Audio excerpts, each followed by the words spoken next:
Hello, everyone. Welcome to day 2 of Passion Talks 2020. My name is Angelo Blancaflor. I'm grateful to be the conference co-chair along with John Knox and today's facilitator for our discussions and panelists and speakers. I'm a 2 times Passion Talk speaker and a former session chair, and I'm joining you today from Chicago, Illinois, where I recently moved and had my pre-COVID wedding, thankfully. I work for InterVarsity Christian Fellowship as part of the National Evangelism Department. My job and passion is to help create communities that are rich in witness. And I don't mean like weak, awkward, ambiguous, like sharing the gospel. I'm talking about really contextualized, action-oriented witnessing based out of Acts 17 and when Paul sent a message to the Athenians using their own language and their own culture. And in my job, we get to help college students make lifelong decisions to follow and share Jesus and trust that that will change their lives. If you want to hear more later, this afternoon, my teammate Eliana will actually be sharing about what my team does and the impact we get to have. But in the meanwhile, I get to be your guide through day 2 of Passion Talks 2020. So thank you for being here. If you're just joining us today and weren't here yesterday, welcome. What I love about Passion Talks is that we make space for stories and voices that challenge us and that invite us to see the passions and concerns all over the body of Christ. Passion Talks is what we call an intellectual faith movement. It was started nearly a decade ago by then grad student Cheryl Chen. It's a safe, welcoming space for individuals to bring stories, passions, and to share their full, quirky, and misfit selves to the body of Jesus. This year in 2020, our theme is vocation and virtue, especially in the era of COVID and of Black Lives Matter. We recognize that the world is changing in 2020 for many, many reasons, and we want to invite people who are at the center of those changes to share what they're seeing. Yesterday, during day 1, we had 3 amazing sessions. We talked about passions as giving platform for Christians to be able to change the world. We talked about forming a theology of technology that brings about human flourishing.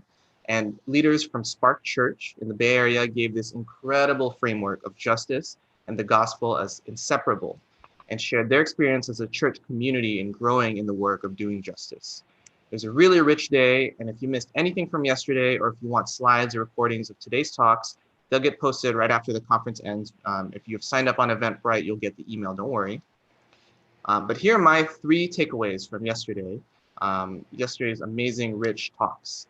First was to not allow crisis to dictate our faith response, that our response as believers is based in the constant nature of Jesus and not our in-the-moment reactions to different events. 2 is that there's so much value in pursuing multidisciplinary, cross-functional work to solve modern problems and to do it collaboratively across disciplines, across fields of expertise, across different backgrounds and personal history. And then finally, in the work of justice, it is a gift. I learned that it is a gift to stop and learn before jumping right into action when you become aware of some kind of issue, because there's so much nuance in the individual stories of people who are affected by injustice, and that it's worthy of learning about all of those nuances before you jump right into action. We're gonna have some more amazing talks today. Expect 3 sessions, 15 talks across the 3 sessions, about 10 or 15 minutes with a Q&A across all the sessions. And during each of the talks, please ask speakers questions. There's a forum in the Facebook and the YouTube chats, and our facilitators will host a follow-up conversation right after each talk. Today we have 3 amazing sessions, the first of which is vocation, purpose, and calling. We're going to feature folk at the center of changes in the workplace due to COVID and invite them to share their stories of growth, of interpreting vocation, of interpreting how their calling and their faith come together. That's hosted by Denise, Leigh. This afternoon, after lunch break, we're going to have Educating in an Online World. We're going to invite folk who work with educators and students to share what they're seeing in the university and in the education world, all the way from student ministry on campus to creating new structures of education across the world. That's hosted by Tammy Chang. And finally, late this afternoon, we're going to have a session on economic justice. We have an amazing set of speakers from Forward, an organization in the Bay Area, sharing from the rich conversations they've been having as Black women in the workplace about justice in their workplaces and how to transform organizations towards justice. Before I hand it over to our first session, I just want to share what's at stake with our conversations today and the way that we get to have these conversations and speakers. Passion Talks 2020 Day 2 is really about the future. We have speakers who are ready to interpret this present moment that we're in 2020 and share their lessons and vision of the world that is forming ahead of us. We're seeing the future of what Passion Talks is, nearly 10 years old. This is our first online conference. And by God's will, we're able to have the same quality of amazing speakers throughout the world. We have an international gathering of panelists sharing their stories from different parts of the world. And what I find the most amazing is that us as the audience have the opportunity to be challenged by all of these different perspectives. Please expect to hear stories that you may not 100% agree with or have had experience with. And please engage in good faith that the passions of our speakers come from the same God that we all share. At the same time, it's worthy to acknowledge the past. Last night, as I was preparing and praying for how to open Passion Talks, I stumbled across, this is a little embarrassing, a blog that I used to journal in my freshman year of college when I was just starting to recommit my life to Jesus. And it's normally super embarrassing to read through those old entries and see who you used to be before the lessons that we've learned in the time since. But as I was reading and as I was trying to understand what God wanted me to experience in that, I was surprised to see that I kind of appreciate the things I used to concern myself with. Something changed as God brought about memories of who I was. And for the first time, I was able to look at those images of myself with acceptance and understanding, and even a little bit of pride at the questions that I was asking then that I still ask today. The reason I bring this up is because the talks today are also about seeing the stories of our past and allowing the past to inspire what we'll become in the future as a people and as a country and as a church.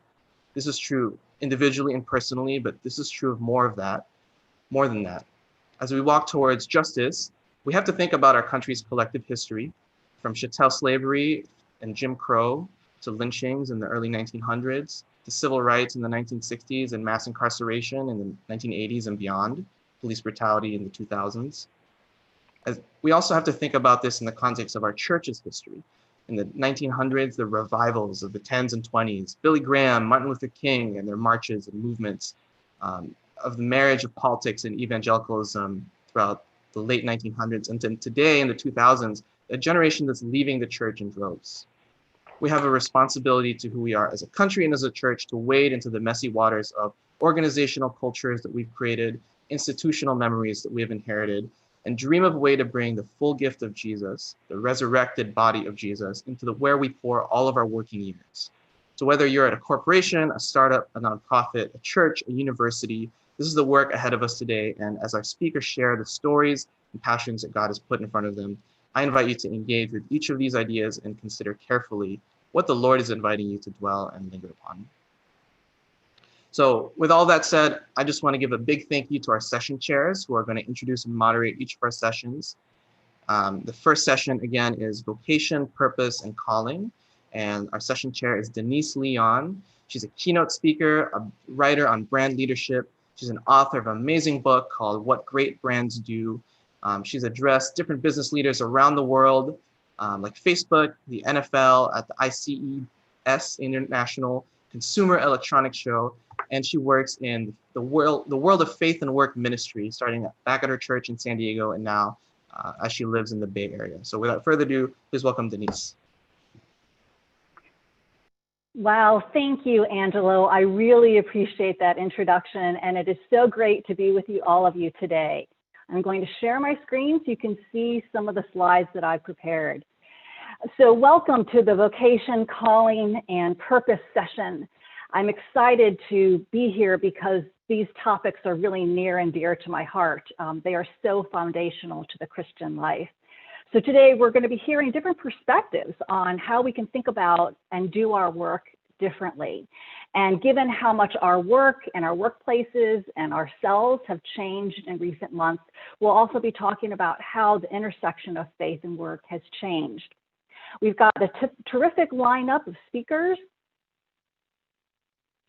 There's six speakers that we have.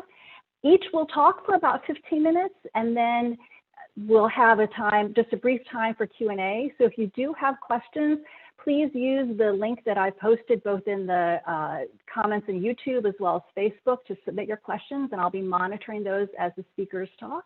And we'll get to as many of your questions as we can. And also, if you have any comments or chat that you want to share, I'll also be moderating that on social media. So I'd like to kick our session off by introducing Zach Beaver.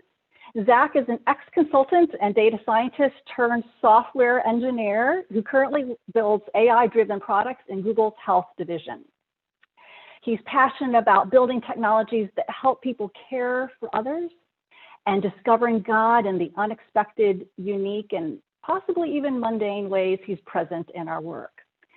Zach's talk is entitled Grace and Peace to You, Foundations for Worshipful Work in a Disrupted Environment. Take it away, Zach. Thanks, Denise.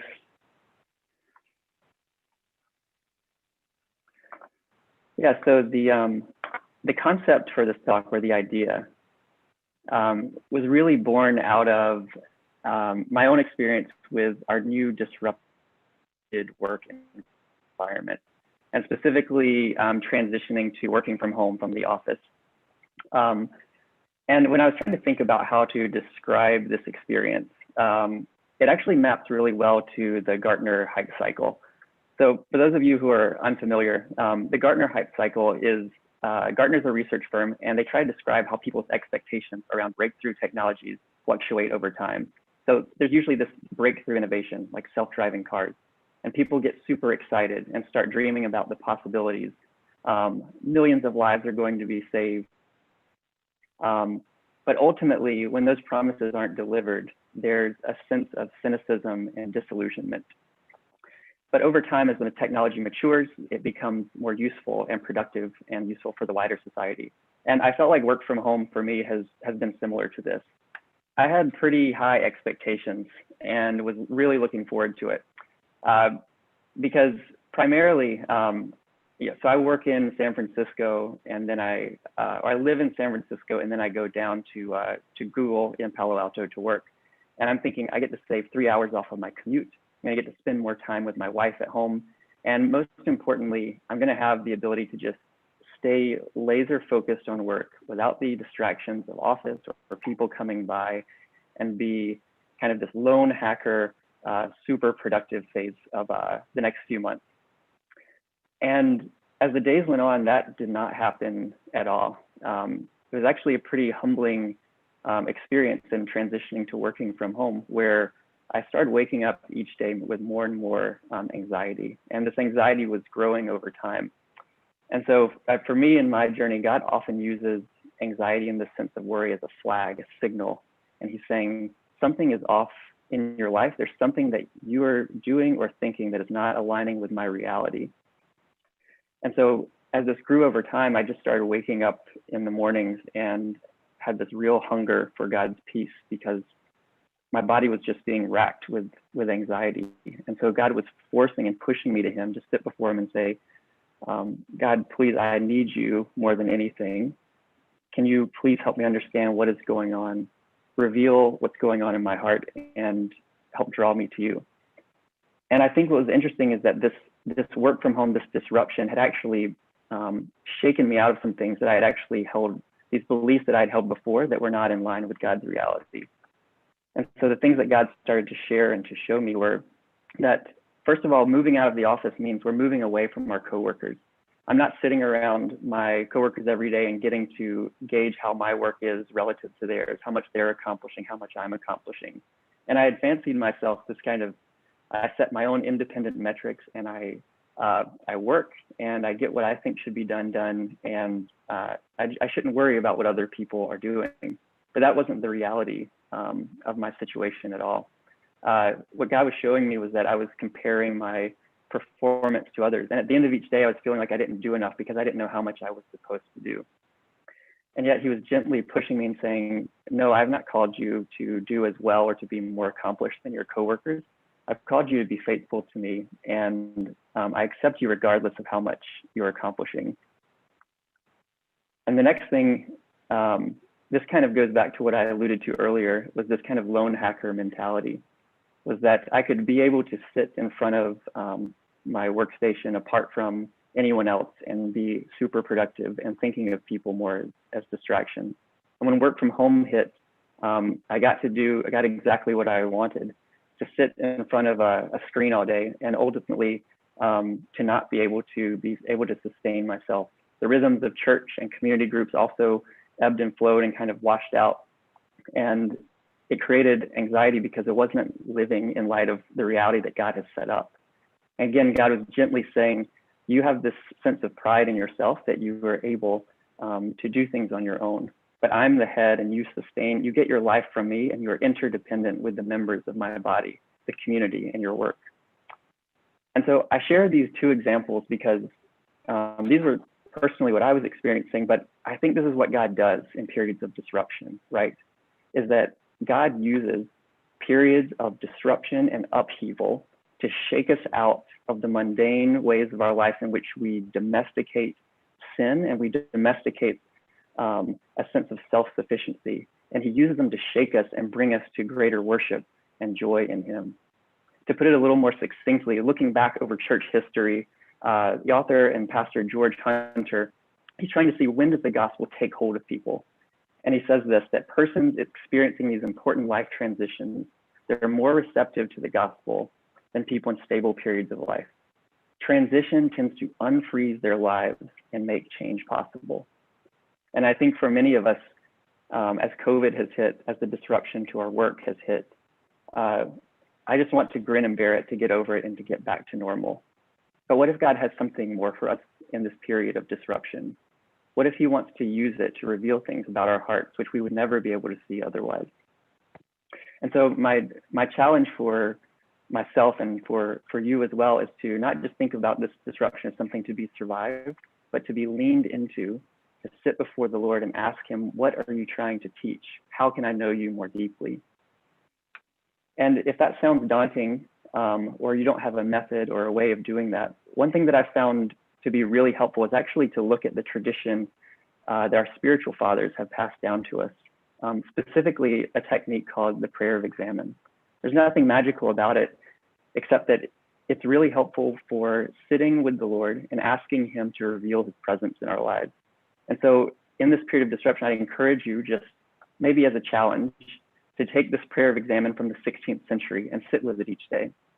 Take 20 minutes at the end of your day and use it as a period to try to stimulate renewal, to lean into what God may already be doing in your life. And it looks something like this. It actually first starts, like for me, not with focusing on my anxiety or the thing that I'm most concerned with at the time. It actually begins with starting with God and asking him to reveal his presence in our life and in our disruption, and giving thanks. Father, thank you for the ways in which you showed your love today, just in the small way that my wife saw that I was discontented and worried and gave me a small snack. You use her, and you use her to show me your love. Thank you for your creation, and God, you're so smart. You make all of these infinitely complex tiny cells. You sustain the world as it rotates on its axis in cycles of death and life. God, you are so powerful and good and smart. How could I not but trust you above myself? And then it looks like moving to a time of being aware in our days of when we were either aware of the Lord or hesitant or resistant or distant from him. God, I wake up each morning and my to-do list just pops in my head, and it seems to erase all sense of your peace that I want to have. What is going on here? And then ask for truth. God, what is true? What do I think? What am I thinking about this to-do list? It feels like that I have to get everything done in the day, and that equals some amount of success. And that success is chained together with these links throughout time. And if I break that chain, then catastrophic things are going to happen. That I'm in control of this link of success, and I need to keep stepping up. But that's not what you say. That's not true. You ask us to plan and work diligently, but you are the one who directs our steps. And after asking for this truth, it looks like moving out of this time of reflection and into the world and acting out of a foundation of grace and peace. So what does it look like? I think this is the hard one, like moving out of reflection into acting in the unique and specific spheres of influence that God has given us out of grace and peace. Well, I think it's going to look different for everybody, right? The way in which you do this in your work as a software engineer or as a healthcare professional or as a policymaker is going to be different. But I'd like to leave you with a few reflections to consider. First of all, acting out of grace and peace, like where does this concept come from? Well, in Paul's epistles, you're probably familiar with the exhortation or the blessing, grace and peace to you from God our Father and the Lord Jesus Christ. And what's happening here is that Paul couches all of his messages, the specific things he wants to tell to his readers, on the foundations of grace and peace. And it's important because whenever he rebukes, whenever he gives criticism, whenever he says that you're placing people at different levels of honor at the table, and this is wrong, this is bad, the criticism doesn't crush because the people know that they're already accepted. They have a foundation of grace from which to hear and listen to criticism. At the same time, when he says you've been incredibly generous, and he puffs them up and gives them encouragement, that encouragement doesn't puff up or lead to pride because they know that it's not from themselves, it's from a foundation of having God's gift of grace and peace. And so these foundations are the same ones from which I think we're called to work. So just to share a few implications, again, I think everyone will work these out in the unique and specific ways of their workplaces, but there are a few things that God's been showing me that have been really impactful in how I do my work. First is that the unmerited favor of the only being in the universe who matters gives us a freedom to work out of love of our neighbor, that our work is the main way in which we love our neighbor, rather than out of fear of failure, fear of disappointing someone, or for reward. It allows us to break free from the cycle of wanting fame, promotion, money, status, and power. It gives us the freedom.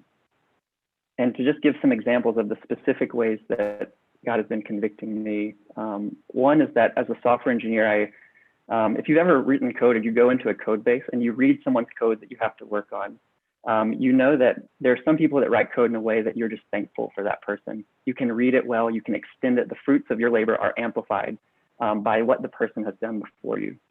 You also know that if you want to write a lot of code for performance review, that you can do that and you can leave behind a trail that will make other engineers in the future unable to do their work as well as they could. And so one way in which, like, working out of freedom, it actually, for me, a lot of times looks like being empathetic of the next engineer that's coming behind me. Like, how can I love the next person that's going to be using my work and amplify their impact? I think the next thing is that it means that we are free from the approval of others. And this is the big one, right? It means that we don't have to worry about, God is our ultimate boss. Our boss is not really our boss. And we can listen to their criticism and feedback, but we know that we answer to a different audience. Again, a very mundane example is I found myself a few weeks ago just spending an inordinate amount of time writing emails. And I would get to the end of the day and be like, why am I spending so much time on these emails? And it was because they were to higher ups, people that were in control of my performance. And I wasn't focusing on the work that I had and was wasting a bunch of time because I worried about the perception of how people were going to receive me and not necessarily how to communicate effectively with them. There are little, just tiny ways in which we can let this work into our lives. So the next one is that God's peace cultivates in us a non-anxious presence. In sitting before the Lord in the morning and thanking him for being the creator of all things, realizing his control, realizing his saving power, that he has freed us from death, the glory of God just seems to have your to-do list become a little bit more dim.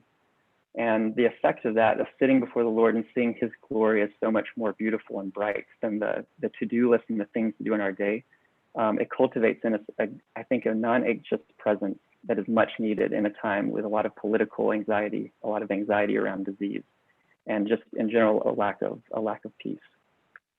And then finally, having grace and peace means not only that we just receive this gift, but God actually brings us into his family.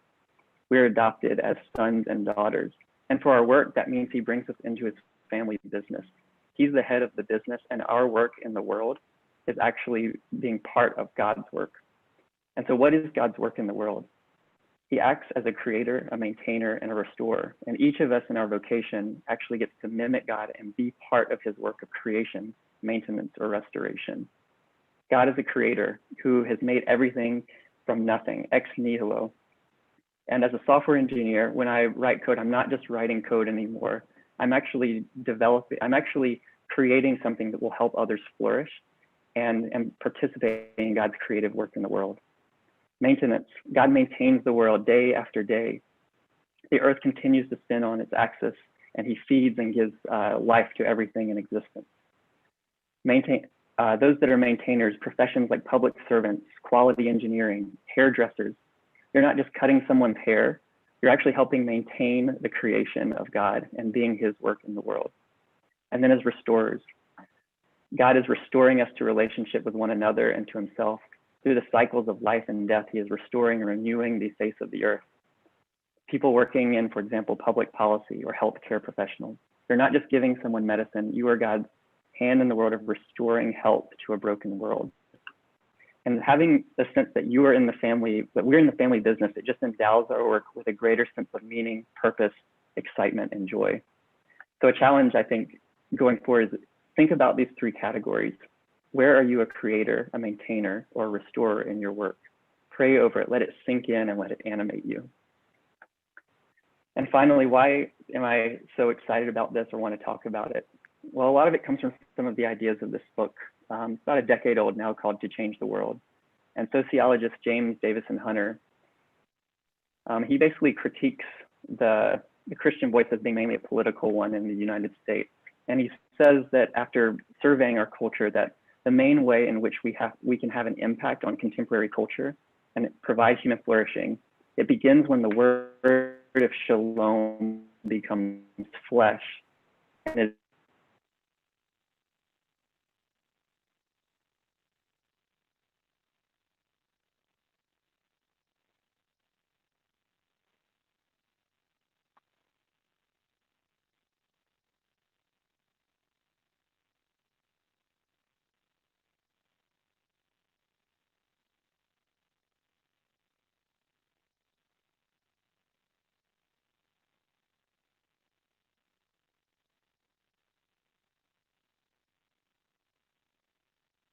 healing our hearts through this disruption. And then finally, as we hunger for personal renewal, we look for the specific and unique ways that we work not out of our own power, but out of a foundation of grace and peace that allows us to work differently in the world. And finally, I think it's just my hope and prayer that if we collectively were able to grasp and internalize this during periods where we're reclused inside, my prayer is that God would renew a people in the workplace who would be joyful and steadfast and emerge from this crisis to bring spreading of shalom in the work. Thank you.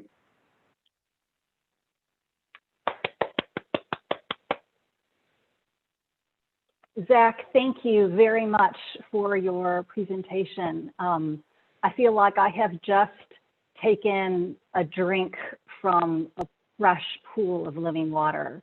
And so I really appreciate you sharing that with us. Some of the comments that were coming through during your talk was that it was very practical in the sense, the prayer of Examen and you walking us through that. But then also, I think you sharing about your own experience and some of the exhortations at the end were just very much a blessing. So thank you. I did want to ask you one question, and it maybe is because I'm kind of thinking about the presentation that Karen is going to give later on about ambition. And so you talk about peace. And, sometimes I think that peace can be interpreted as being kind of maybe passive or maybe even like a sense of resignation, like that's just the way that it is. And I wonder, how can you work with peace and yet purpose? or with, ambition, or with confidence? Can you maybe pull that apart for us a little bit? Yeah, I think it's counterintuitive, but in my experience, peace has often allowed me to work harder or more creatively when I'm actually experiencing it. And I think the reason is because sometimes I will think of my work as like a mirror, that it reflects back on me like a sense of identity. But in having peace,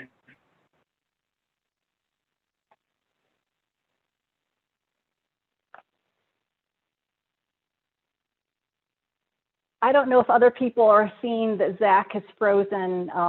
He froze a little bit during his presentation, so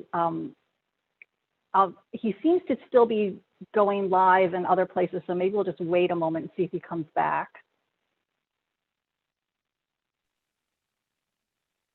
Hi, sorry, I think I froze a little bit. You did. Do you mind repeating? Yeah, I can wrap Okay. it up real quick. I think peace stops your work from becoming a mirror reflecting on identity. And a lot of times in working from a sense of peace allows me to work more hard and creatively because I'm not worried about how it reflects on myself. And I think this concept of flow states, like getting in a state of flow, it almost allows you to forget yourself and to be focused on the object and the purpose for which you are, for which you're working. And I feel like Christian peace should lead to a lot of flow state in our work. Great, very wise words. Zach, thank you again for a terrific talk and a great start to our session. I wanted to let everyone who's watching know that the recordings of these talks will be available, and also I think most of the slide presentations will be posted as well. So if you want to capture certain things about what the speakers have said, you'll have those resources. Also, at the end of the session today, I will just recap some of the actions that various speakers talked about, and one of them will be kind of making sure that you get that prayer of Examen if you'd like to go ahead and try that practice. So now I would like to introduce our second speaker, Leigh Wickman. Actually, Dr. Leigh Wickman. She has a very impressive bio, and I want to make sure I get this right. So let me tell you that she is an internationally recognized research scientist, professor, author, and inspirational speaker. She was born and raised in the Pacific Northwest. She graduated magna cum laude, let me say that again, magna cum laude with a Bachelor of Arts in Political Science from Willamette University, followed by a master's degree in aero and astro engineering, and a doctorate in human factors and biomechanics from Stanford University. That's why I'm saying her bio is so impressive. She currently divides her professional time and attention between aerospace and academia, and lives in Southern California. She's going to be talking to us about glimpses of heaven on earth, her journey in science and faith. So Leigh, I'm looking forward to hearing your talk. Thanks so much, Denise. It's great to be with you all this morning. What a fantastic talk that we just heard from Zach, and I'm looking forward to hearing the rest of them today as well. Many people might think that even to mention science and faith in the same conversation is oxymoronic, but I have to disagree. And this is the topic of my recent book, God of the Big Bang, How Modern Science Affirms the Creator. And it's also what I'll be talking about today. This topic is particularly important for students, young people, and church congregations because social researcher David Kinnaman recently reported in his book, You Lost Me, that one of the most significant reasons that young people are leaving the church today is because of the perception that the church is anti-science. My personal interest in science and faith started at an early age. My father would take us kids outside on clear starry nights to look at the stars and the moon and the planets through his backyard telescope. And gazing at the heavens, I started wondering about life's big questions, the same kinds of questions that humans have asked ever since we first inhabited this planet. Questions like, where did all this come from? How long has it been here? How big is it? Why are we here? How will it all end? And one of my personal favorites, is there anyone else out there? Starry nights do that to us. They make us think and feel and wonder about the big questions in life. And growing up in a Christian home and coming to faith at an early age, I always believed in my heart that God was the source of all this wonder. But I went to secular schools from grade school all the way through grad school and heard over and over again in my science classes that the facts of nature have absolutely nothing to do with God or religion. But if God was who he claimed to be as the very creator of the universe that I was studying, how could the truth about who God was logically contradict the truth about what God had created? How could the purely naturalistic theories of origins that were being taught in school mesh with my understanding of who God was? So my quest to reconcile science and faith began when I was quite young. In the middle of grad school, I started working at Lockheed on both the Hubble Space Telescope and the International Space Station programs. Before too long, I was designated as Lockheed's corporate astronaut. And I went through literally hundreds of hours of simulation and training exercises, including getting my pilot's license, getting my NAUI scuba certification, participating in neutral buoyancy simulations in gigantic water tanks, and flying aboard NASA's KC-135 No, I'm just aircraft, refilling my water. Thank you. also known as the Vomit Comet. And since then, I've done work with some federal think tanks working on Air Force projects, along with some NASA projects, including NASA's Crew Exploration Vehicle, the Mars Exploration Rovers, and some lunar and Mars mission planning work.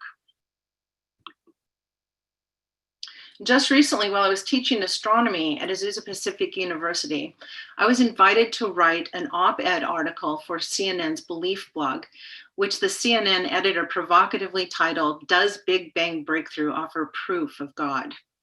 In it, I mentioned that science is a tool that we can use to uncover the wonders of God's creation. And the public reaction was nothing short of astounding. The article went viral with over 500,000 views in less than a week, 70,000 plus shares on Facebook, and it was in the top 5 worldwide most shared news stories on social media. And on top of that, I received tons of email. Most of it was positive, but it was mixed in with just a little hate mail, enough to keep things interesting. And one person even got a hold of my personal cell phone number and called to give me a topic. This experience made me realize just how polarized people can be about the relationship between science and religion. In fact, this image portrays what many people picture when they think of science and religion: really loud and often obnoxious debates between Bill Nye the Science Guy and Ken Ham from Answers in Genesis. So a big part of my motivation in pursuing a more fruitful and peaceful dialogue between science and faith comes from my desire to help people wrestle through many of the issues and perceived conflicts that I wrestled with on my own in secular schools in the professional working world. But we have to ask ourselves, is this conflict real? Well, we have to admit that at the very least, there appears to be a conflict between scientism and creationism. But I would isms are conflating ideas that don't necessarily go together. In other words, science can be successfully practiced without a secular worldview, just as Christianity can be faithfully practiced without a sudden and recent interpretation of creation. After all, we do well to remember that with the Lord, a day is like 1,000 years, and 1,000 years are like a day. And I would like to suggest that there's some useful middle ground for meaningful dialogue about topics that bring together voices from both science and religion. If God is truly the creator, then he will reveal himself in what he's created, and science is a tool that we can use to uncover those wonders. And this isn't just my take on the issue. Contrary to what you may have heard or read, 40% of scientists polled in a Nature Journal study believe in a personal God as well as in life after death. And more recently, a study out of Rice University showed that 61% of American scientists self-identify as Christian. In fact, many famous scientists throughout history have believed in God as a creator. So next, I'd like to go over a few key pieces of evidence to help you understand why so many brilliant scientists would believe in God. So for starters, modern science arose in Christianized Western Europe. Science writer Michael Covington writes that Jews, Christians, and Muslims, essentially all monotheists, believe in a creator who made an orderly, rational, understandable universe and gave us permission to investigate and utilize it, thereby legitimizing science and technology and paving the way for modern science. On the other hand, atheists can't explain why it's even possible for us to understand the universe. And as Einstein famously stated, the most incomprehensible thing about the universe is that it is comprehensible. I just love that quote. And as Francis Bacon, Galileo, and many others have claimed through the years, God is the author of both scripture and creation. And essentially all of the great minds behind the modern scientific revolution were devout Christians. The next piece of evidence uniting science and faith is the Big Bang theory. The Big Bang theory has been called the most successful theory of the universe ever because all of our observational evidence so far is very consistent with it. The Big Bang model of the universe is based on evidence that the universe is expanding, and it's very God-friendly since it points to a beginning which necessitates a cause, unlike the model that was popular before it, which was the steady state model. And the steady state model was made widely known by Carl Sagan's famous statement that the universe is all that is, all that ever was, and all that ever will be. The steady state model claims that the universe always existed, so there was no need to explain a beginning or a beginner. And contrary to popular opinion, the Big Bang was not a chaotic explosion, but rather a very highly ordered event requiring vast amounts of information. Physicist Stephen Hawking wrote, "If the rate of expansion 1 second after the Big Bang had been smaller by even 1 part in 100,000 million, the universe would have recollapsed before it ever reached its present state." The odds of this happening just by random chance are worse than your odds of picking just the right piece of sand out of all the sand on all the beaches of the world, or of picking one specific star in a universe full of stars. Any faster than this critical rate, and matter would have dispersed too rapidly to allow stars and galaxies to form. And in an interview in the LA Times, science historian Frederick Burnham had this to say about God and the Big Bang. "The idea that God created the universe is a more respectable hypothesis today than at any time in the last 100 years. Next, let's look at the teleological argument, which is perhaps the most commonly discussed argument for God's existence in today's science and technology-oriented society. This argument claims that the design and order that we observe in the natural realm point to a purposeful creator. The teleological argument goes hand in hand with the Anthropic principle, which is also known as the Goldilocks principle, and the fine-tuning argument, all of which point out that just like all the just right things that Goldilocks found at the Three Bears house in the story, both the earth and the universe have a long list of characteristics that are just right for life. For example, the earth is not too big, not too small. Our gravity is not too strong, not too weak. Our atmosphere is not too thick, not too thin. And the list goes on and on. Everything is just right. So if any of these characteristics were off by even just a little, life would be impossible. And even though thousands of new extrasolar planets around other stars have been discovered, and perhaps many sun-like stars could support planetary systems, all of our space exploration so far has shown that our neighbors in space are not remotely capable of sustaining life of any complexity. If the Earth is just the result of some cosmic accident, surely we could find some attribute that could be improved upon. But when we look at all the special characteristics of the Earth that make it habitable, such as its distance from the sun, the right conditions for water to exist in all three physical phases, the exact thickness of its crust, its perfect day-night cycle, its axial tilt giving us seasons, its protective magnetic field, its perfectly proportioned moon, and its unique atmospheric characteristics, we quickly realize that we live in a pretty unique and improbable place. To change any of these essential attributes would decrease the likelihood of life existing or continuing to exist. And we see evidence of this life-friendly design, not just here on Earth and not just in the solar system, but throughout the entire universe. I don't have time to go into all the details, but we see fine-tuning in the values associated with each of these characteristics, including the electromagnetic force, the strong nuclear force, the expansion rate of the universe, the mass density of the universe, the universal gravitational constant, and many other attributes. There are to date over 300 of these finely tuned life-friendly characteristics that have been discovered throughout the universe, and the list is growing. The probability for occurrence of all these parameters to be exactly what they are is about 1 chance in 10 to the 280th power. That's like the odds of the same person buying just one lottery ticket each time he or she played and winning every single time, twice a week, every week, for 50 years in a row. Now, most statisticians would say that probabilities of anything less than 1 chance in 10 to the 50th power are not just improbable, but statistically impossible because too many things have to be just right at the same time. But in any case, to say this is extremely unlikely is an extreme understatement.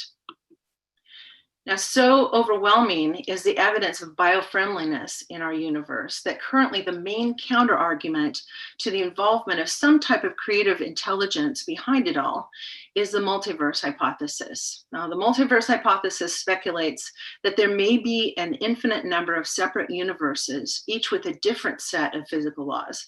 And our universe is perhaps the only one among all of them to randomly get the set of laws just exactly right so that life can exist. Of course, so far there's no real way to either verify or falsify the existence of other parallel universes. So the multiverse hypothesis technically doesn't qualify as a scientific argument, but rather a philosophical one. And even if we concede the possible existence of additional universes, they still all rely on the existence of some set of orderly physical laws. And this quote is from one of my favorite scientists, Dr. Paul Davies at Arizona State University, who is a real guru in the world of theoretical physics. Basically, he's saying that the bio or life friendliness of our universe is extravagant, way more than what we need or might expect from just random chance. And he goes on to say that invoking an infinity of unseen universes just to explain certain features of the universe we do observe is an infinitely complex explanation. And this partial list summarizes the evidence that we covered today, but it also includes some of the topics we didn't really have time to touch on, such as the very existence of orderly physical laws, the problem of abiogenesis or the improbability of life arising from non-living matter, the fact that quantum mechanics allows room for the improbable or what we might call miraculous. And string theory suggests that there may well be more dimensions of both space and time than what we normally observe, which to me hints at some of what we might call the supernatural. So the perceived conflict is simply not real. There will always be voices at the radical extremes of this dialogue. However, I believe that science and religion complement rather than contradict each other. If each are understood properly, they provide us with a wonderful meeting place for conversation and mind-altering dialogue. If God truly is the creator we believe him to be, then he will reveal himself through what he's created, and science can be an act of worship in searching out God's revelation of himself in nature.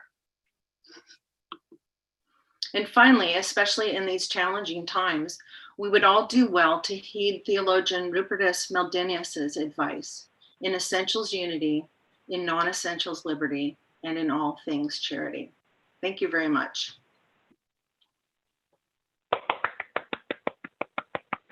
Yay, Leslie. Wow, what a provocative talk. I feel like there are probably so many questions that different people have.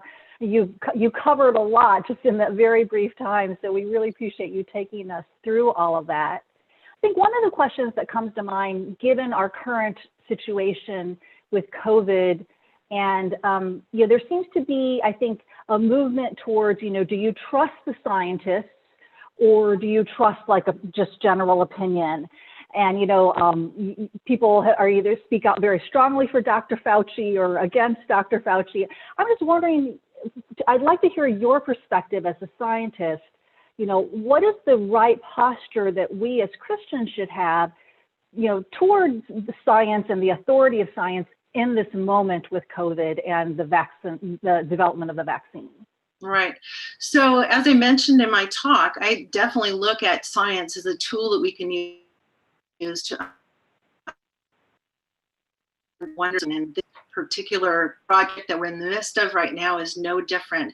And I think that in particular, it's important for us to remember that actually we as Christians or people of faith have a lot in common with scientists in that, a lot of people don't have a real clear understanding of how science works. But I always tell my students that, look, science is about finding the best explanation given the current evidence that we have. And we go with that best explanation until new evidence shows up that would tell us something different. And in a similar way, in our faith life, the evidence that we have for Christianity being true gets us to a certain point where it removes obstacles. But ultimately, we have to make a decision based on faith to step out. And so I like to use that kind of analogy between where does the evidence take us? And I think it's a valuable lesson, both from the standpoint of faith as well as our view of science. It's like, where's the evidence taking us? And I trust Dr. Fauci. I know his boss, Francis Collins, and he's a devout Christian. He's a top-notch scientist. He was the head of the Human Genome Project. And so yeah, I think we need to do our own homework to kind of figure out where the evidence leads us. But in general, scientists are trying to do that as well. Great. Thanks for sharing that perspective. It's very helpful. And thank you again for your talk, Leslie. Terrific. Really appreciate it. We're going to move on to the next speaker. His name is Brian Kang. He is a Korean American immigrant whose journey involves his struggle to find belonging, battles with depression and self-worth, and finding ways to connect with God through it all. He works in the space of AI and machine learning at Google. He runs a management consulting firm and loves to fish, of all things. He shares his life with his wife, Linda, their two daughters, Sophie and Penny, and their two rabbits, Fuzzy and Tiger. Now, Brian hails from Boston, and he's actually moving homes this weekend. And so we wanted to make sure that we wouldn't run into any technical difficulties with him speaking. So he will join us for live Q&A after his talk, but here's a video of him giving his presentation on finding our voice. Thank you, Denise. I wanted to start my talk with a couple of questions for you guys and gals. Have you ever felt like it wasn't okay to be yourself? And in that same vein, did you ever feel like it was all up to you to fix the way people thought of you or change the circumstances that were happening around you? That's been a big part of my story. I wanted to share that, and I hope some of it resonates with you so you can take something away that helps you in your life. So my story started in South Korea, where I was born. I lived there till about the age of 5, and the economic situation wasn't great. And so I think my parents were looking for a way to give us a better opportunity. And so they found a way to bring us to the States. We moved to a small city in the state of Washington called Lakewood, Washington, where my uncle and his family was living. And my parents tell me the story about how at the time, I think for around 3 to 6 months, actually, I refused to learn English. And I think it was just my way as a 5-year-old to try to maintain some form of control over a situation that was very out of control. And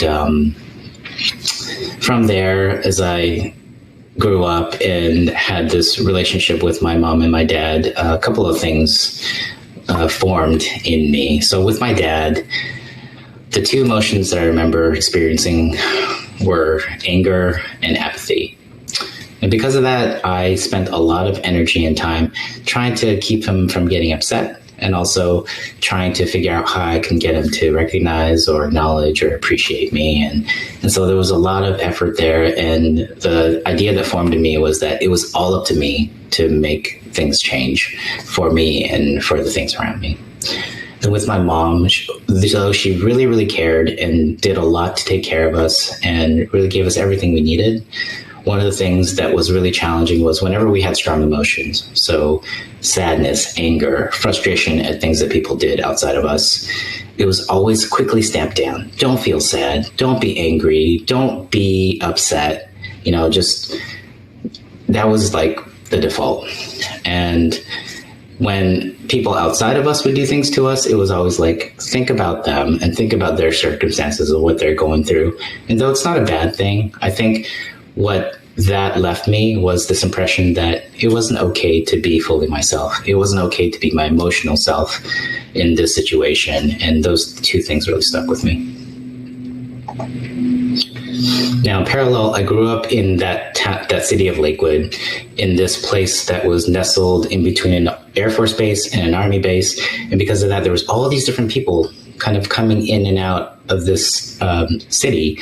And it was beautiful. I got to meet so many people from different cultures, different countries, different languages, different foods. It was just beautiful. And it's something that I grew up longing for as I got older in my life. What I did notice, though, was when I was with my friends of color, we were treated differently by authorities, by the community, by teachers. It was really odd, and I didn't know how to process it. And on top of that, I was made fun of for looking the way I did, eating certain types of foods, or talking a certain way.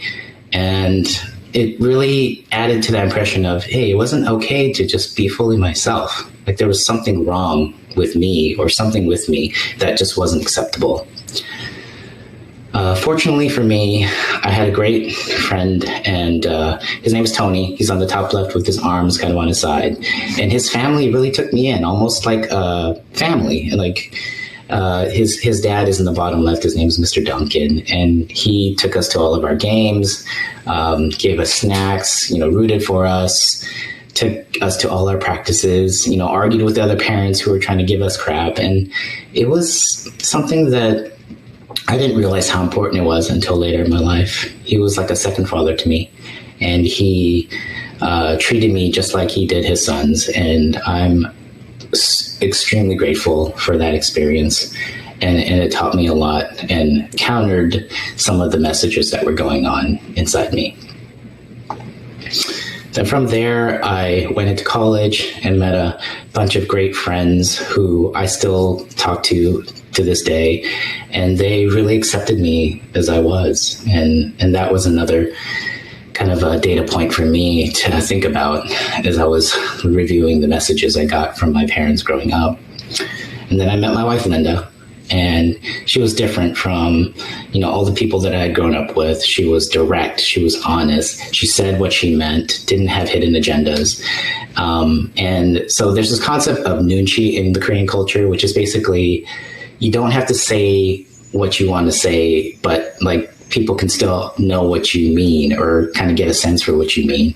And though that's kind of like almost like intuition, the problem with that in my family was that a lot of the things that we thought were true and we thought the other person was thinking ended up not being the case. And so there's a lot of miscommunication that we later found out in life that we had to work through. And Linda's been great in teaching me how to be more direct and honest, and also how to really, take things for the way they are rather than trying to read into everything. And so it's been a really great experience having her as a partner in my life. Moving forward into my career, up to this point on the slide, I've been working for about 15 years, made my way through the ranks, mostly in technology and consulting. And things went well overall in my career. I was leading teams. I was doing the things I wanted. And then this situation came up where I was working with a boss that I just couldn't make happy.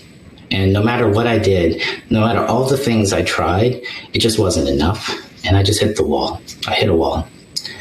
And it felt like everything that I valued or felt was feeding to my self-worth was no longer valuable. And I didn't know what else to do. And I fell into this deep depression.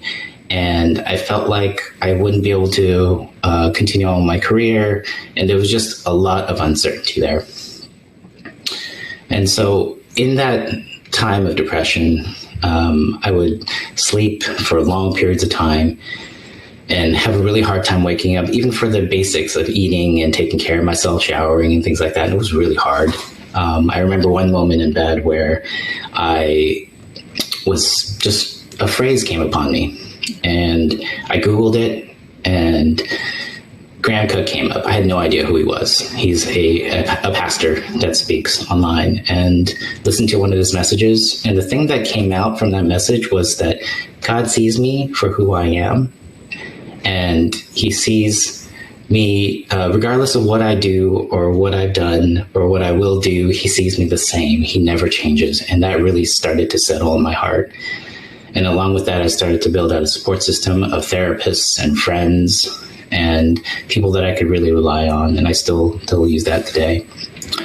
And in terms of what's on this slide, I did a post about my journey into depression. And if you're interested, please look at that. And the other phrase that really came out of this time was the feeling that regardless of what I felt about my self-worth or my future was, that God had a plan for me and that those plans were good and that he wasn't trying to harm me and he had a future and hope for me. And that really stuck and made me start to feel hopeful again.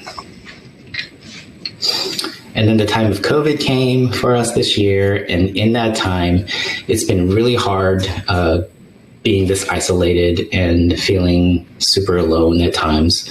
And seeing some of my friends of color going through even more challenging times based on COVID, the pandemic hitting them harder. And that's been really hard. And on the other side of that, I think what it has given me an opportunity to do is really reflect on both my past and what I've really enjoyed in life and what I want to look to do in the future. And it's definitely going to be something around social good and social justice. And so I'm really thankful for that time of reflection.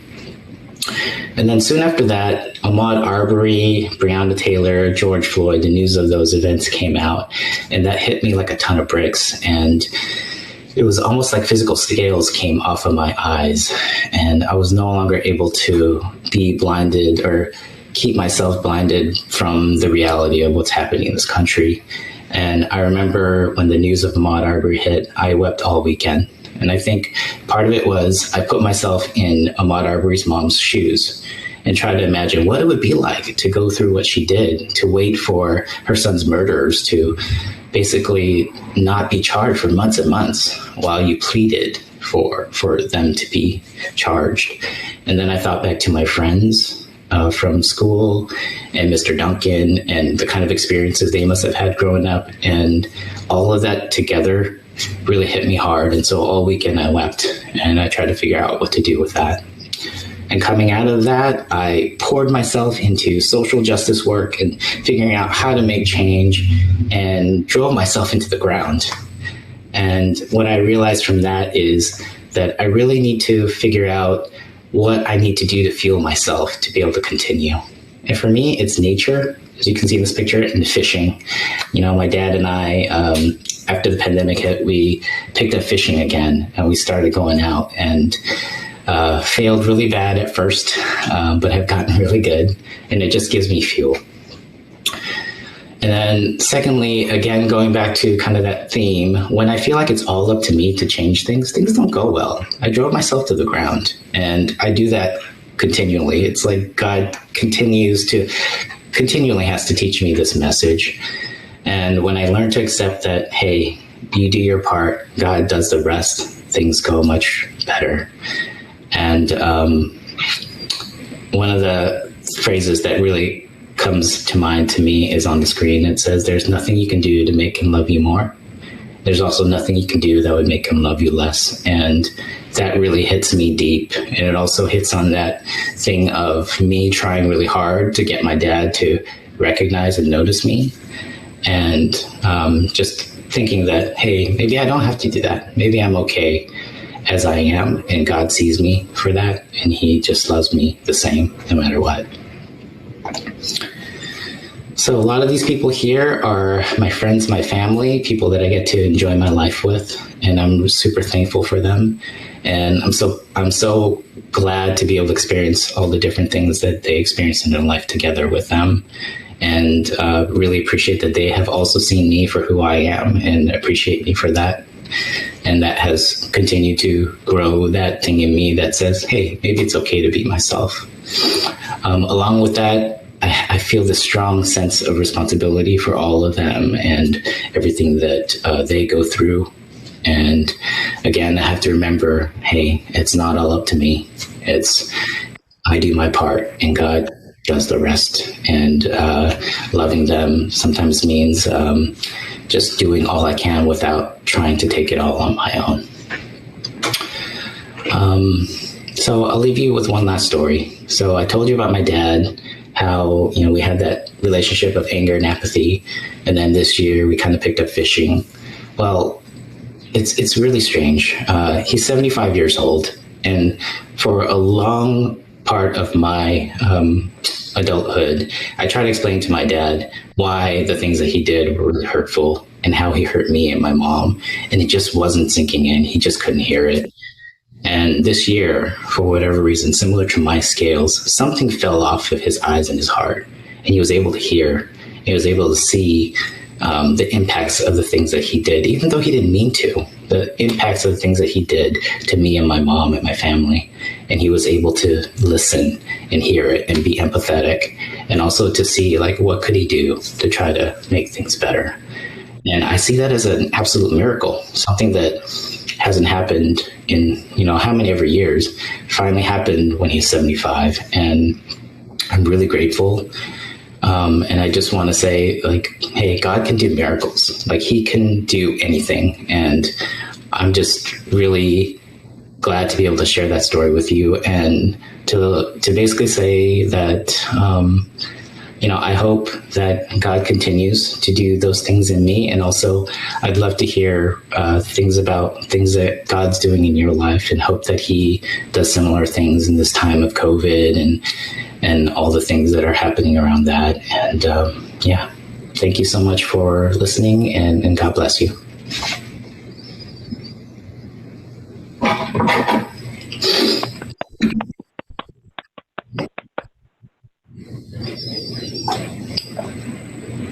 I can't hear you. Hopefully you can hear me. Maybe we may wait for the video to stop. Okay, hopefully you can hear me now. Brian, I can't tell you what a blessing it was to have you share so honestly, transparently, to be vulnerable, to talk about the hard stuff in your life. So thank you for taking that step of faith with us. I think it is encouragement for all of us. Thank you, Denise. Yeah, one question that came through, and you talked a little bit about this, but I'm hoping you can unpack it a little bit more for us.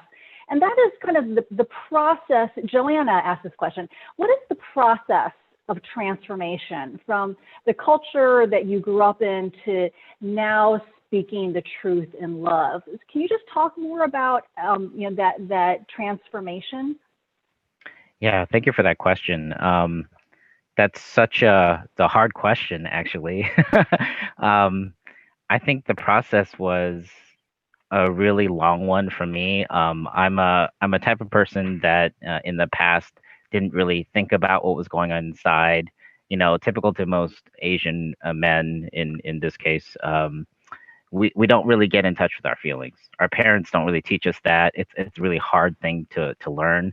And I think just like over the past maybe 10 years or so, I started to meet friends and started to meet other people who are more introspective and more thoughtful about what's going on inside their inner world. And that helped me. Therapists helped me with that. And I guess, like, if there is a process, it's kind of learning to tap into your inner world. Learn to know, like, what are the things that cause you to think X, Y, and Z? What are the things that make you feel, challenged or make you feel about yourself in a certain way.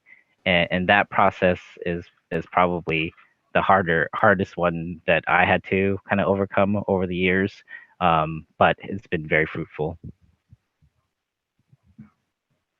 Great, thank you. Another question that I personally had, as an Asian American, something that I thought a lot about in recent months is the stereotype of Asians being this model minority, and how, while that is usually meant to be kind of a compliment, for some reason it rubs me the wrong way, and I'm wondering if you have an opinion about this model minority concept. Oh yeah, it absolutely rubs me the wrong way as well. And I will say I'm also not the typical Asian male as much as I used to be. So when I was a kid, I think partially because I was depressed, I was very quiet and reserved, and like took time to think through things, didn't really respond, kind of like took everything in and was like amicable with everyone. But today, like, I'm not depressed anymore. I'm just kind of my authentic self. I'm honest, I'm direct, I'm like, I say what I think, and sometimes people don't like that. And that's the thing that, I find the more I am like my true self is when I can get into the place where people see me as like the non-model minority, because I'm like different than most whatever Asians the people would think. And so I think that whole concept is very demeaning in the sense that it looks at you as a person of a specific like nationality or the way you look, and says like, this is where you fit, this is the type of person you are. And I think everyone should be seen as an individual. Thank you for sharing that. That's helpful for me. And I think just your call to be your authentic self is a universal truth that I hope we will all embrace going forward. Thank you so much for your talk and joining us on your moving weekend. Really appreciate it, Brian. You've been a blessing. Thank you so much. Yeah, thank you. All right, so next up is Leigh Durst. Leigh is a recognized authority in business operations and digital transformation. For over 20 years, she has been a trusted advisor to global Fortune 100 startups, nonprofits, and businesses across sectors. And I want to make sure I get this list right. So including companies like 1-800-Flowers and American Express, AOL, Time Warner, Bristol Myers Squibb, Chevron, IEEE, Walmart, even the U.S. Army Reserves. Okay, so big time clients, really making impact with them. And she's also written a book, Walk, Climb, or Fly, Surviving and Thriving in the Workplace Wilderness, which helps professionals and managers in any environment improve their interpersonal relationships and workplace dynamics. And that's exactly what she's going to share with us today. I cannot wait for her to share her wisdom. So Leigh, take it away. Thanks, Denise. So let me get set up here. There we go. You see everything okay? There we go. Thanks for that great introduction, Denise. It is really my honor to be here. Thanks for you, the way that you and Evan have prepared our speakers, and to the team for hosting Passion Talks. I've followed for many years. It's really my honor to be here. I'll jump right into it. So if you think about it, we spend anywhere from 13 to 25 years just preparing to enter the workforce, from attending primary school through high school or its equivalent, to trade school or university, to grad school or postgraduate university, if we are fortunate enough. And all this time we spend cramming our heads full of knowledge that we will need to develop the skills that we'll need to enter the workforce and carve out a path of this thing we call success. Yet many of us enter the workforce prepared to have a job, but not necessarily prepared for the professional journeys that we'll face. An estimated 40 to 50 year journey if you work to retirement through what is essentially a very man-made work environment, a natural place, a workplace wilderness full of rules, terrain, politics, challenging interpersonal dynamics, and expectations that can make it really hard to find your way, to secure a good job fit, to find the right team with which to partner, and even to find a good mentor that can help guide you along your path. And my experience was very much the same way.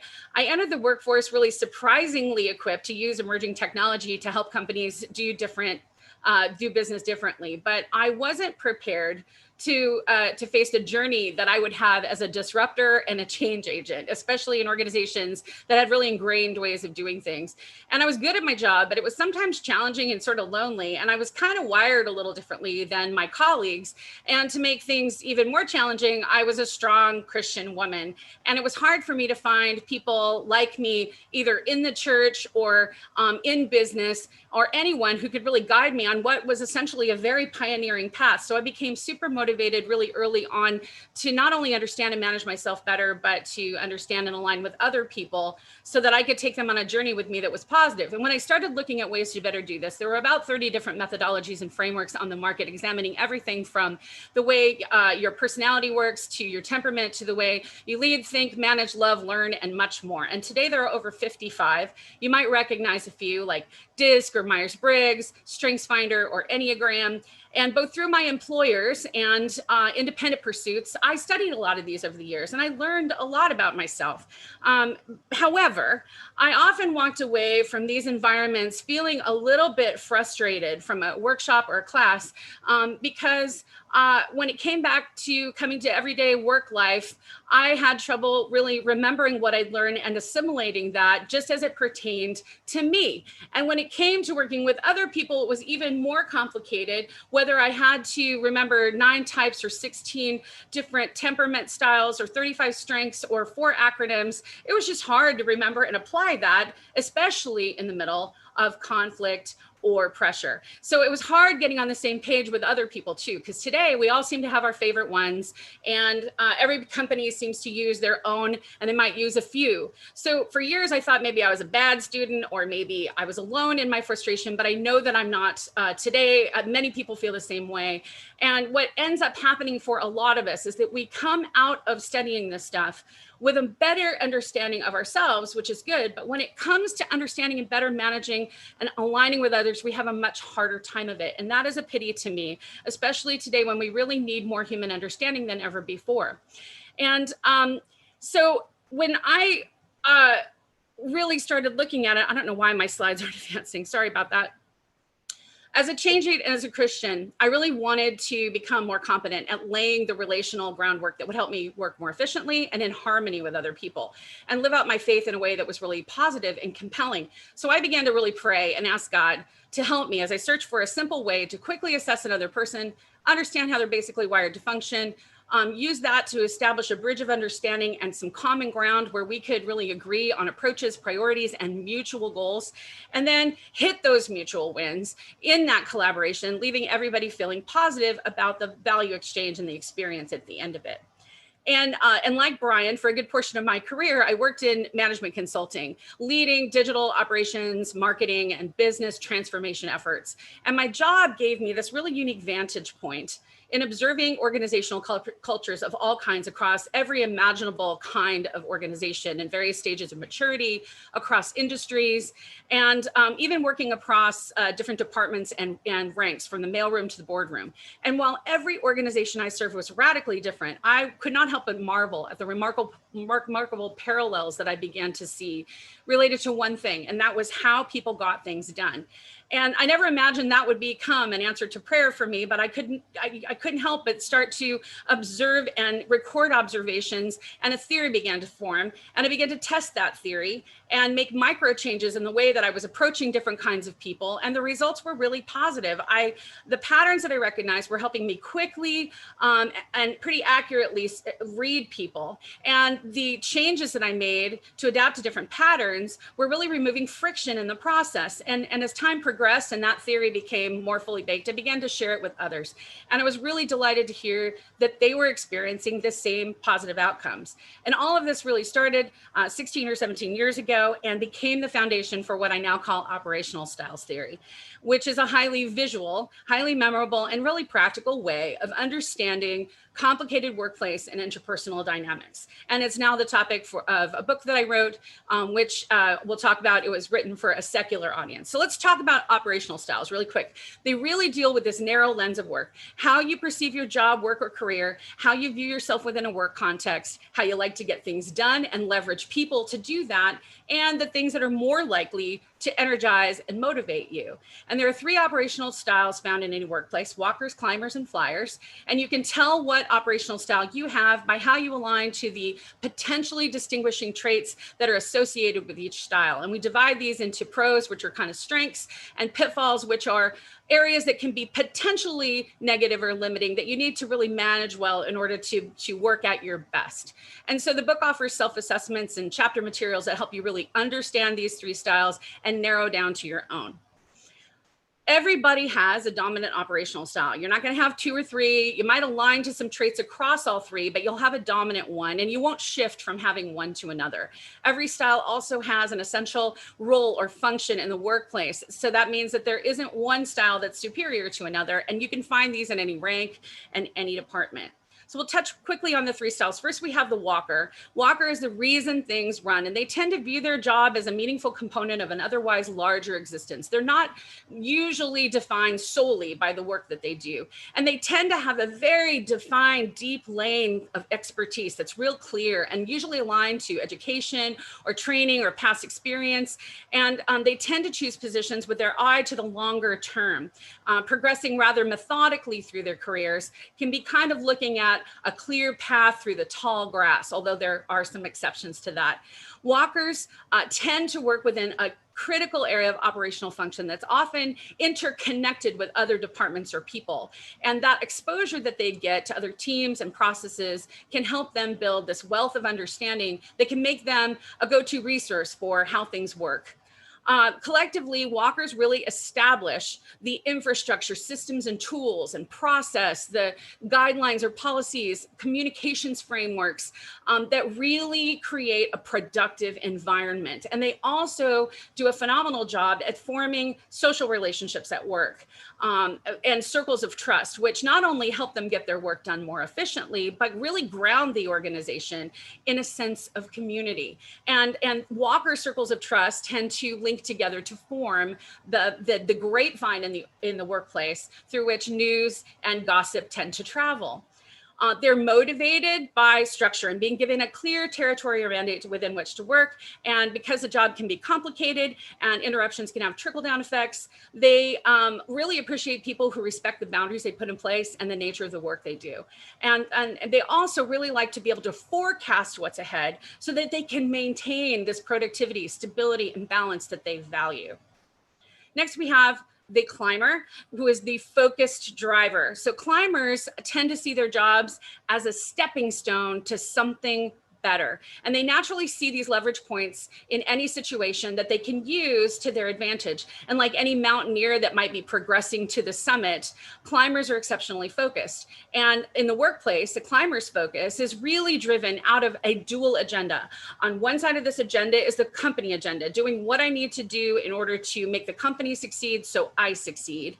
And on the other side of that agenda, it has to do with really fueling my own personal growth and advancement over time. And the agenda really forms the basis for everything the climber does. And that can make them exceptionally good at prioritization and simplification. They excel in establishing the imperatives and goals and objectives and milestones that drive an organization to achieve specific outcomes at a micro and a macro level.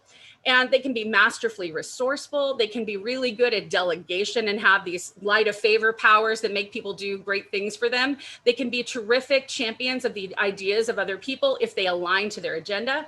And they just need to be careful about how they use those powers so that they don't over control, dominate, or take ownership. They're naturally good negotiators, persuaders, speak the language of executives, manage up well, and network. And they are really motivated by power, influence, status, authority, advancement, rank, and this concept of reward. So climbers are the ones who are really saying, see that hill? We're going to take that hill. And once we take that one, we'll take the next one. Driving the organization to hit these milestones related to anything from projects to programs to products, productivity, profit, and more. Then we have the flyer. So everybody wants to have purpose in life, but for flyers, they really see their job as just this intricate part of their mission, purpose, and calling in life. They can't separate it. And because of that, out of all three styles, they tend to have the worst time at establishing any form of work-life balance. A lot of flyers don't even see the need for it until they get married or have kids. And classifying what a flyer does can be kind of challenging because they have this really broad multidisciplinary ability and skill. And they might be crossing boundaries, disciplinary boundaries, or they might be crossing organizational boundaries or doing many things at once. They are natural catalysts, risk takers, and change agents who stir up the wind with their proverbial wings. And because of this boundary crossing factor and this change factor, they can make people feel sometimes overwhelmed and threatened. But that also makes them really, really good at solving big problems that affect the broader organization. Flyers are also exceptionally energized by ideation and brainstorming. And they have this ability to get up at this 30,000-foot view, right? And see the interconnection of things in the future and in the organization. And they can zoom down also into executional detail at blinding speed. And that can be very frustrating because, they can be exhausting and overwhelming. But this allows them to really infuse the organization with transformative vision, perspective, direction, ideas, and solutions that result in the evolution of the business. And because of the way they work, they're motivated by having latitude and freedom to really innovate and build things to them that matter. So we have all these styles fueling the fire of collaboration and community, and things work well together when the compatibilities between styles come together. And we find ourselves doing the things we do best and in trust and reliance on other people to do the same thing. And this can feel positive and energizing and motivational, and all these feelings can reign. But of course, that's a bit of a panacea. Work is very rarely like that. When styles collide, or when individual needs are fulfilled, or when people are acting on their pitfalls, or the natural tensions between styles take over, it can trigger negative change reactions that extinguish the fire and damage trust, relationships, and teamwork, create a dysfunctional working environment that is marked by all these emotions. And left to fester, that can really damage organizational culture. So a big portion of our framework really deals with managing style dynamics. And we provide a lot of robust exercises in the book that can help people across three areas that I'll address quickly in closing. But since this is a Christian audience, it's worth mentioning that the secular recommendations we offer in this book have really strong biblical foundations. And I've put some references to those in the slides ahead for anybody that's interested. So the first area we ask people to work on is self-management. And that has to do with two things. First, managing your natural tendencies. You know how you're designed to function and what's going to work for you. You can work on managing your pitfall, your pros, and minimizing those pitfalls. And then second has to do with managing the headspace, which really has to do with correcting internal dialogue about yourself, situations, and other people, so that you are not triggering emotional responses that are damaging or negative or unproductive. Second, we ask people to work adaptively. And that really has to do with really understanding how other people are designed to function, and learning how to plug in and work with them in ways that minimize conflict and style clashes. And the book's really good in this regard because it's a really visual methodology. So it's a lot easier to remember. And we even have entire chapters just on how to work with somebody who has an operational style that's totally different than your own. And this is just a representative example. And then finally, stewarding your journey. That really starts with switching off any passivity or career autopilot to assume responsibility for the trek of your career, aligning your work to the way you're designed to function so you can avoid contorting yourself to fit into jobs that you were never meant to have to begin with. And then establishing plans, goals, objectives, and really a tangible view for what success should really look like for you, so that you can have kind of a true north on the compass by which you navigate your career, course correcting as you go, one step at a time. And for the Christians here, we're really called to do that in tandem and in partnership with the Lord. We're called to submit our plans to him so he can direct our steps. And it's his delight to reveal his plans to his servant. And he has plans for us. So that's an important consideration for any Christian that might be using this method. In conclusion, the big reward of operational styles theory is a better alignment for this journey through this workplace wilderness. It can help you work in greater harmony within the environments you're called to serve, work in a way that's much more closely aligned to the way that you are designed to function so that you can thrive in your natural giftings and extract more gratification from the work you do, and really appreciate and honor the way other people are wired to function so that you can adapt and partner with them in ways that extend empathy and understanding to them, especially when they don't function well. And this can only have the net outcome of making you a better aligned leader and manager who's positioned to thrive in your potential. With Christians, it can also help you relationally live out your values at work. And follow these biblical admonitions related to being transformed by the renewing of your mind and being in this world and not of it. And also offering salt and life in a dark and hurting world. I've gone a bit over, so I want to hand it back to Denise, but thank you for your time. And if you'd like to get the book or email me, all the information's right here for you. Denise? Yay, Leigh, that was so helpful. I'm such a geek because I love these kinds of things. They help me understand myself as well as other people. And I feel like I just got a very condensed management training or leadership development course. So thank you, Leigh, for taking us through all of that. My pleasure, really. So great. Yeah. And I wanted to just ask you to talk about your personal operational style and how knowing that has helped you in your work. Well, I'm a flyer. So, and I actually, I'll put up the screen. I am really sort of the ultimate misfit in business. I used to call myself the Maria Von Trapp of corporate America. If anybody here has ever watched The Sound of Music, I didn't quite fit into the institution. And that was because I was a change agent. And so on one side, I had this transformative vision and the ability to come up with new ideas and to be strategic and actually execute the strategies that I came up with. But I also had trouble sometimes selling my ideas and relaying those ideas and dealing with a lot of the resistance that I encountered. And on one hand, I was a change agent. On the other hand, I could be a troublemaker. I could really stir things up and I could step on toes. So I have learned to really tuck my wings and land gently beside people in the collaborative process, so that I'm not beating them to death with the realities that I see. And I've also learned how to tame my tendency to want to take them on aerial maneuvers with me, because not everybody is geared to do that kind of thing. And heck, maybe they have deadlines. And so I've just really learned how to kind of ground myself and anchor myself. And that's not a bad thing because it prevents me from flying off the handle, right? But I've learned a lot of really important lessons about how to manage myself in the context of this framework, and also how to manage others. And there's something really powerful when you understand how somebody else is designed to function, that the same things that got under your skin about them and annoyed you to no end are the same things that make them exceptionally good at doing things that you may not want to have anything to do with. And it's a lot easier to tolerate that kind of stuff when you see that it makes them great at doing something that needs to be done that you don't want to do. So that's also been a very freeing revelation and something that really helps a lot, especially with this methodology. Yeah, and to know that all of it is part of God's design, I think, that just is so reassuring, I think. Leigh, thank you again.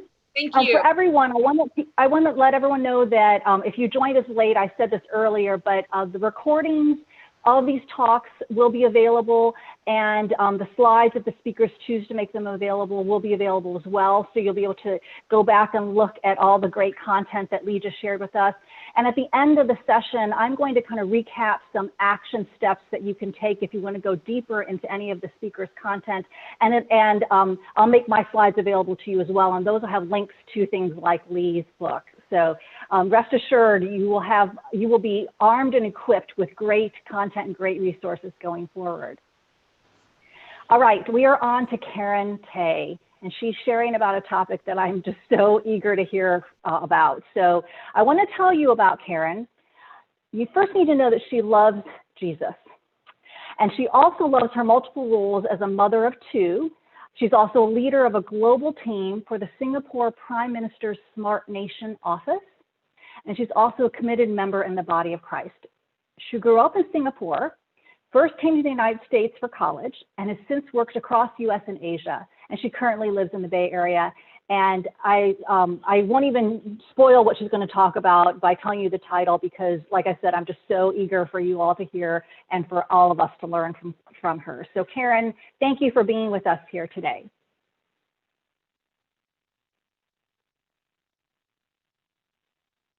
Myself. Welcome everyone. Thanks for coming to my talk, Ambition and the Christian, with a specific emphasis perhaps on women, because that's part of my story.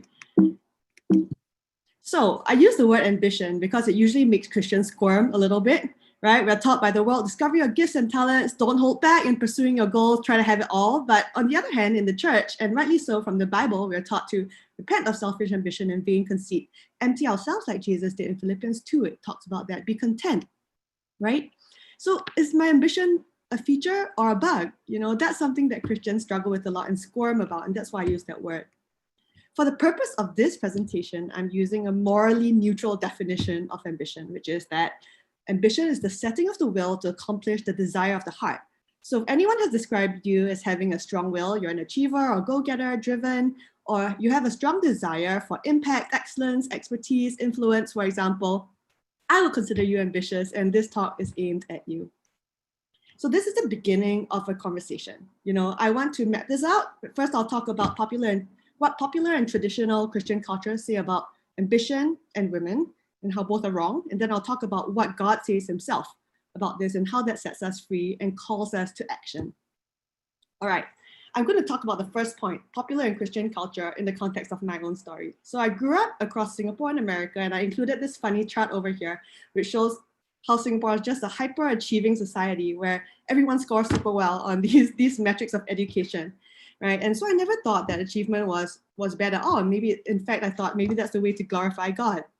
But when I came to Christ in college at Princeton, I started to realize, oh, my identity is really put on this idea of being, you know, an achiever, and I really need to repent of that and put my faith in Jesus instead and channel my drives to serving other people instead. But even on my best days, you know, doing very altruistic things. My first job, for example, was on low income policy, education for disadvantaged kids. My motivations were always mixed.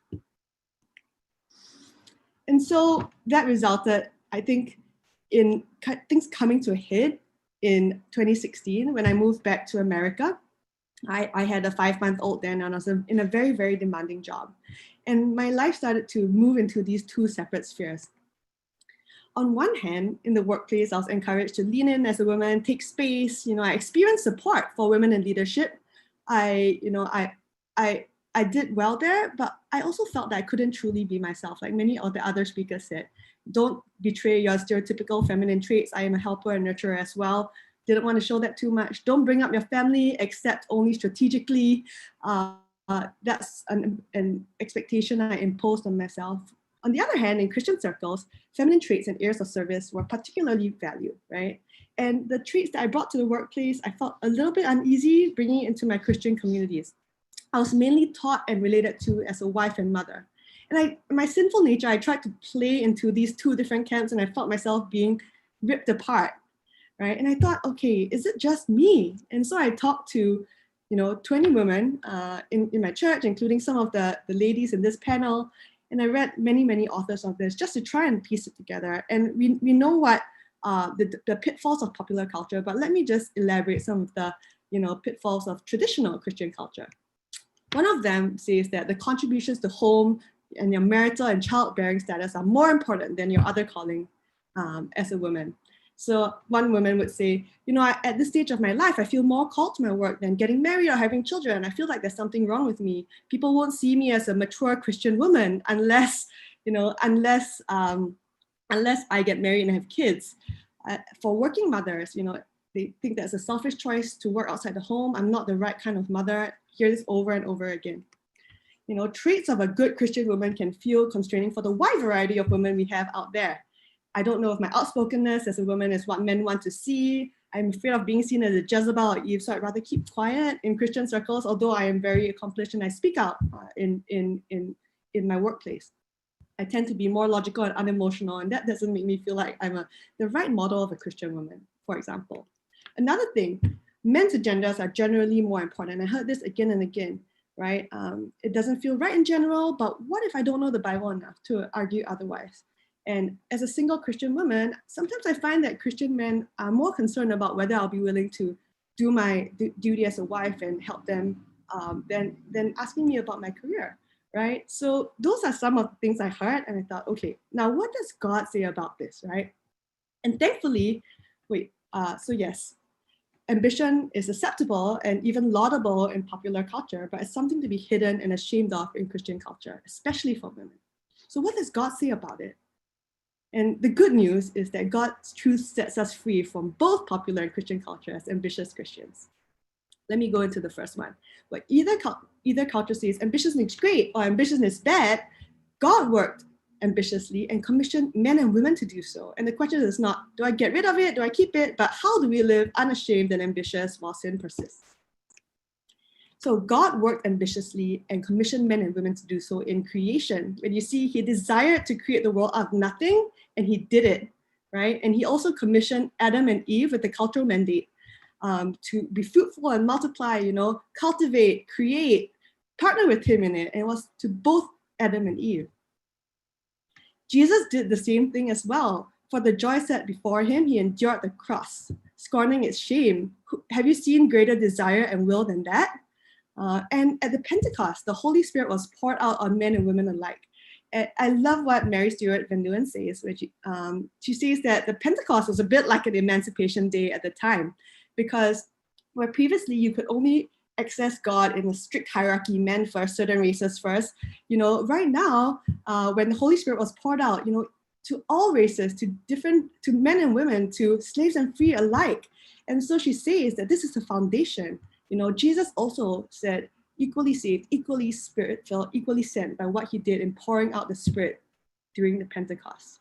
So that's what we see. And in the Bible, you see just a huge range of women living out different callings. And there's a huge diversity, and many women who you consider ambitious or you might label ambitious today. Right? I won't go too much. I can talk about this more if you would like later on. So in conclusion for this segment, men and women alike, your ambition and drive is one way you bear God's image. And the question is, how do we live unashamed and a bit ambitious while sin persists? There's no better place to look than the life of Jesus. He was extremely ambitious, as I mentioned to you, but he lived in close relationship to God. How did he do it? What was his life like? First category is the disciplines of engagement. I would say step out and pursue. Jesus is the oldest son, the oldest Jewish son. They had so many expectations of him. And in the Bible, it says, his mother and brothers came to take him. He said, what are you doing? But he didn't, he followed God's will. He was willing to step out of the shame of breaking roles. So, for example, if you're a Christian mother and there's a sense of culturally, this is what a good mother does, a good wife does. If God is calling you to something else, step out. He will give you the grace to do things differently. The second thing is wrestle, because, sometimes Christians, we are afraid of desire, but desire is meant to be brought before God the same way that Jesus did in the Garden of Gethsemane. Lay down and multiply power as a discipline. Jesus didn't abdicate his power, but you can see him just using it to benefit other people, to help them live in their image of God, to help them flourish. And as Christians, we have to think all the time as leaders, how do we do that? How do we help other people, give our power to other people to help them flourish and live into their potential? Then I would complement that with disciplines of surrender, right? Jesus took time off to go pray with God, to be alone, to be in silence. And I think as very driven Christians, this is very hard, but as a rhythm of life, it's extremely important to remember who is working on our behalf, who is really the one. It's not us. And the last one is very personal, learning to walk with God in seasons of waiting. So when your desires are not fully fulfilled yet, you can still keep struggling with God and to start to see these seasons not as waste, but as times when God transforms us, transforms our character, brings us into relationship with him and does amazing things in our life so that we can channel our ambition better, right? And Jess will be talking more about that later. So that's the first part, really. How do we live unashamed and ambitious when sin persists?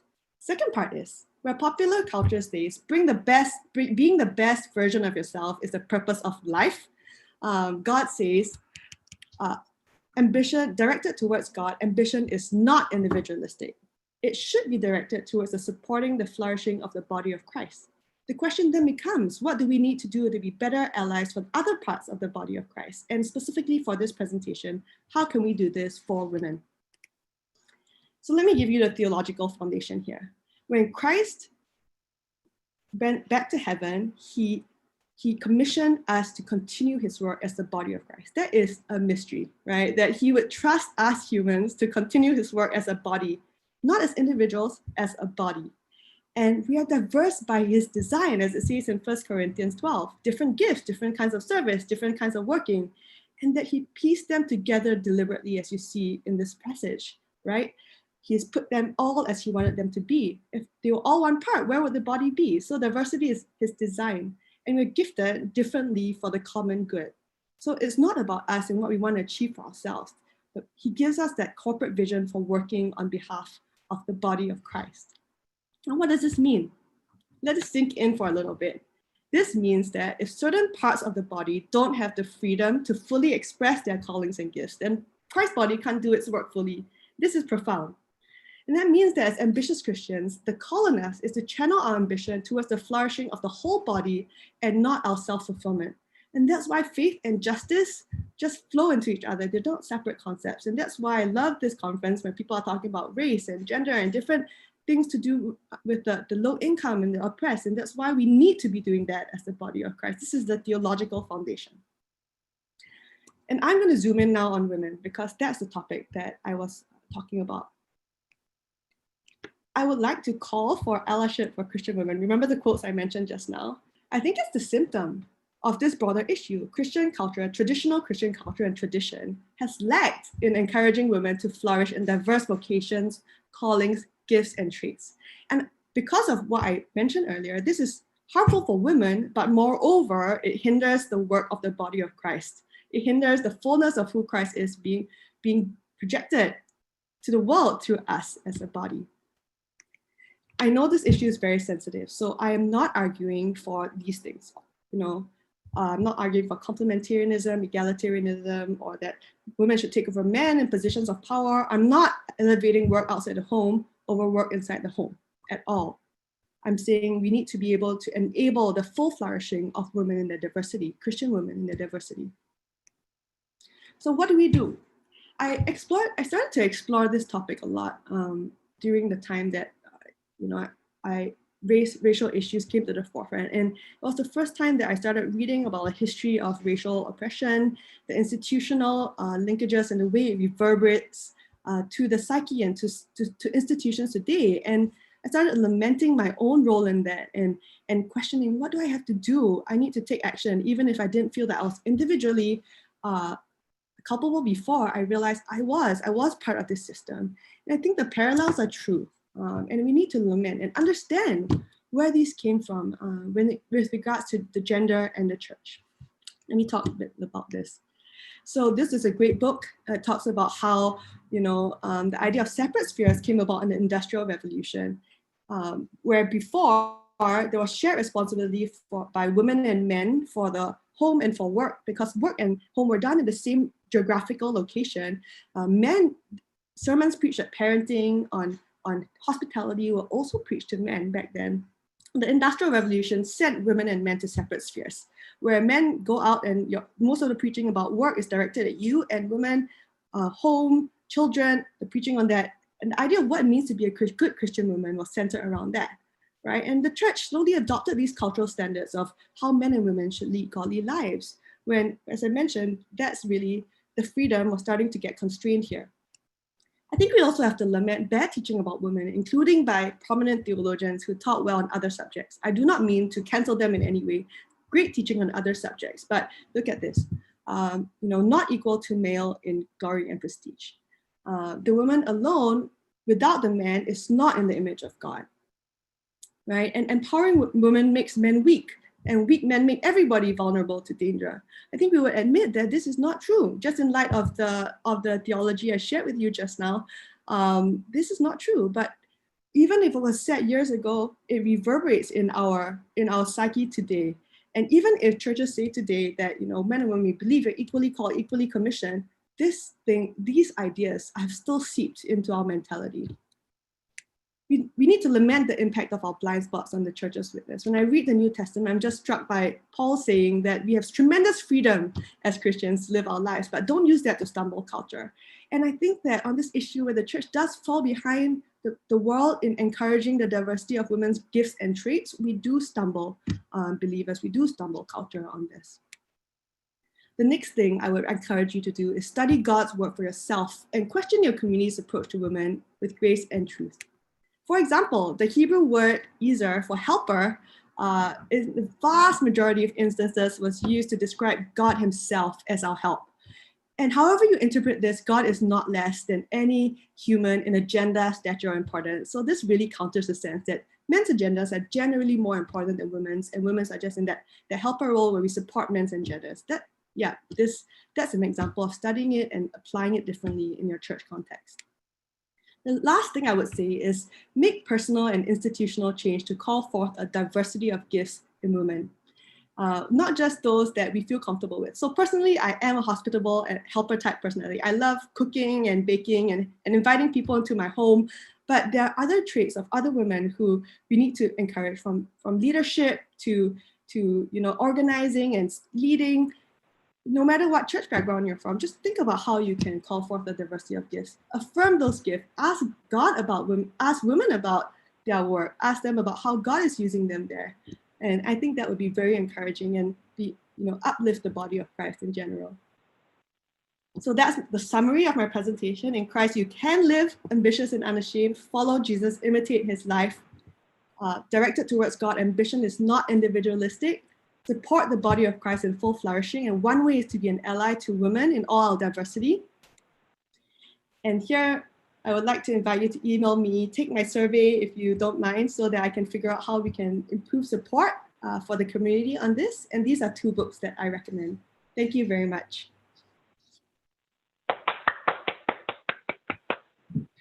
Wow. Karen, thank you for speaking very courageously about a topic that is very, I think, difficult for a lot of people. So, and you should know that in the comments that were coming through on social media during your talk, what you said resonated with quite a few folks. So I want you to know that just having the courage to speak the truth in love, we are all blessed by that. We only have time for one quick question, and so the question is, how do you recommend we talk to the men? How do we, I should say, women, talk to the men in our lives, like husbands, partners, pastors, even male colleagues, about these issues and about allyship specifically?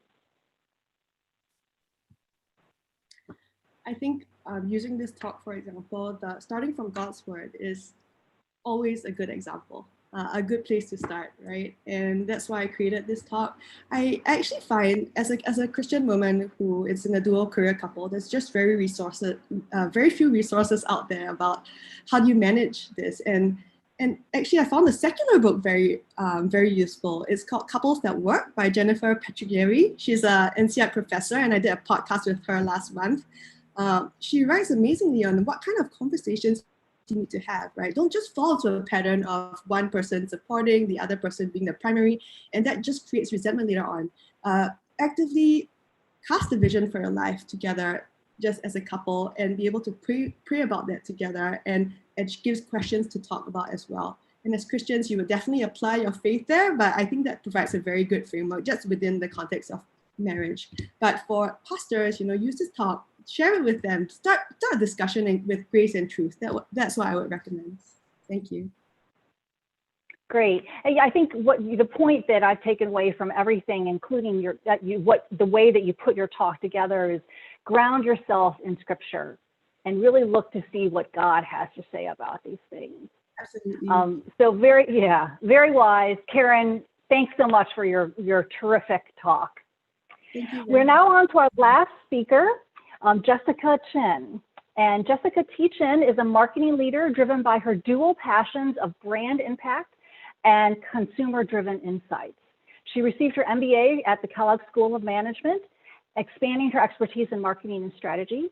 She joined Nike marketing after business school, and now she's back in Silicon Valley at WhatsApp as a leader in brand strategy.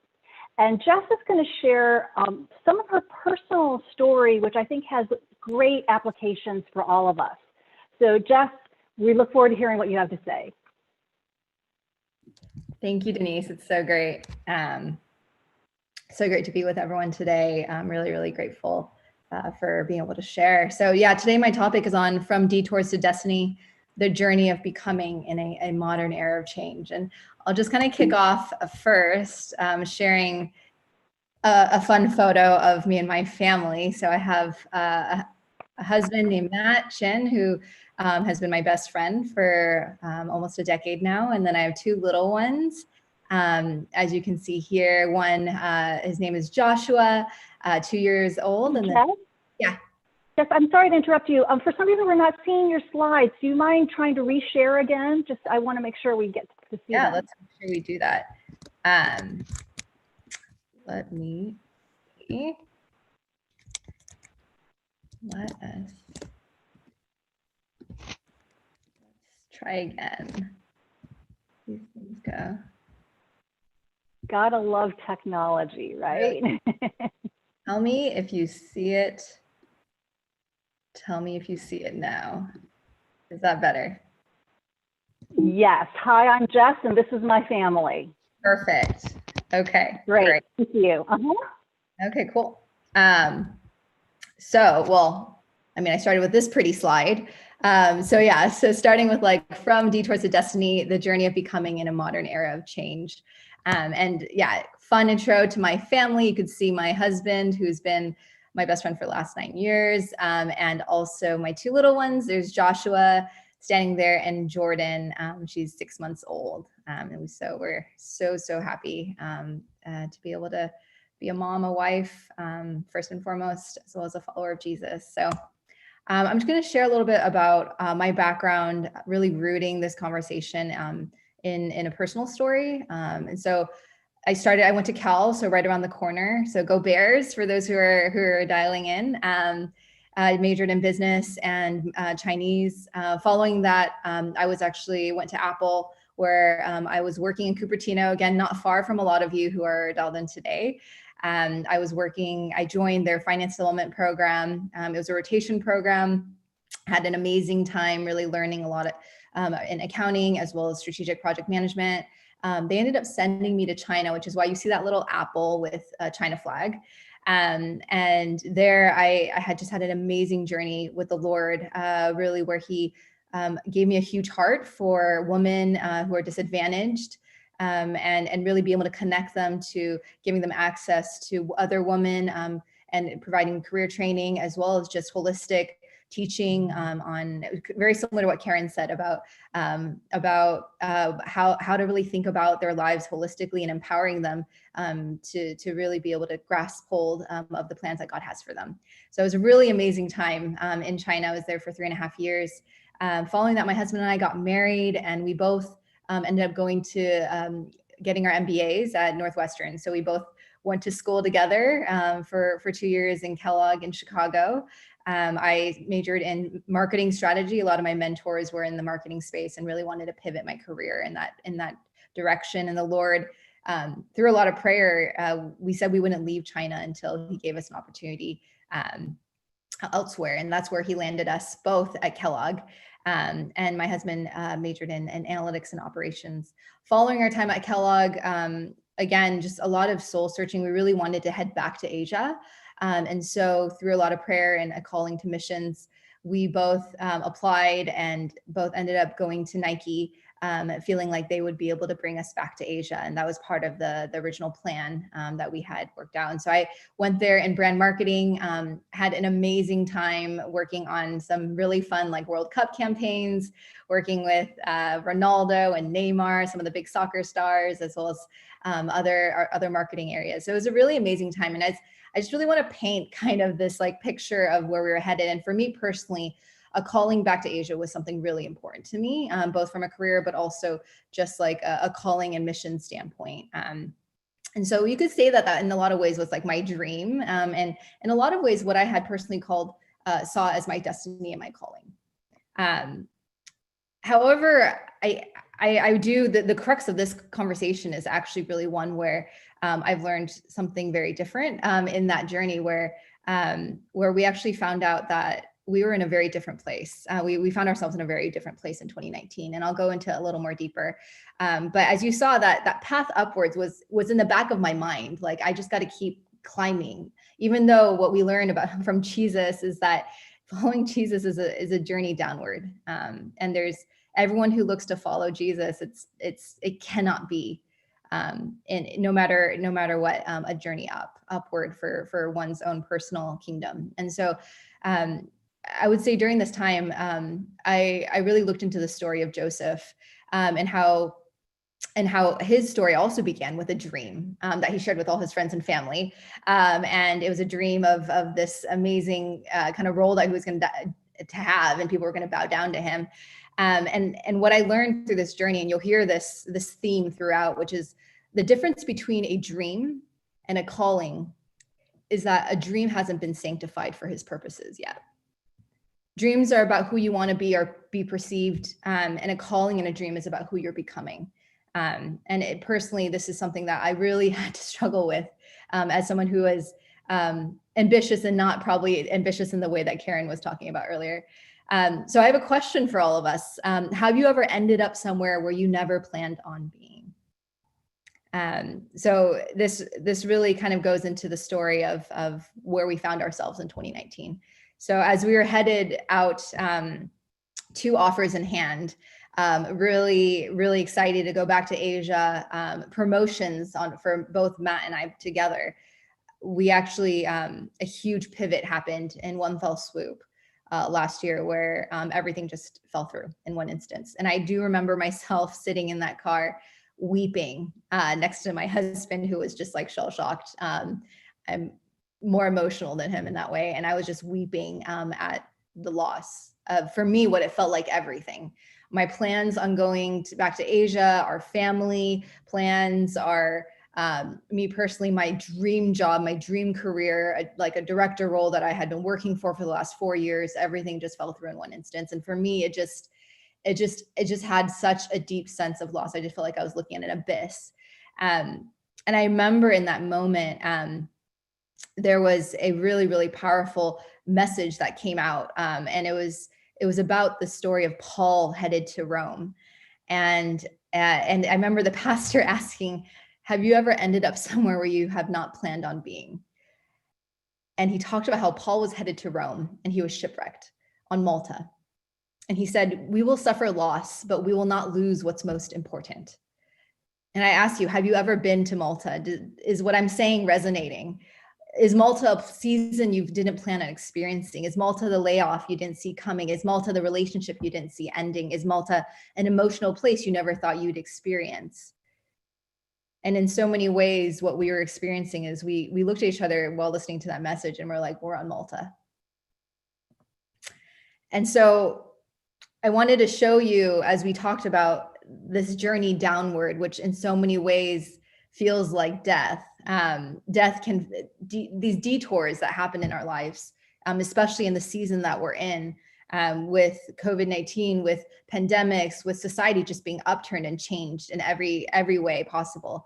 Our individual lives, there's so many detours happening, and often we feel stranded, and often it feels like death. And I think the reason why God allows our dreams and our callings to go through this kind of upside down pyramid turn is for this beautiful sanctification process that he leads us to. And so I'm going to talk a little bit more about that now. And so in that fell swoop, I'm just going to bring us back into that moment when I was sitting in the car crying.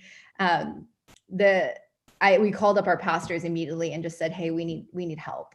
And I remember running into the room. They were just immediately like, let's meet up. And I remember running into the room, just like weeping. And one of the dear sisters of mine just like hugs me. And she says, you know what, Jess, like, you may not have a job. You may not have a calling to China or Asia right now, but you know what? God loves you. You know, God loves you so much. And I looked at her and I'm weeping. And I said, you know, I know that, but I don't love me. And there was something really deep inside that happened, where I felt like I really did realize that even though I had known all the biblical stories that, you know, God loves me, there was something really deep there around like my career ambitions, and also just what I had imagined my destiny to look like. And I think what I realized was like, in the very fundamental piece of it was that like, I had imagined my own destiny, and God actually wanted to refine it through what he does to those that he loves through pruning. And so I want to read this verse in John 12:24. It says, "Very truly, I tell you, unless a kernel of wheat falls to the ground and dies, it remains only a single seed. But if it dies, it produces many seeds."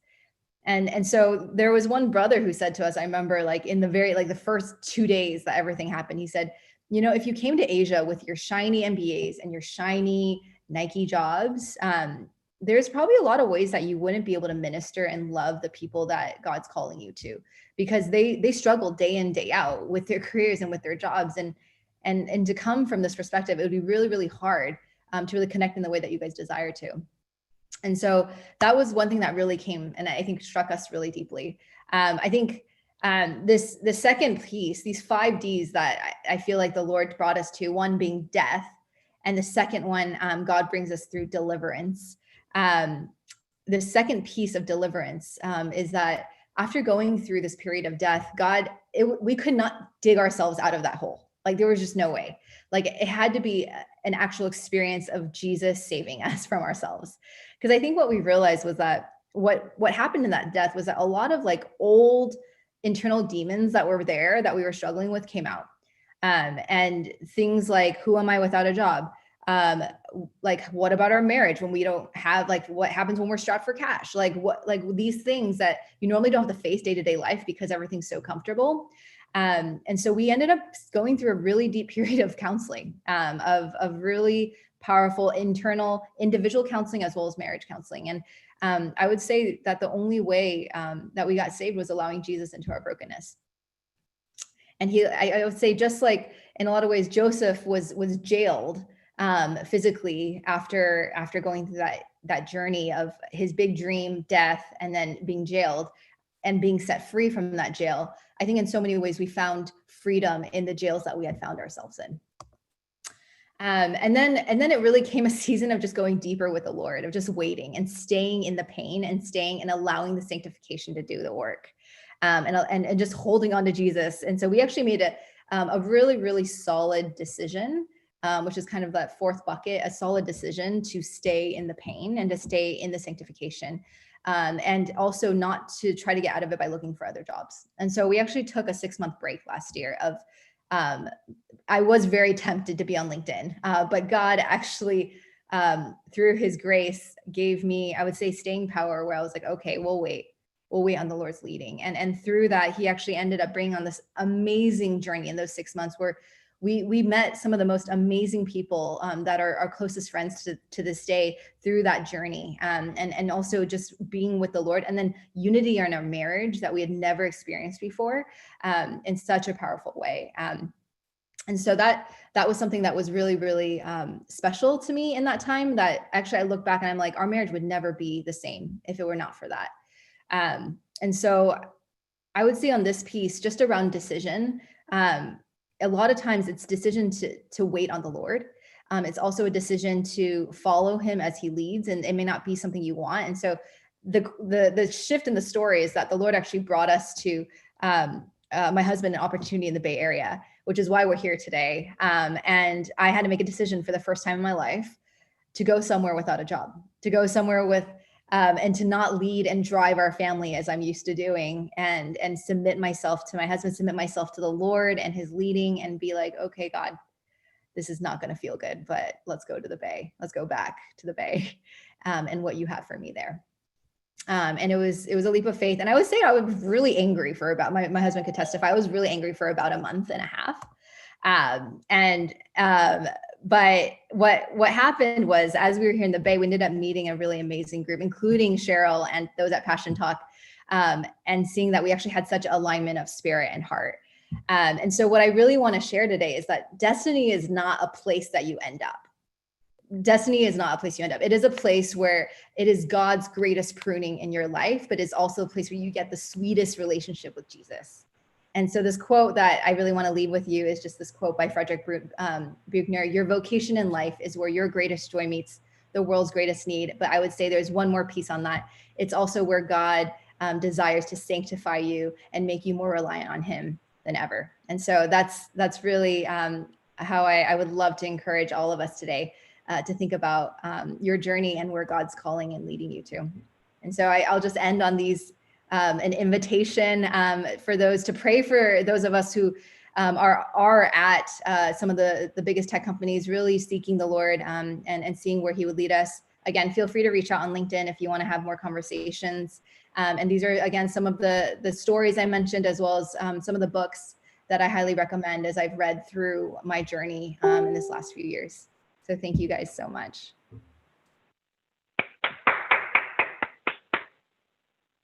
Wow, Jess, thank you. And I really appreciate how you redefined or reframed some of these things like, you know, what is a dream and what is destiny? So thank you for giving all of us really like meaty things to think about. That was terrific. I wanted to ask you just one follow-up question, because I know that you know, there may be people who are listening in or watching who have questions about like career choices, whether they are, you know, younger or newer in their careers and really trying to navigate what field that God might be calling them to, or maybe as a more established person in their careers thinking, maybe I need to change. You know, do I go into nonprofit or do I do something different? I'm just wondering, do you have anything to share about how do you discern what direction God is leading you when it comes to kind of career choices like that? Yeah, no, that's such a good question. I personally would say that for me, all of the career choices I made were a lot through like deep mentorship and through people that I would say like them 10 years ahead of me and being like, that is what I want. Like that's the kind of either life, career that I can dream of and would love to be in. And so if you know people like that, and I would say definitely specifically in the kingdom and seeing them be able to live out that faith, just one is all it takes. And just drawing near to them and really kind of holding on to them as like a Paul and Timothy and allowing them to speak into your life and giving you direction. Of course, spend as much time as you can in the word and listening and also knowing yourself, knowing what you love. But for me, like I would say, like I have two very special mentors who really helped me kind of switch over, as you saw a lot of switches in my own personal journey into brand. And so that, yeah, just people that you really respect, especially kingdom leaders, they make all the difference.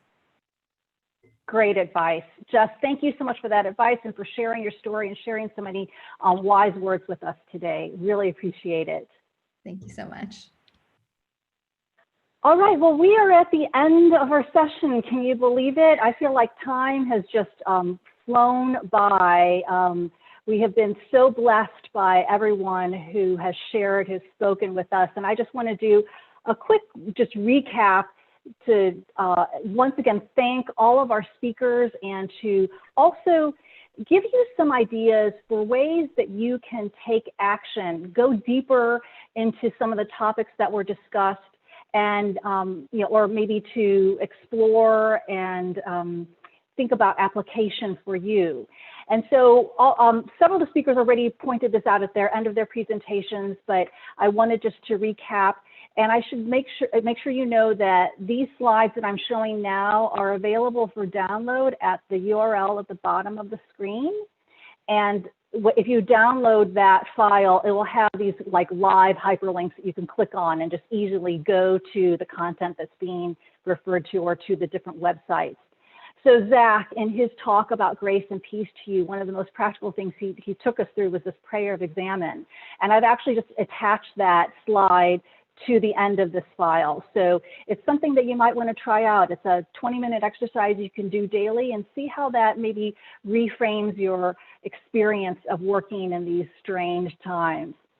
Leslie, talking about science and faith, and we want to encourage you to check out her book, God of the Big Bang, How Modern Science Affirms the Creator. She also has a lot of other great content and resources on her website, so I encourage you to check that out. Brian Kang talked about Graham Cook's brilliant TV channel and how discovering that was a really pivotal moment in his walk and his journey of transformation. So he would recommend you checking that out. He also recommends a meditation by Christian Neff. And then also there is an app that you can use to take action as an ally to the Black community. And again, all these links are live in the slide. Leigh. But when she talked, I was like, there's no way we're going to be able to get to everything she has to say. So it's a good thing she has this book that we can go look at. So get her book, Walk, Climb, or Fly, Surviving and Thriving in the Workplace Wilderness. Karen also referred to a couple of books. One of them is A Woman's Place. And I'd also highly encourage you to take her survey. It's confidential, it's pretty short and sweet, and it's also a great way to engage with Karen in dialogue about the topic of ambition. And finally, Jess just went through her actions. Reread the stories of Joseph, Moses, and Paul. Read these books that she's recommended. And then the organization Go, Live, Serve. I just discovered it, and they're doing really unique work in China and other countries, and that just might be something that would spark your interest. The final action is actually from me. So again, my name is Denise Yohn, and I am just have a real passion for the integration of faith and work because it's been so transformational in my own professional and spiritual journey. And so in partnership with the Faith and Work movement, we're putting on a program called the Faith and Work Journey. And it's really a combination of a spiritual formation and professional development experience that is designed to help Christian business people create this integration of vital, healthy, valuable integration of faith and work. It involves, it's a 3-month program that involves intensive learning sessions, small group meetings, and optional one-on-one coaching if you're interested. Here's the URL that you can use to apply to participate, and the program starts next month, so it's perfect timing for you to follow up and really dig deep into what God's vision is for your work and how you can apply biblical standards to your everyday work life. Again, a copy of these slides is available at this URL, and we look forward to continuing the conversation and look forward to the rest of the sessions today. And with that, I am going to hand the mic back over to Angelo. Thank you again to my speakers and to everyone who has been participating in this session. Thank you, speakers, and thank you, Denise, for hosting such an amazing session, putting together such a great panel of perspectives, of stories, and this amazing call to action set of slides for everyone to be able to follow. You can get those at the link. We'll post it in the chat, but they'll also be emailed out after the conference ends. So thank you, everybody, for joining. We are taking a lunch break for the next about 50 minutes. But during lunch, there's also going to be a memorial to the late Dr. Robert Harp. Dr. Bob Harp was going to be one of the session chairs for the following session after lunch, and unfortunately passed last month. So several folk who have been working with him, who have been mentored by him and have engaged with him are sharing some of their testimonies and stories of their experiences with him over the lunch hour. So you can stay on the stream and please join us. And with that, I'll hand off to Cheryl, who will be running that session. Hi, everybody. Let me adjust my camera. Yeah, actually, I'm going to ask Jess Chin to also stay on because she worked with Bob as well. We're all part of the Lausanne cohort of workplace leaders. And also, we invited a bunch of leaders from Lausanne to say a few words about Bob's memory and his work. So I wanted to, I guess, thank you, Angela, for just being an amazing co-host today. This is preceding the next session, which is why we want to take this time to honor the seeds sown by Dr. Robert Harp. So I will just share the screen with you guys.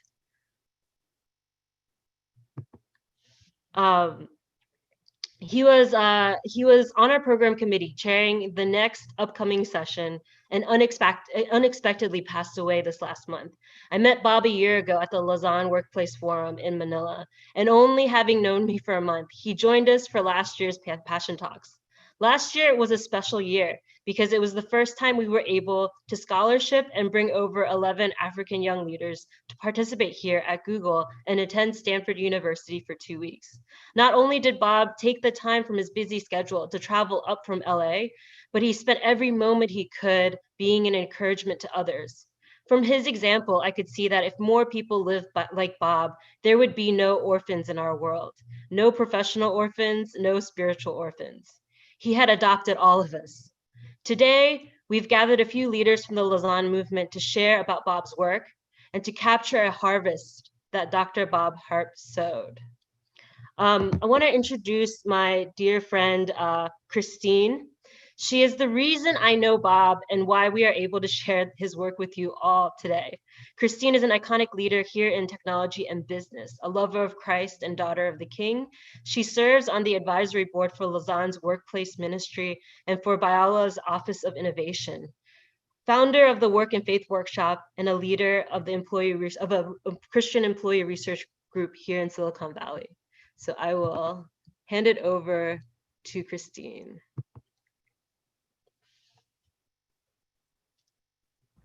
Hi, can you hear me okay? Yeah, okay. Cheryl, thank you so much for the invitation and the very generous introduction. I feel very grateful to be here and to share a little bit about my dear friend and mentor, Bob Harp. As I've been reflecting on his impact on my life, I just feel such deep sense of gratitude that God orchestrated our lives in a way that we could meet a few years ago. And it amazes me how knowing someone can just significantly impact the trajectory of your life. And I met Bob during a season of my life when I was in transition and had a lot of questions around career and calling and what does it look like to follow Jesus with all of my life. And it's like God gave me Bob in that season to help me. And I truly believe that God knew that I needed someone like Robert Harp to show me what that could look like, and not just show me, but to support me and advocate for me and open up doors for me to expand my vision for what it looks like to be a follower of Jesus, authentically living out your identity in Christ in and through all that you do, including in business. And so I just wanted to share a little bit about my friend and mentor, Robert Harp. And Bob and I met in October 2016 at a Faith at Work summit. Again, in this season, as I was asking questions and felt really alone, I signed up to go to a summit. What else should I do, right? And it was in that space, and my keynote is being really weird. So I'm gonna,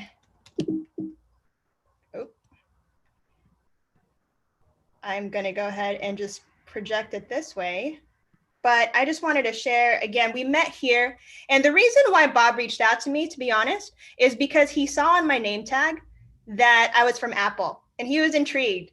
And he told me that like right off the bat. And so we got coffee and we caught up, but we ended up staying in touch. And from the very first day that I met Bob, he was so affirming. I felt so comfortable sharing with him the different questions that I had and what I was going through in that point in time. And I look back at emails that he sent me after our first initial lunch or coffee, and he was just so affirming with his words. And I am so grateful for the way that he does that. Sure enough, a year later, he invited me down to Biola to meet students, because he knew I had a heart for students. I'd been serving in youth ministry for quite some time. And so he had me come down to Biola to see his turf and meet the awesome students that he was so passionate about. And you see here, Elaine Fung, one of the students who helped found the Entrepreneurship Society at Biola University, which Bob was integral in kicking off. And so I got a chance to learn a little bit more about this Christian academic world, which I had no concept of until that moment in time.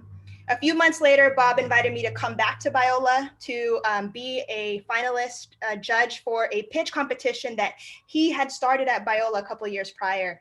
And it was just so much fun to hear from students at Biola or recent grads of Biola sharing their ideas. And we got a chance to ask them how they integrate their faith in their business and award the top 3 winners with some cash prizes and other packages. And this competition still is ongoing today, thanks to Bob's stewardship in kicking that off. Again, I mentioned I met Bob in October 2016 at a Faith at Work summit. I felt very alone. I felt like I was the only person from Silicon Valley that attended that conference. That 2 years later, when the summit was happening again in Chicago, I had to bring my Silicon Valley friends. And I, thankfully, a number of them said yes, and they were able to come. And we had an amazing showing of Silicon Valley tech Christians at the Faith at Work Summit in Chicago, including, of course, my dear friend Cheryl, who graciously agreed to be on a panel for me at this event. And a few months after that, God put on my heart, in partnership with a number of friends from Silicon Valley, to put together a work and faith workshop. And I just bring this up because earlier that year in 2019, Bob had reconnected me with Elaine Fung, that student that I met at Biola a couple of years prior. And Elaine had just graduated and was also going through a transition and a little bit of a hard time post-graduate. And Bob reconnected us, and I invited Elaine to consider interning for me to help launch the Work and Faith workshop, and she graciously agreed. And that's another reason, another way in which Bob and God just connected us, and he's just had this, he's had his impact in all these different areas of my life and different projects that I tend to find myself kicking off. And sure enough, a few weeks after this big event, I got to participate in the Lausanne Global Workplace Forum, and Bob was the first person that nominated me for this event. I had no idea what Lausanne was, that it was the, one of the largest evangelical Christian organizations in the world, connecting global influencers for global mission. And I had no idea what it was, but he nominated me, and I trusted him, and it was happening where I was born, in the Philippines. And so I couldn't say no. And Bob not only nominated me and opened up this door for me, he advocated for me to be on a panel. Like, what? It was one of the just surreal moments for me personally, to be able to be on a stage in front of hundreds of people in the country where I was born, sharing about something so deeply personal and something so I'm so passionate about, which is faith and work, and integrating that in our daily lives. And not only did Bob open up this opportunity for me to go to Manila to be a part of this summit, he stayed and invested time and energy and helped me launch a passion project of mine, which was Dream Bigger Manila. And Cheryl, of course, was there as well, and a number of other friends from Silicon Valley. And Bob helped me launch this event, a pitch competition for youth in Manila. And I invited him to be a finalist judge. Now it was his turn. And he graciously said yes. And it was just so much fun. And I loved seeing him connect with students, which he does so naturally and so effortlessly. And he even posted about it on social media multiple times, how much the students and their stories impacted him.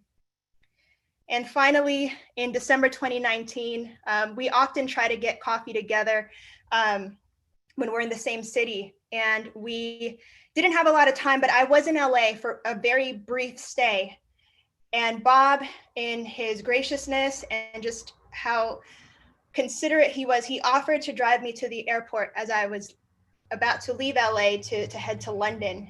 And I feel very grateful that I was so happy to catch up with him. We had such a great conversation talking about plans for 2020, that I said, Bob, we should take a selfie. And I don't normally take selfies, I just don't. But I'm very glad that in that moment, I had this idea. And this is the last photo that I have with Bob. And I'm so grateful that I have it. And many of you are aware that this is Bob's life verse. Therefore, my dear brothers and sisters, stand firm. Let nothing move you. Always give yourselves fully to the work of the Lord, because you know that your labor in the Lord is not in vain.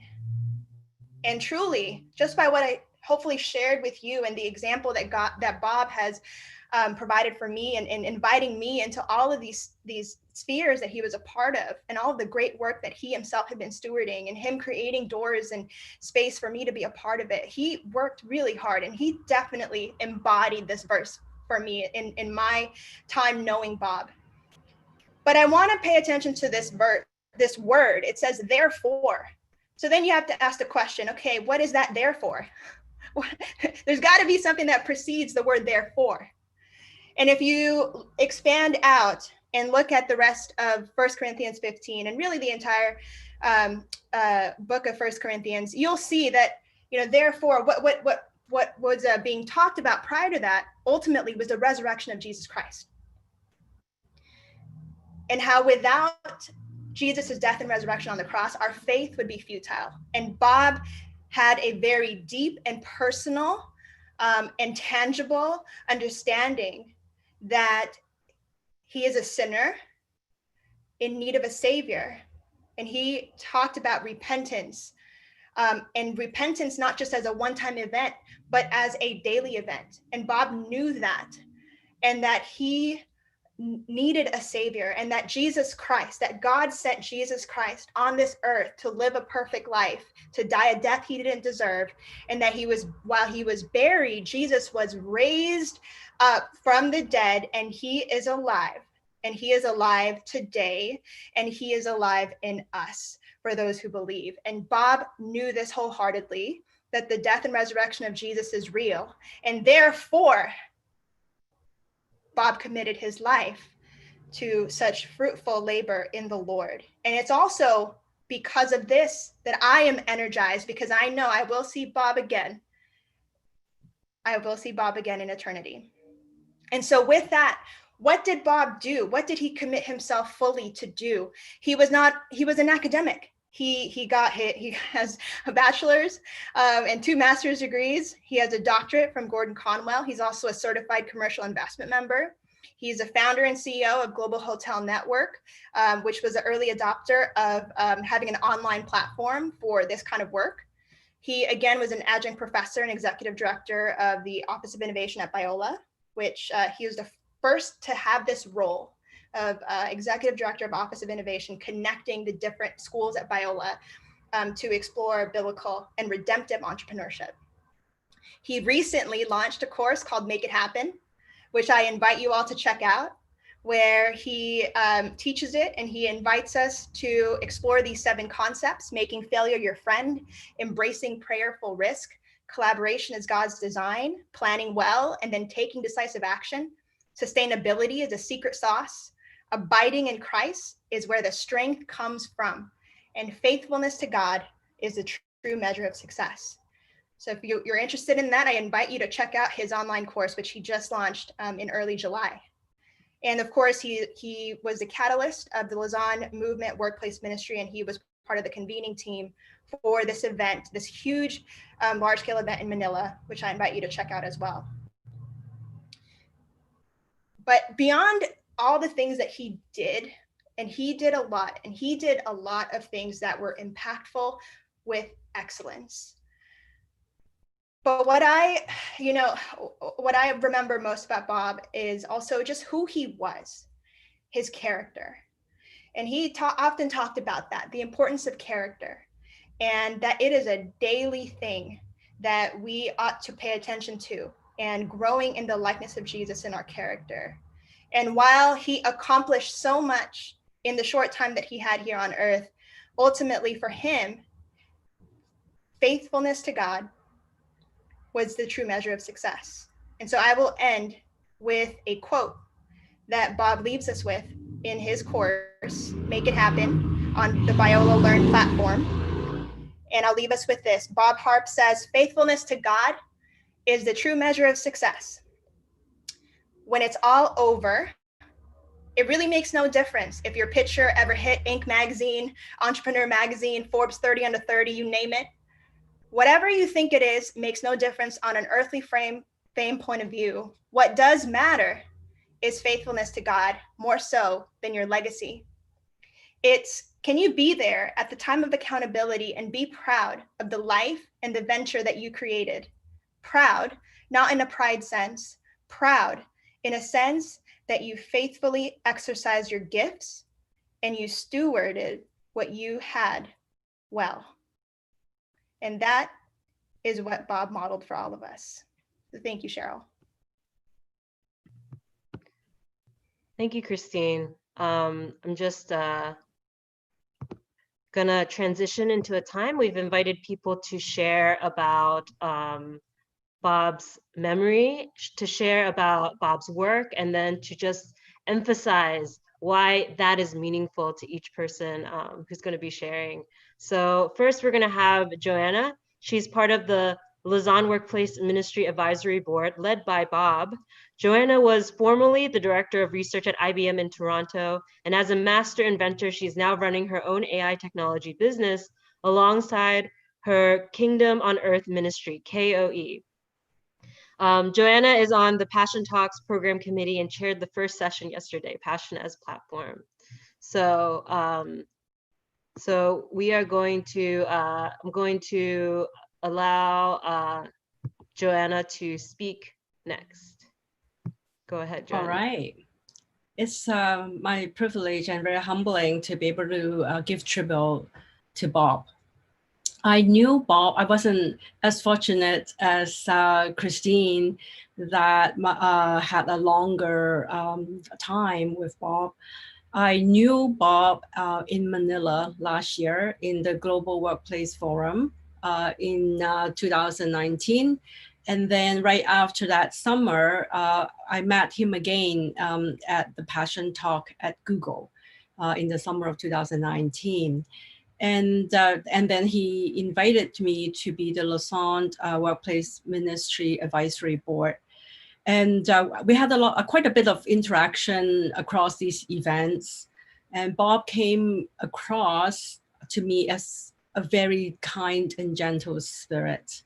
And I remember we have a long chat as he invited me to the advisory board that stick to my mind. He basically, the word that stuck in my mind was that he's bilingual.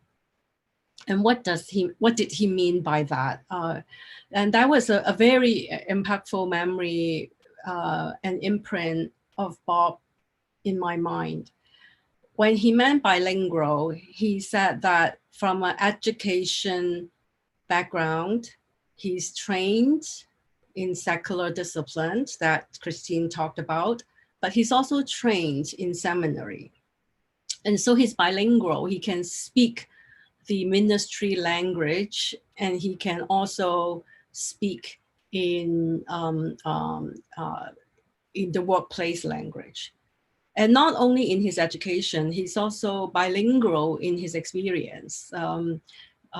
He's actually a very seasoned entrepreneur in the industry of hospitality. And I also learned that he's actually a certified investor, and he's actually a certified real estate broker.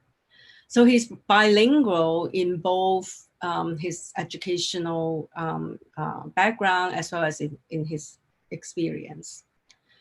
And in our interaction, he's always, his servant's heart came very clear, like when we, make announcement and get things going, there's a lot of details, and some of them are very mundane. And he always has this washing the feet kind of attitude, never grumble with all the, mundane little things that he had to do, and really demonstrate and live out the servant attitude in and day out, walking in Jesus.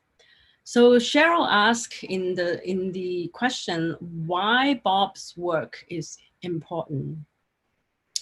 Well, one of the problem statements that really motivates me is the problem statement that that I've made for over too long, is that being church without being kingdom, being Christian without being priest. And so Bob's core passion is being the catalyst of a very key paradigm shift that he started to spearhead. He's the catalyst for this paradigm shift from this 1%, like Michael O talked about, the 1% being called into full-time ministry. Like the current status quo is that the 99% who weren't called into full-time ministry would go to this 1% who are called into full-time ministry as the spiritual go-to elite. Okay, so this 1% become the spiritual supply of the 99% as the spiritual elite, and that this 99% would support the 1% in our church volunteering.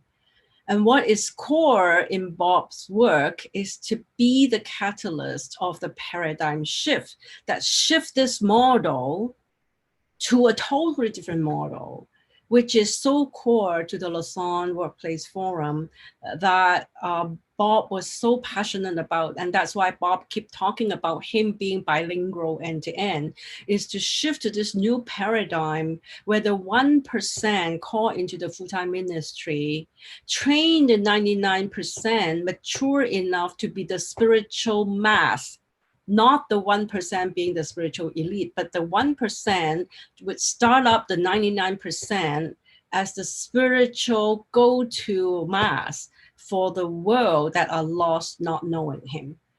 So this whole catalyst of workplace is so core to the life ministry of Bob that he now had passed the baton for us to pick up. And his work that he started, the Lausanne Workplace Ministry Advisory Board that he started, will pick up that baton and go on and continue to be the catalyst of this shift, paradigm shifting from the 1% being the spiritual elite and the 99% being the supporting of the 1% to this new paradigm where the 1% train up the 99% to be the spiritual go-to army of God, to be dispersed to the workplace in the world, so that we, the 99%, grow up to be the priest for the lost in the world.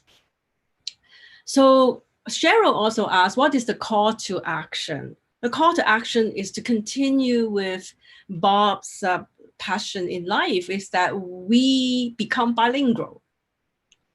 We become bilingual in that we become well-versed in God's word, well-versed in God's heart, that we can be bilingual. We can speak deep spiritual things, but we are also excellent in our workplace, that we become the go-to priest at the workplace. We become bilingual. And the word of encouragement for call to action is to follow the verse that inspired me lately, which is Hebrews chapter 12, verse 2. For the joy set before Jesus, Jesus endured the cross, scorning the shame, and now sit down at the right hand of the throne of God. And so what I learned from this verse to continue with Bob's legacy that he started as a bilingual catalyst of integrating faith and work is that let's imagine the joy in eternity.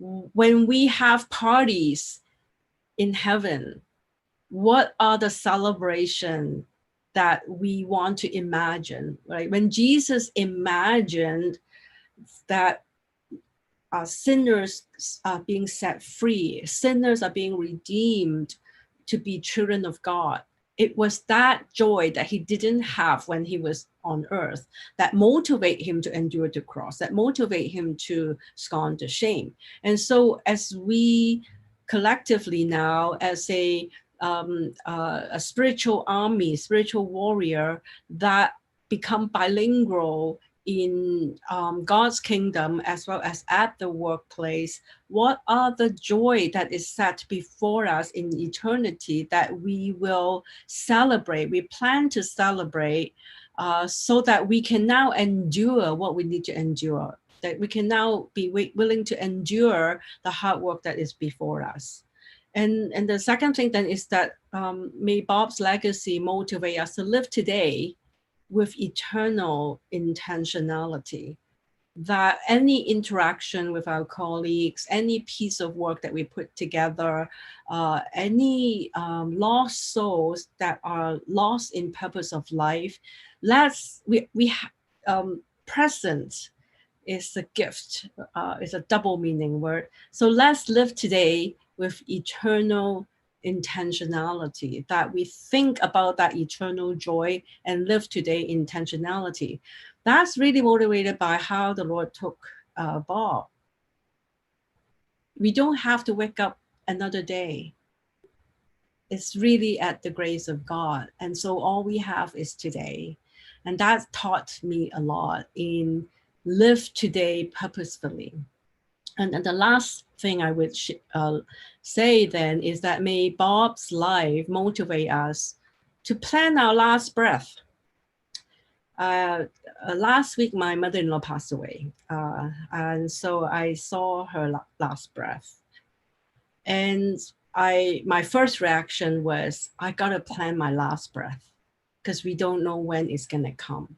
I want to plan my last breath so that when that breath comes in the future, it would be a breath of praise and worship, that it is pleasing to the Lord. I've known, I've done all I could, it's now pleasing to the Lord. So I like with this and with my mother-in-law's passing, and with Bob's very abrupt departure, as the Lord allowed, that may we plan our last breath as praise and worship by living today well with eternity in mind, intentionally. So I leave you with that, and thank you. I thank God for Bob's life that inspire us. Yeah, thank you so much. Next, we will have Dr. Brent Burdick. Brent is one of our amazing speakers today who will be sharing on the Lausanne Global Classroom in the next session, brought together by Bob. Dr. Burdick serves as the director of the Lausanne Global Classroom, which is an educational initiative of the Lausanne movement to equip Christians on issues impacting the global church. He also serves as adjunct professor of missions and global engagement coordinator at Gordon Conwell Theological Seminary in Charlotte. So I'll give it to you. Thanks so much, and it's really an honor to be on this time to honor Bob, and just really appreciate the opportunity. I didn't know him well, but I just had a few words to say and a few thoughts as I worked with him putting together the Global Classroom last year at the Global Workplace Forum in Manila. And when I first came into contact with him, he wanted me to do a Global Classroom on this workplace ministry for the network. And I could really tell it was something very passionate for him. And I could also tell from the very start that it was going to be a lot of fun just working with Bob, just because of his energy, his enthusiasm. And so, but just to kind of give you an understanding of that, in order to put together a global classroom, lots of communication has to happen between me and the network catalyst. I'll be talking about global classrooms in the next segment, but you'll find out more about that. But for understanding how this Bob was a part of this process, we had to build together an outline of the content that we were going to cover. We had to identify potential people to be interviewed, then build a set of interview questions. And then once we had all that together, we started scheduling people for the interviews. And then we go to the filming at the site there in Manila. And that was just a great process. And then after the filming, the Catalyst and I worked together to finalize the edits and put the global classroom together for publishing. And so it's a long process. And as I said, it takes a lot of communication, a lot of time. And so Bob and I were in a lot of communication back and forth in the months and weeks leading up to the Global Workplace Forum, and then afterwards as well. So I kind of got to know him a little bit over that time. But I remember in the early days of the process that Bob and I would have these video calls to discuss things and to make plans. And Bob was on the West Coast of the US and I was on the East Coast. So 3 hours time difference between us. And so Bob would call me from his car early in the morning while he was driving to Biola, because that was about the only time he had available. And it was always funny to see him on his phone from looking up at a funny angle, and had a tiny light on him. I could barely see the outline of his face from this weird angle. But as he drove, we would discuss the plans for the outline of the episode, talk about plans for our time in Manila. He would share about the different people that he had thought of to interview, and I could just see and hear his passion for sharing the Lord, for having an impact on the workplace and all around the world. And he was just very passionate about that, about his students, about his colleagues at Biola. And I could tell he was really at a place where he was just thriving and truly making a global difference. Well, after several months of this kind of communication, the time came for the Global Workplace Forum in Manila. And since he was a catalyst and had a lot to say about workplace ministry, Bob was one of the first people I interviewed. And I was just so glad to finally be able to meet him in person, shake his hand. His smile was infectious, his personality was engaging, and his knowledge of workplace ministry was impressive. But most of all, I could just really sense his love for the Lord and for people. And it was during his interview that I really came to understand that passion and his hope for seeing this global classroom completed as soon as possible, so as many people around the world could be introduced to the importance of living out a dynamic Christian faith in the workplace. The time in Manila was just a great success, and Bob had a lot to do with that. And during the year after the Global a lot of different relationships among influential Christians in the business world, formed a very strong network that Joanna referred to get more people on board this board of global workplace ministry. And I was just always amazed to watch him, his energy, his connections, his ingenuity, and getting so many people to buy into such an important message and ministry for the world. And just before he passed, he invited me then to be a part of the Passion Talks to share about the global classroom and to hopefully spread the word about it. So thankfully, we were able to finish and publish the Global Workplace Forum, the Global Classroom on Workplace Ministry this past June. It's all complete. It's all on our website. And Bob was just ecstatic to be able to have it in time for the 1-year anniversary of that Global Workplace Forum. And I was really happy about that too. I think the Lord had something to do with that. Normally, it takes 1.5 to 2 years to complete an episode after filming due to the many global classrooms we have in production. And because we only have a small team that works part-time, it's just a huge task for each one. But as I said, I know the Lord helped us, and I'm so thankful that Bob was able to see it before he went on to glory. And it was truly an honor and a joy to work with Bob and to get to know him, at least professionally, and I know will be greatly missed. And I'd like to just call on everyone who knew him to pick up the baton, to carry on the work that Bob loved. And certainly you can do this by getting involved in some way in workplace ministry, by living out your faith in your workplace, by remembering the lessons Bob taught, by imitating the way he lived and the way he loved his Lord. I'd also just present to you the Global Classroom, and watch it and share it in honor of Bob. And he will be glad that you did, and I will too. But because of Bob's work on this Global Classroom and because of his passion for workplace ministry, we'll be dedicating the Global Classroom, the Lausanne Global Classroom on workplace ministry to his memory. And we will be adding a special dedication to Bob on the video very soon. So I thank the Lord for Bob and his life, and I just pray for his wife and family as they grieve his loss, and may the Lord comfort them with his presence, with his peace. But may we all find our passion and live it for the Lord, just like Bob did. Thank you. Thanks so much. Next, we have Grace Sampson-Song, who's collaborated with Bob in ministry and in education. Grace and I met at the airport on the way to Manila for the Lausanne Global Workplace Forum last year. Within a month, Grace was advising Passion Talks on how to best engage with young African leaders and helped us understand the cultural transition for young Africans visiting abroad for the first time. She hosted and moderated our Passion Prime event, facilitating discussions with influential CEOs and founders. Grace is an executive coach in Silicon Valley and Lausanne Movement board member. Go ahead, Grace. Thank you, Cheryl, and the Passion Talks team for this opportunity. And it's wonderful to hear all the tributes that have gone ahead. And it's an honor to add to that in honor of Dr. Robert Harp. The shock of his passing still lingers. His joyful personality and presence will be very hard to forget. Let me share a little bit of how I got to know Bob. Bob reached out to me via LinkedIn in 2018 when he joined the planning committee for the Lausanne Global Workplace Forum. I remember looking at his LinkedIn profile and realizing we had so much in common. He founded the Global Hotels Network, and I work with executives and managers from some global hotel brands. We started communicating over multiple ideas, and he invited me to serve as a concept paper judge for the annual Biolas title competition in 2018. I think that was what Kristen mentioned as well. And I've since then participated for 2 years. When I eventually met Bob in person in Manila at the Global Workplace Forum in 2019, we spent time over breakfast sharing our life stories of how God brought each of us into his mission. I was fascinated by his story and his entrepreneurial DNA. I remember affirming him that he had found convergence in his roles with Biola, Lausanne, and as a business owner.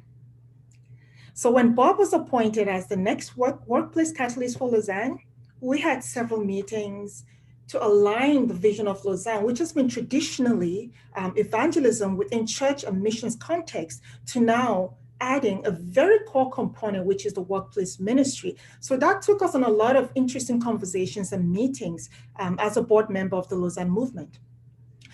I know Bob really thrived on making connections. He introduced me to some really quality people since I knew him.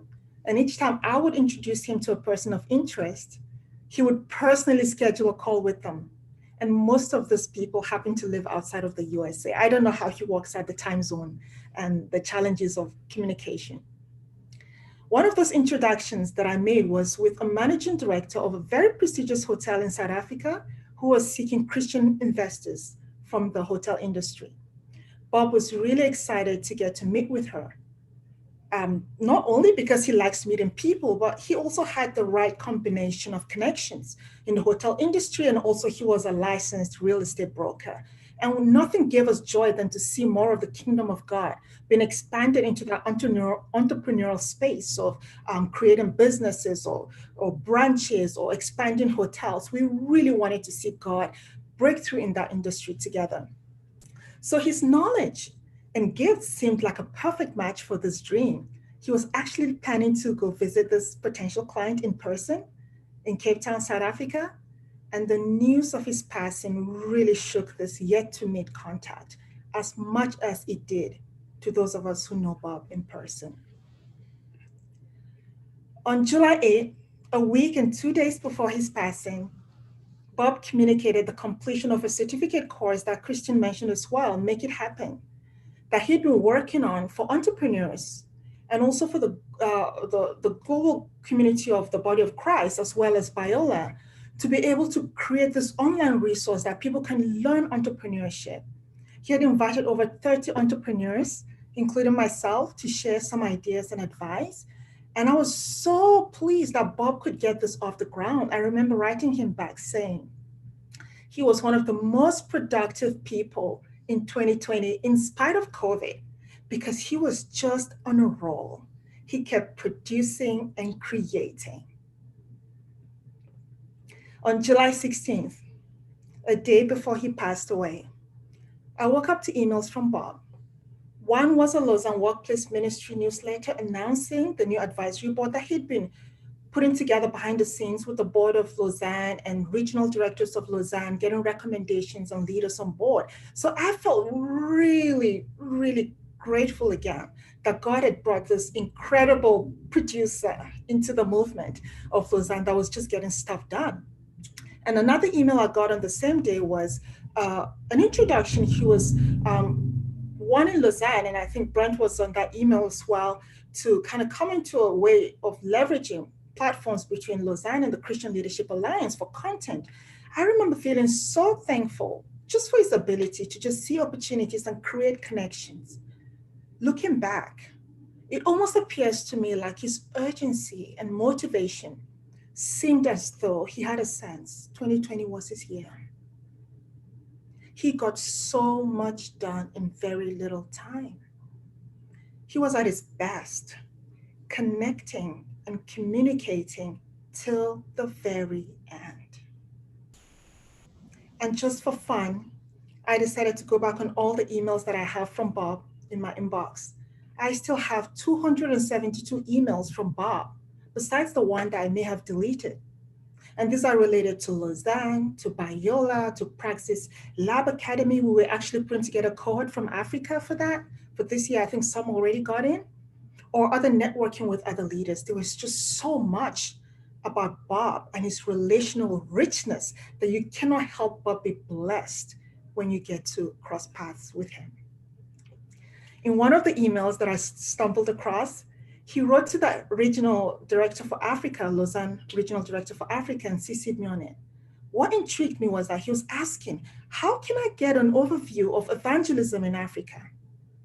And he added that he was doing some homework on different regions of the world as the new workplace catalyst. What struck me was his truly global heart for the nations. Bob genuinely loved the nations like our Heavenly Father in Psalm 2, verse 8. The nations are Jesus' inheritance. And besides Bob's talents, he also embodies humility.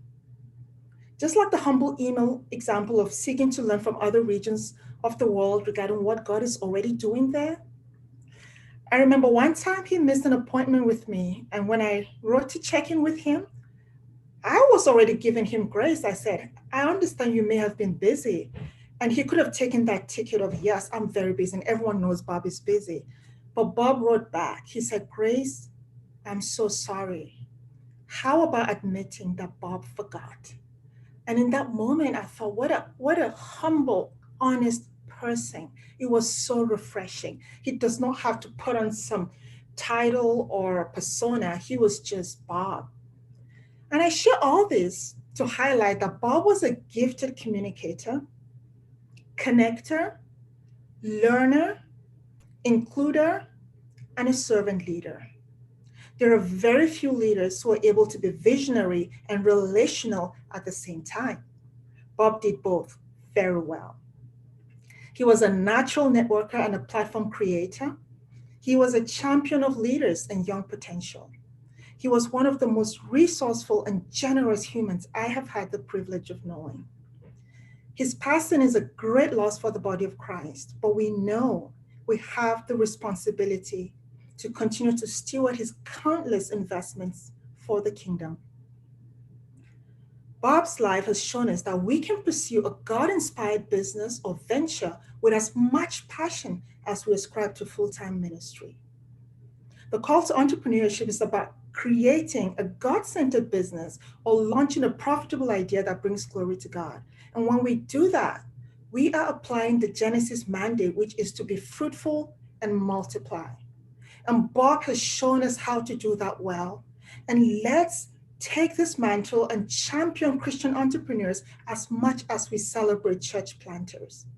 And my prayer today as we honor Bob is, may we see more entrepreneurs and theologically grounded workplace leaders emerge through the life, work, and legacy of Dr. Robert Harp. And I would like to thank Bob's family for their generosity in sharing Bob with the whole world. Even as I talk, I believe there are many stories like what I've shared. Many people would say this personal stuff about Bob because that was just who he was, a giver and a builder and a connector. We continue to cover you all, Jill, Natalie, and Preston in prayers. And today we celebrate the legacy of Bob's life. Thank you, Cheryl. Thank you, Grace. Finally, in our last person we have sharing is Joseph Vijayam, who was chair of the selection committee for the Lausanne Global Workplace Forum in Manila last year. He served as a Lausanne catalyst for technology, which is how we first met.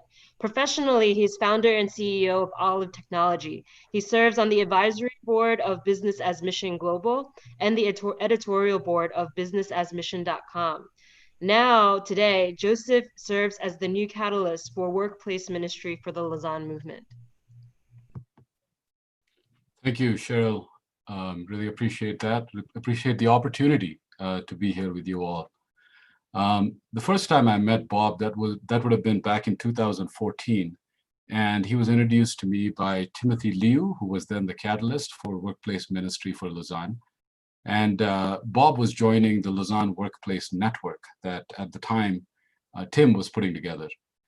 Timothy Leigh was putting together. And as I got to know Bob, the first thing that struck me was that here was a man with a very gentle spirit. Some of you talked about his infectious smile. That is so very true. And I could see that right away with him, that he was so gentle and at the same time aggressive about the task God had given to him to accomplish.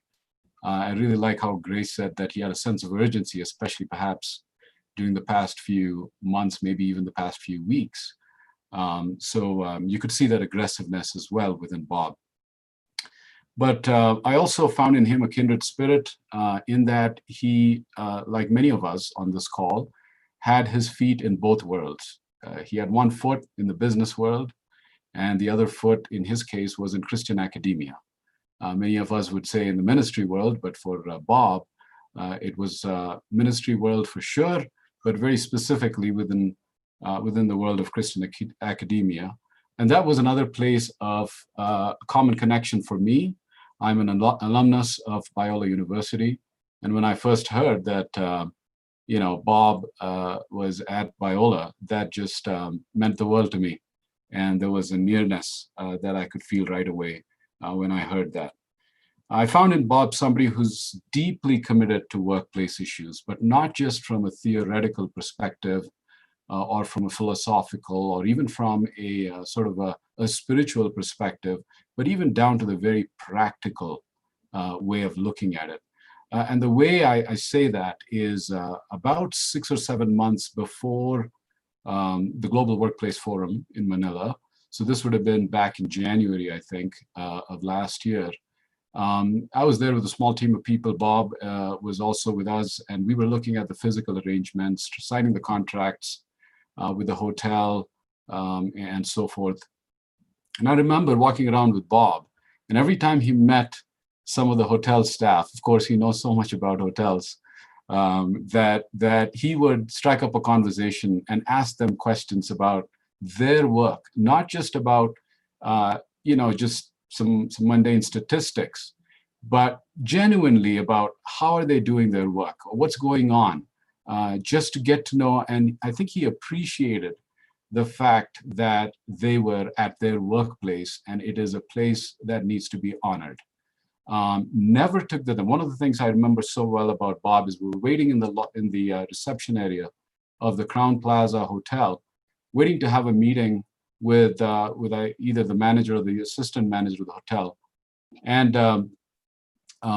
then the receptionist asked if there was an urgency, and Bob said, no, it's more important that we honor his time rather than ours. So let him take his time, get off his phone call, just tell us whenever he's ready.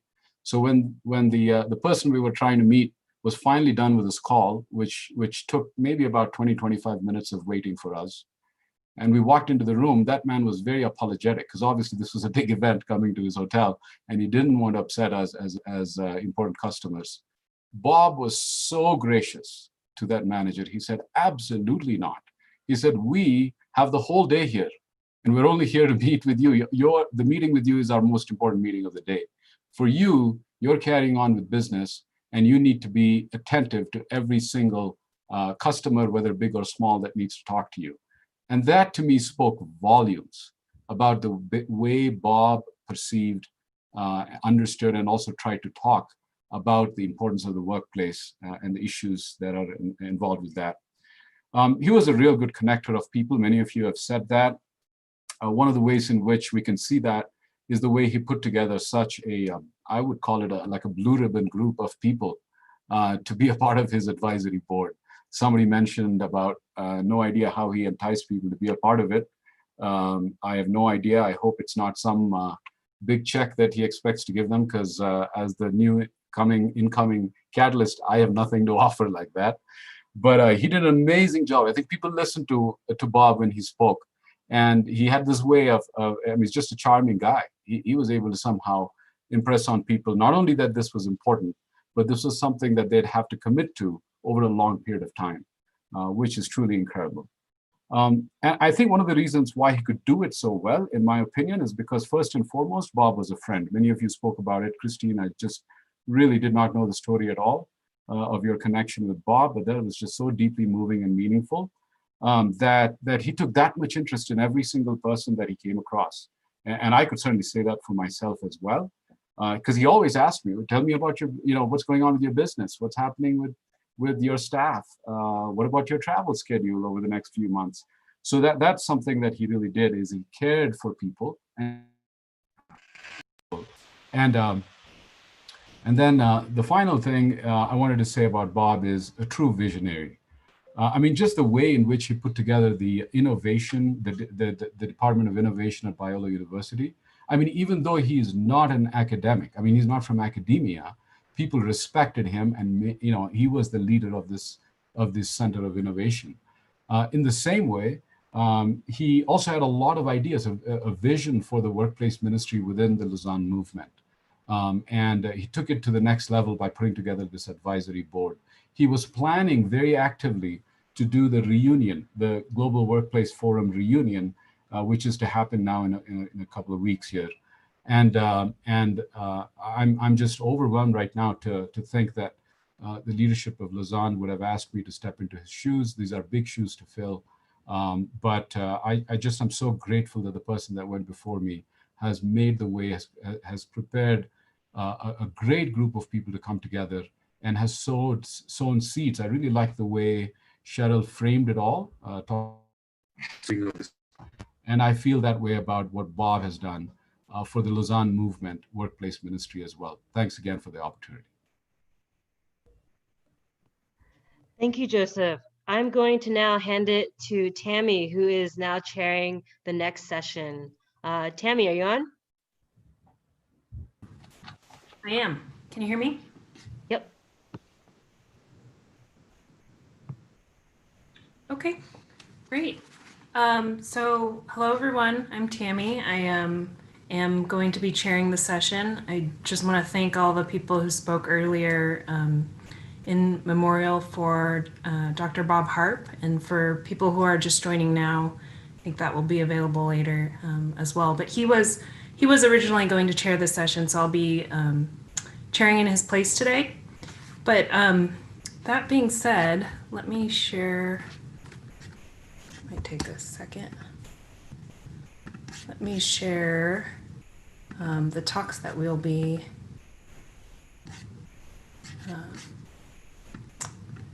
having in this session today. So, share. Okay.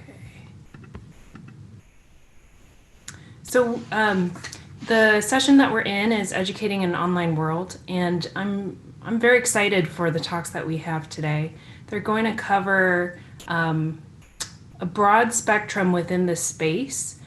Starting out, the talks are ordered in sort of focus themes, and we're starting out in this, focus on education, and then kind of transitioning to tent making, and then onwards to ministry in ministry via digital platforms. And then finally, we're going to be closing with this last talk that is taking a look at social media and its impact. So it will be creating an interesting kind of dialogue with regards to some of the earlier talks as well. So with that being said, I'm going to go ahead and introduce our first speaker. So Shemichael Hallman serves as the Senior Library Manager for the Memphis Public Libraries. His work includes overseeing, or this work includes overseeing the multi-million-dollar renovation of the historic Cossett Library in downtown Memphis. His 2020 TEDx talk, given in February, focuses on how this project is working to create a space where everyone belongs, and that generates opportunities for shared experiences among people of all incomes and backgrounds. Shemichael is currently a graduate student at the University of Pennsylvania, studying nonprofit leadership. As part of his studies, he is working to launch the Zoe Center, a social venture aimed at decreasing the number of disconnected youth in Memphis. Shemichael serves on a number of nonprofit boards in Memphis. is the campus pastor of a multi-site church and was recently named with a 40 under 40 honoree by the Memphis Business Journal. And today he's going to be talking about the ministry of reconnection, how we work to end the marginalization and disconnection of Black and Brown young adults in the U.S. So that being said, I think I'm going to stop share and let Shamichael take it away. Thank you so much, Tammy, and thank you all for being a part of this. I have been part of the Passion Talks family for, I think, about 5 years now. And it's just been really great to see the growth and just the dynamic range of speakers that we've had this year. So excited to be with you all. I've spent the majority of my life working with youth in some form. At the age of 8 years old, I could often be found in the basement, sometimes hesitantly, in the basement of my church on Sunday morning, co-teaching Sunday school classes. In my teen years, those duties became leading those Sunday school classes on my own and occasionally traveling to other churches to teach other youth. My first official youth pastor role came at the age of 25. And in the 15 years that have followed that, I've worked with youth in some form or fashion, from full-time ministry to part-time mentoring, and kind of every place in between. I've engaged in this work for so long just because of really an undeniable calling and a desire to help those who look like me or who have looked like me.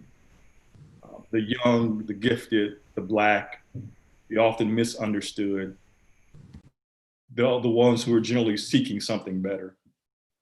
And so God was and God is a natural answer. As the psalmist declares, his word is a lamp into our feet and a light into our path. And that was the message that I carried almost my entire life. It was a message of reconciliation. But if you ever worked in any community with people who are marginalized or underserved or vulnerable in any way, at some point you recognize that in addition to a message of reconciliation, there must also be a message of liberation. A message that, in the words of Desmond Tutu, and I quote, seeks to lay bare for all to see that the divine activity is in fact ultimately a peace, that God sets his people free to enter the promised land in this life and not merely in some vague celestial future. It is a message that claims that God is forever active in the upsetting of the status quo, that humanity's future is not determined, that in fact it is open to divine surprise, and seeks to subvert dehumanizing structure which makes God's children less than what he intends them to be. For me, that message is now wrapped up in a social impact venture and nonprofit that I hope in some way might bring about liberation. Nearly 5 million young people in this country are labeled as disconnected youth. They are young adults between the ages of 16 and 24 who are neither working nor in school. As we all might imagine, these are critical years for a young person's life. These are the years that provide an opportunity for developing agency and confidence. These are the years where young people learn about themselves and others. Very, very crucial and pivotal moment. And when they are not connected, it has a lasting impact, not only on their individual lives, but as a society as a whole. And what we see and what we are seeing is that a significant number of these disconnected youth are Black, Indigenous, and people of color. The issue hits home for me in particular because where I live in Memphis, Tennessee, we have one of the highest rates of youth disconnection in the country. Over 20%, over one in 5 young people in this city are disconnected. And what that means more often than not is that those are Black and brown children. And as we think about kind of why this issue exists, right? What has gotten us to this place? What we see is that there is a complex combination of factors such as race and place. High rates of poverty, high rates of adult unemployment, and a high degree of racial segregation all lead to high rates of disconnection among adults. Parents who struggle with weak attachment to the labor market themselves are less able to be able to help their children get a foothold in the world. So how do we go about changing this? How do we go about addressing this issue? A 2019 study by the Measure of America listed 4 tactics that, working together, we can begin to implement to right this wrong in our society. Tactic number 1 is that we must begin to confront the historical and intergenerational disadvantage, especially racism, that we see in our country. We must recognize that disconnection is not just an individual issue, but a systemic issue as well. And we must work to dismantle systems of oppression, discrimination, and inequities in a way that helps our youth. Tactic number 2 involves supporting vulnerable youth. That means we must understand that there are certain circumstances that put young people at a higher risk of disconnection than their peers. We must work to create the types of programs and initiatives that support students with disabilities, those who have caretaking responsibilities, just to name a few. Tactic number 3 involves keeping youth connected, right? And this is, we understand that there are key junctures in a young person's life. There are key grades where young people are more often than not fall into disconnection, right? And this could be, for instance, say the literacy proficiency for second graders. And then tactic number 4 is that we must re-engage disconnected youth. While prevention is the best cure, we have to recognize that there are a number of young people in our communities that need to be brought back in. And so while there are certainly no shortage of social impact ventures and nonprofits, definitely in my city, but probably across the country, my history in working with this specific group of young adults has led me to launch the Zoe Center. And it is essentially a hyper-local solution rooted in a predominantly Black community in Southeast Memphis. It is both a physical space as well as a suite of empowerment and advocacy programs. The center, which I hope to launch later this year, will provide a holistic development to young people that not only provides occupational and educational support, but also touches on the physical, emotional, spiritual, and community well-being. The center will seek to accomplish this really in 2 key ways. The first way is supporting vulnerable youth. And the second way is reconnecting the disengaged youth. So how do we support vulnerable youth? One of the core issues when it comes to keeping youth connected are the disproportionately high rates of discipline laid upon Black and brown students. One of the most egregious examples that I was able to pull locally showed an instance where Black students made up 16% of the overall student population, but accounted for nearly 50% of all the suspensions. In my personal experience working with middle school students in Memphis, I have found that the majority of those cases involve Black boys. These high rates can be attributed to a lot of things, but in part, negative stereotypes that continue to exist about Black and brown students. A 2018 Harvard Public Health report showed that the stereotypes that particularly white adults have towards Black and brown children in a way that conceives them more than like 1.5 to 2 times more likely to be violence prone and unintelligent than their white peers. And while African-American males are most likely to be disciplined in school, African-American females are also disproportionately suspended and expelled. In fact, an analysis of 2006 and 2007 data showed that African-American girls in urban middle schools had the fastest growing rates of suspension of any group of girls or boys. It's something that we must work on. It's something that's not acceptable. And one of the first initiatives that I will take on as a part of the Zoe Center is an advocacy campaign around this issue. There are current relationships that I have and that I'm working to develop with schools and educators to identify where are these very high incident rates of these Black and brown students who are being disciplined. And then what might we do? How might we take action steps to bring these rates down? And I believe there are a number of things that we can do, both in policies, right? As we're thinking about implicit bias training for staff and other type of professional development, but also programs such as restorative justice circles, which I've helped to organize. In her groundbreaking book, Push Out, The Criminalization of Black Girls in Schools, Monique Morris states that teachers can be healers. And so often other influential adults shape the trajectory of young Black people. When Black girl energy is uncontainable, she says, we can jump on and dance with them. When the world is painful, we can scream with them and not at them. If the world weighs heavy on them, we can teach them how to write and sit and write with them. We can have longer conversations and longer tempers. We can let them lead and question and thrive.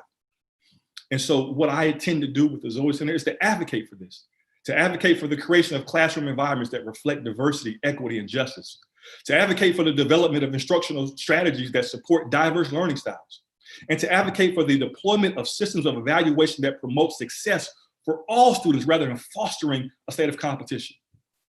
The second target area is really around reconnecting disengaged youth. And this is why I call this the ministry of reconnection. It is an ongoing process. It did not happen overnight, cannot be resolved overnight. The greatest asset that we have right now, the Zoe Center has, is a physical space, about 6,000 square feet, that consists of a medium-sized auditorium and multiple classrooms. It's part of a community church right now, my church, that's well respected in the community and draws a lot of young adults.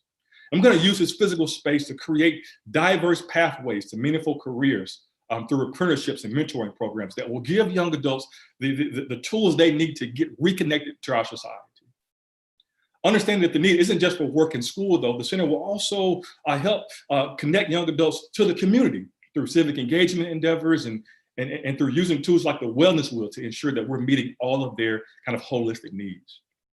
Listen, the current moment that we find ourselves in not only is asking us to proclaim that Black Lives Matter, but to also work to dismantle the oppressive systems and structures that make the phrase necessary in the first place.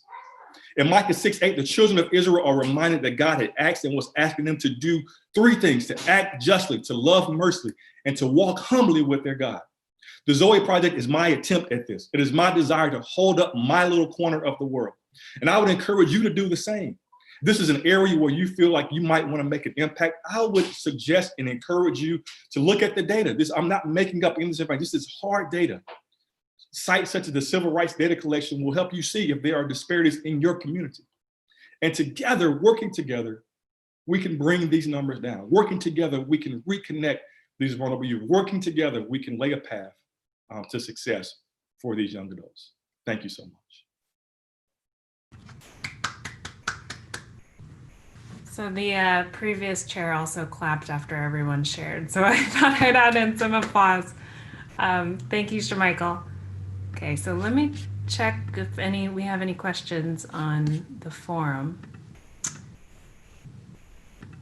I was hoping that, I just have to say, I really enjoyed your talk, and in particular, the idea of teachers being able to be healers, as opposed to, some of the issues that might happen associated with implicit bias.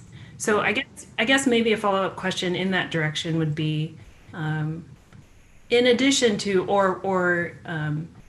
I assume implicit bias requiring that for teachers is one starting point. Are there other steps that would be involved or that could be taken in this area? Yeah, absolutely. And I think, it's important that when we call out implicit bias, I think sometimes it can be done in a way that causes us to be defensive, right? But that's essentially just the way that we were raised, right? It's the way, the education system that we were a part of. And so I think taking the defensiveness out of that is important, first off. But then I think about all of the ways, we talked about these restorative justice circles, right? And the alternate ways in which we seek to discipline or help students see their wrong, right? And so in a number of cases, we see young adults, 16, 17 years old, immediately get in-school suspension or get expelled, right? When these justice circles really bring these students in a circle with the people that they've offended, that they've hurt, and help them see how the hurt happened, but also how they may go about resolving that, right? And so it leads to a much more holistic way of doing that. Additionally, I have seen, even with the students themselves, come from sometimes very traumatic environments. They have seen issues of domestic violence. They've seen friends and loved ones get killed by gun violence or drug abuse, right? And there's a tremendous amount of trauma there, right? And sometimes they don't always know how to express that, how to express the anger and the frustration that's there. And so sometimes just giving them the tools to be able to understand what they are feeling and to be able to express how they're feeling in ways that are productive and healthy and whole is a really great way. Great, thank you. So I see a couple questions coming up from, there's one from Tim who's going to be speaking later. Tim, do you want to go ahead and ask your question? Sure. I really appreciate everything that you're doing, Shamichael. And I had a question about the mentorship.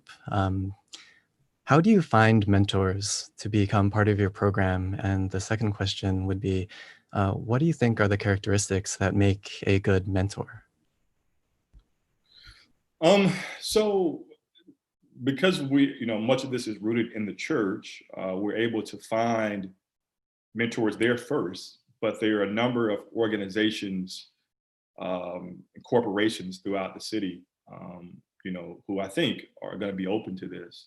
I think it's important, particularly as we talk about Black boys and girls, I think it's important for two things for them to see. Number one, it's important for them to see people that look like them, particularly Black boys, right? When you think about many of our educational systems, Black men are some of the rarest educators you will find, right? Even in urban cores, you're often hard pressed to find a large number of Black males, teachers. And so exposing young Black men to other Black men, who is very important. Then I think also on top of that then is to provide them with and to have mentors who have a diverse range of experiences, right? Sometimes you can only be what you see. You can only be what you know, right? And so exposing young people to, diverse backgrounds, diverse occupations, right? The rainbow spectrum is wide. And so for me, it's always been very, very important to do, I've done a Black men career day. We're just going to bring in Black men who are all range, plumbers, doctors, lawyers, businessmen, right? And I think that's very, very important. But in terms of the quality though, you talked, Tim, about the quality of mentors. I think one of the most important things is to be a great listener, right? Because sometimes mentors come in and they want to have this whole life experience and they've seen all of these things and they just sometimes want to empty all those experiences out into a young person.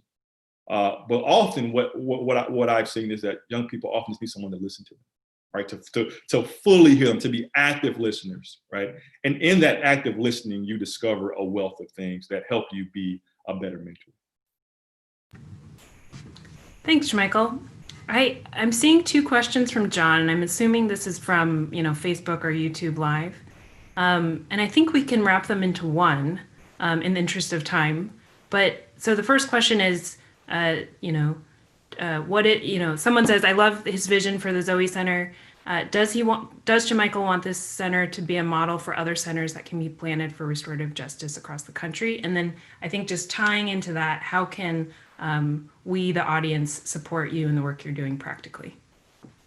If it becomes a model, I certainly would love that. I mean, that would be great. There are a number of other organizations, even in Memphis, that are doing this work. My focus is to go hyper-local. I say I'm just doing this in a very particular community that I think needs it, right? And so if there is something to be modeled, that I would love for that to be modeled. But sometimes, we create ventures and we're just trying to scale very quickly and we miss the people who are in the communities, right? But I really want to focus this in. If it doesn't scale beyond this community, if it just serves this community, then I'm great with that, right? And then I would say in terms of support, I appreciate that. I'm not at a place right now where I can take financial support, but I will say this is not just an issue in Memphis. This is an issue across the country, right?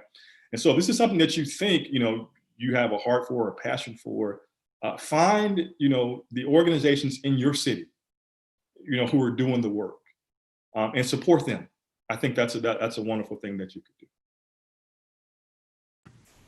Great, thank you, Shamichael. I actually highlighted when you said hyperlocal in your talk. I really liked that emphasis. So, yeah, definitely appreciate your answer on that. Thank you so much. Yeah, thank you.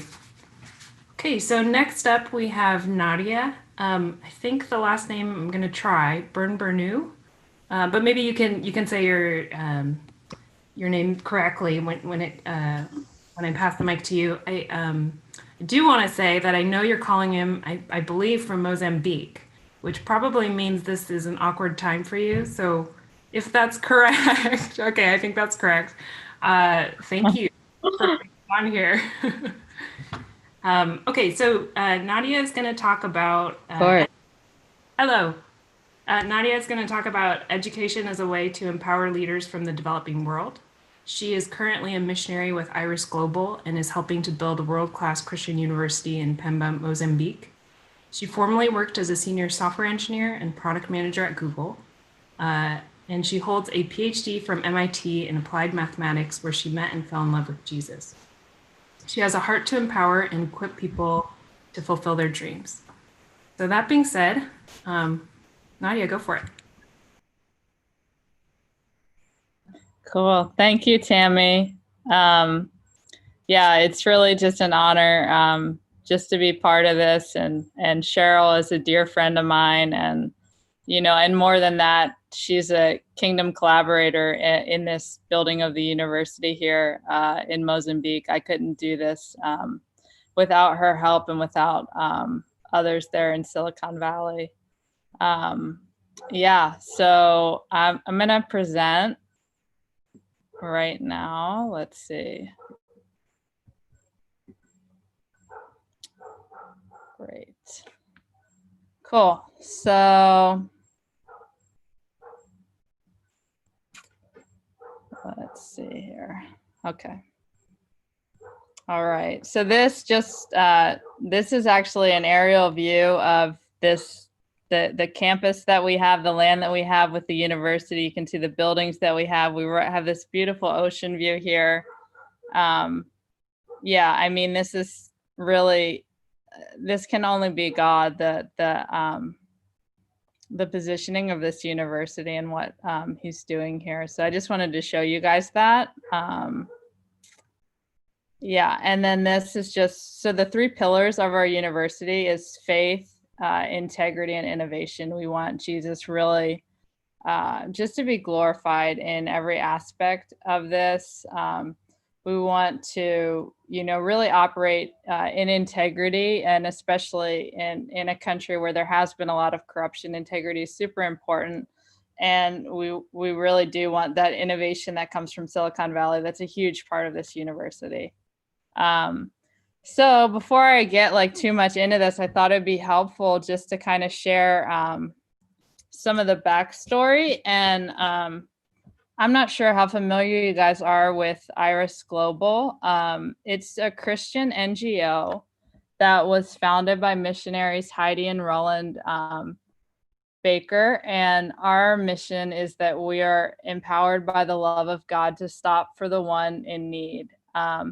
Particularly the Bakers have had a heart to serve the poorest of the poor. Their ministry started, I think, in China, and then they were in England. And then about 25 years ago, they came to Mozambique, and they began just taking in street children. And they've planted thousands of churches in Mozambique. They've started primary and secondary schools. Their schools have the best scores in the nation. Education is a huge aspect of what you know, our organization does. And Arose is in 36 countries now in 69 locations. So it's actually a very big organization. And then I'll share a little bit about kind of this. I put this scripture here. The heart of man plans his way, but the Lord establishes his steps. And my story kind of, there's a lot of twists and turns, but it's really cool how God knitted this all together and brought me here to Mozambique. So as Tammy had mentioned, I got my, I didn't know what I wanted to do with my life when I graduated. So I got a PhD in math. I had studied math as an undergrad, but I really at that point, I was just kind of I really didn't have a clue. So I applied to a few different schools. MIT was the only one that I got into, which, okay, God picked that for me. And then I was not at all, when I came into grad school, Jesus was not at all on my radar. But then through, I think grad school was it was actually really challenging for me. And I struggled a lot just with imposter syndrome and just a lot of personal issues as well. that brought me to a place of humility and for an encounter really to meet Jesus. I ended up getting a hold of a Bible, and this is kind of a long story, but through reading one of the Gospels, I just completely fell in love with Jesus and was just so captivated by him. And I knew,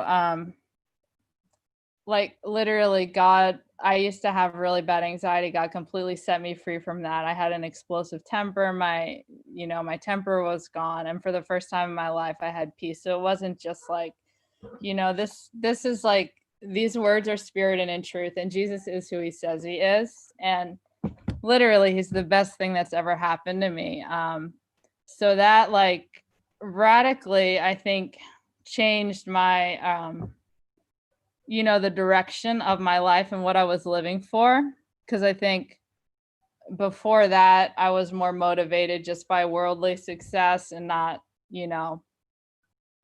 but Jesus just brought so much meaning and purpose, and also that desire to bring others into relationship with him. So, and then around this time, I met Jesus my third year of grad school, and then ended up, I graduated in 5 years. After that, I ended up getting a job at Google. Sorry, I'm not that great with with the dates and stuff, but I ended up getting a job. Yeah, I basically applied to 2 places, got into both, but then just chose to work at Google because,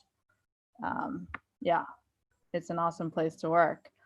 And around the time of 2015, I was going, after I ended up going to a spirit-filled Christian church, and I learned how to just hear from God, how to have a relationship, and really, God started doing a lot of just healing in my life.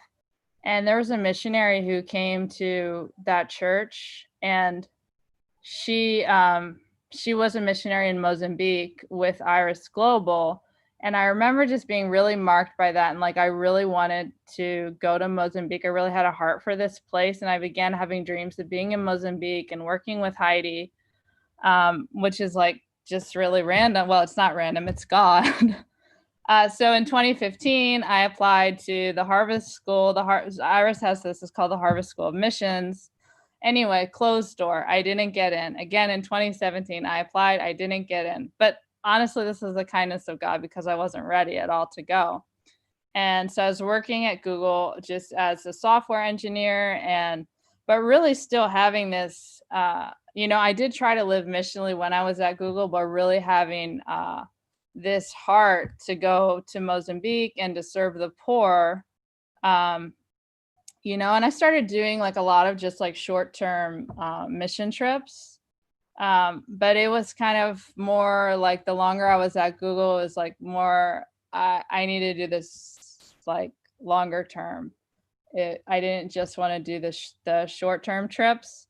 So in 2019, I decided to, if I reapplied for the 3rd time to the Harvest School, I finally got in. God opened the door for me to go. So I took a leave of absence. Also, by the way, before this, I had transitioned and started a job as a product manager. And I was supposed to, after my leave of absence, move to San Francisco. So that was the plan. But then God crashed in. So in the Harvest School, I was really just wrestling with the Lord about, should I quit my job? What, And, one of the questions that I had asked to kind of expose what was in my heart was, okay, God, say that I made the same amount of money working at Google as I did being a missionary. What would I rather do? And the answer was really obvious. And so for me, I'm I really only have one life to live, and I want to give all the glory to Jesus. In that it may look different. It looks different for different people. So for me, I didn't want to hold anything back from him. So then I was okay, God, I'm willing to quit my job if you ask me, but I also didn't want to be hasty about it, because God was moving in Google in terms of discipling coworkers and just seeing God's kingdom break in there. So, but then like whenever I would be praying or in worship, I just kept hearing God just say to quit my job. And then Heidi, so my harvest school, we went to Scotland, we went to Israel, we went to Madagascar. In Israel, Heidi was like that she wanted to meet with me because she found out I had a PhD from MIT. And she starts pitching to me about this university.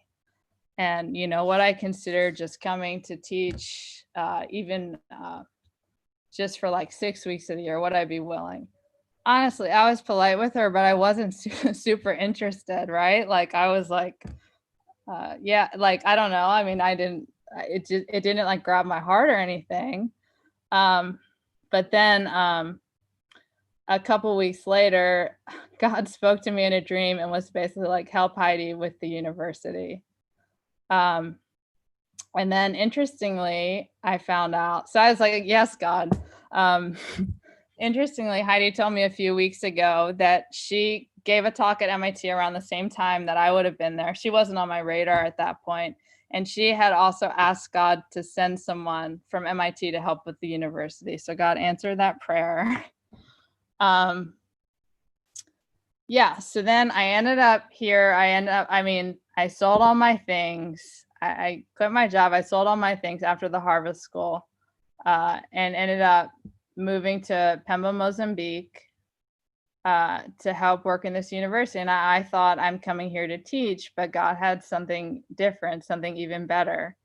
So when I got here, I began just whenever I'd be praying or worshiping, God just starts giving me these downloads about the university. So I just, just shared with Heidi. I made a short deck, just showing her some of the things that God had showed me. And then Heidi asked me if I'd be the CEO of the university, which I felt the Lord on. And it's really an honor just to serve in this way and to help build this university. And honestly, for my gifting, like I am more of a builder than a teacher. So that I'm really like, I like this role a lot more than being a professor. So yeah, so let me get into more of the nitty gritty about the university. Yeah. So one of the core beliefs that we have is that talent is global and that opportunities are not. I know this is not, we didn't coin this expression. A lot of people say this, but it really is true. And before I came here, God spoke to me. He said, you're going to be mining, and it's not for like literal treasure. It's not for earthly treasure, but you're going to be mining for people and about the potential that exists in Mozambique, and pulling that out of people and really awakening them to who they are in Christ. And I believe that education, spirit-filled Christian education, is a huge part of that. And so we really do want to come alongside these students and give them access to opportunities. And I think that's, Cheryl, God's there's this bridge between Silicon Valley and Mozambique. And through that, we are able to help give some opportunities. Even right now, some of our students are through technology, through the platform WhatsApp, they're able to connect Cheryl and I have set them up with pen pals from Stanford. And like that would never happen. Like someone in Mozambique typically wouldn't ever interact with a student from Stanford, but through tech, this is possible. And I think it's like, we want to share our networks. We want to share the resources that we have. And I think vice versa. It's not just a one-sided exchange too. Like I'm learning so much from Mozambicans as well. So I put what we're building here. I put this picture like really of a greenhouse because I think discipleship is a huge piece of what we're doing, and really awakening just sons and daughters of God, like to who they are in Christ. And it looks different for different people. Like there's different plants in this picture, and we're not just trying to build like cookie cutter students or cookie cutter Christians, but to really see what did God place in each one and to draw that out of them. And I like just this, I've recently gotten into gardening. My roommate's really into gardening, so she got me into it. So maybe that's part of also why I chose this metaphor, but really we want a university that is teeming with life and where people can really thrive. And I think, in this, and it's not the fault of Mozambicans, but this country's been oppressed for hundreds and hundreds of years. And so where people are, they're literally dying of starvation. They only know how to survive. So this concept of what does it look like to be a son or daughter of God, and what does it look like to actually thrive? Like that's powerful. It says that the creation is longing to be liberated from its bondage to decay. And so liberating sons and daughters is a huge part of what we're doing. And with that, I wanted just to share our vision and mission statement. So, and this came out of, hours of just really praying and seeking God about what are we building here? And I think that's really powerful. So our vision is we're a world-class Christian university that awakens the DNA of leaders, innovators, and influencers, and commissions them into every fabric of society from hem to crown, anointed by the Spirit of God in excellence, wisdom, knowledge, and understanding. And our mission is to awaken sons and daughters of God through Spirit-filled Christian education, founded in the intimate knowledge of Christ. I'm just really, I just get really excited when I think about, what God is doing there and what that's going to look like, for our students. And I do believe, I believe that there's people that are called to government, that they're going to transform the government here in Mozambique, that there's going to be scientists. Cheryl even prophesied about Nobel Prize winners that are going to come out of this university. And I believe that. And just so you know that where we're building this, it's in the province of Cabo Delgado, which is the poorest and the least educated in Mozambique. And I think that, only God says, okay, build a world-class university in that place. Like, who does that? So. Hey, Nadia, I'm just going to jump in quick. We're getting close to time, but I know you have a lot of good stuff. So okay, I'm sorry. Okay, let me just speed up a little. So just from an educational angle, there's only less than 1% of higher education in Mozambique, and the literacy rate is only 60%, and for women it's 50%. And it's largely digitally illiterate. Only 20% of people are on the internet here. Spiritually, outreach to unreached people groups who want to strengthen our students of faith and equip them with practical skills. And our university program, so we are doing a 1-year pre-collegiate intensive. And the reason for that is because that education in Mozambique, it isn't great compared to an international standard. We really want to set students up for success and to help fill in some of those educational gaps and give them a robust foundation. So I'll share more about that in a bit. And then we have a 4-year degree program. And the 3 majors that we're starting out with are business and entrepreneurship, public administration, and theology. And then we're going to fast follow with computer science. I'm very excited for that major and a bunch of other things as well. So the pre-collegiate program, we really want to empower and equip students to pursue their dreams and teach them technology and tools to be effective.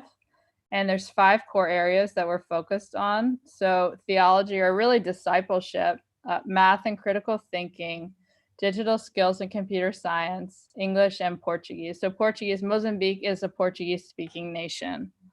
And we're launching this first in Mozambique, but actually, I believe this is going to be rolled out globally eventually. And I believe there's going to be a training center that we're going to build in Silicon Valley eventually.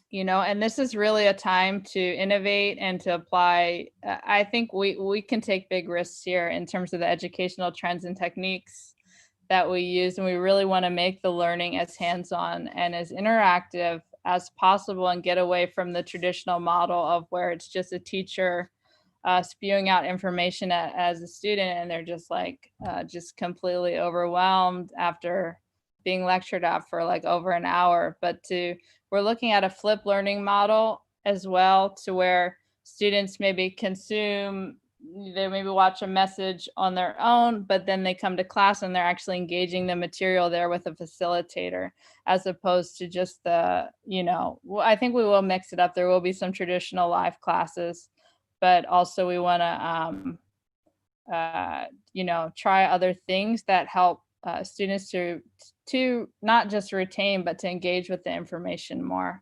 We're also including short courses, workshops, team projects, and it will be taught and facilitated by locals and internationals. And we're doing it in 3 modules or trimesters. I'm really excited about the Stanford Logic and Problem Solving course that we're going to do. Gary Antonick has graciously agreed to teach that. We're super excited about it. We're going to do a digital skills with G Suite, a bunch of discipleship classes. Yeah, this is just a sample program. We're still kind of figuring out all the pieces here, but might do the Biola Business and Entrepreneurship class as part of this. And then these are just some examples of short courses that we may have. Yeah, and I think it would be great if we brought passion talks for our students, and if they did some sort of a business project. Yeah, and then I just want to pitch on August 18th, this event, Inventing the Future of Academia from Mozambique to Silicon Valley. Heidi will be speaking at this event. I'll share a little. We have different academics, people from Stanford there, Cheryl. Yeah, so I would just encourage you, bit.ly/IrisUniv. And if you want to get in touch with me, this Nadia at universidadiris.com, and our website's irisuniversity.org. Yeah, that's all. Yay! Thanks, Nadia. Yeah, sorry for going too long. No, that's no problem. It was really enjoyable to learn about the work that you're doing and that Iris University is doing in Mozambique. We do have some questions, but we're going to cut those in the interest of time, so I'll pass you those afterwards. Okay. But thank you for the work you're doing, and thank you for sharing about it today. Of course. And for calling in at this odd time. Yeah, no worries. All right, so next we're going to have Tim Kwa talk about his talk, Ethiopia Tent Maker Missions, Raising Disciples as an Engineering Professor. Dr. Tim Kwa went to Ethiopia to teach biomedical engineering in Ethiopia immediately upon graduation, and his main mission was to find and raise disciples. Overcoming physical and social barriers by gaining spiritual strength, he relied on God's providence and the blessing of meeting to enjoy the work that God had already prepared. After 3.5 years, he returned home to California, but the work of spreading the gospel continues to this day. So that being said, pass the mic to you, Tim. Awesome. Hey, thanks, Tammy. Good morning, afternoon, or evening, wherever you may be in the world. I really thank you for tuning in, and I'd like to thank all the organizers who put this conference together. I kind of feel very out of place because like Shamichael has his Zoe Center and Nadia is the head of a university. Like I have none of that. So I'm very humbled and also very grateful for this opportunity. A little bit about my background. This is a church in Ethiopia. It's from a place called Lalibela. And Lalibela is a place where, legend has it, King Lalibela himself single-handedly carved these churches out of the rock, out of the stone, out of the mountain, similar to what you'd see in Petra. And of course, no man can do this single-handedly, really. So at night, the angels would help him. Some of you may also be wondering about what I'm wearing. This is called a gabi, which is a traditional piece of Ethiopian clothing, normally worn by elders. Okay, so this means that at the end of my 3.5-year teaching journey, my colleagues actually pitched some money together to buy this for me. And it's really touching because they respected me that much. But at the same time, I did feel kind of unworthy. But I think what they were really respecting wasn't anything from me. They were actually respecting Christ who lives in me. And the way that I expressed this during my 3.5-year time in Ethiopia, I can summarize it in one word, which is Jesus Christ. But I can split that up into 3 further words, which I'll go into throughout this presentation. The first one is with, the second one is Emmanuel, and the third word is oneness. So let's start with the first word, with. My teaching philosophy is that I was going to be with the students. And the reason why I did that is, if you look at Mark chapter 3, verse 13, it says that Jesus called to those he wanted just so that he could be with them. And so whenever my students said, hey, let's go to the hospital and check out what's going on, let's go to the agriculture campus, let's go to the hematology department, see if we can find a research collaborator, I just went with them. And I think the students really appreciated that because they started to open up to me. Now, one question that one of my students had was, teacher, we are learning about the engineering design process, but we're never going to have the opportunity to do engineering design. All the jobs that we get, we just go to a hospital and we repair broken equipment or we install new equipment, but we never actually do the design. Why do we have to learn engineering design? And I'm sorry to say, but at that time, I was not praying. I was not analyzing the situation in prayer. I did not have that blessing of God being with me because I was just overcome with his insight, first of all. And I wasn't really able to give him the answer. But there is this tremendous blessing that God has given me. It is that God takes away my sin, which is my unbelief, extending far beyond like sin being doing something bad. Sin is actually when I don't trust God. And in fact, I trust my own perception of the world. I trust what I see.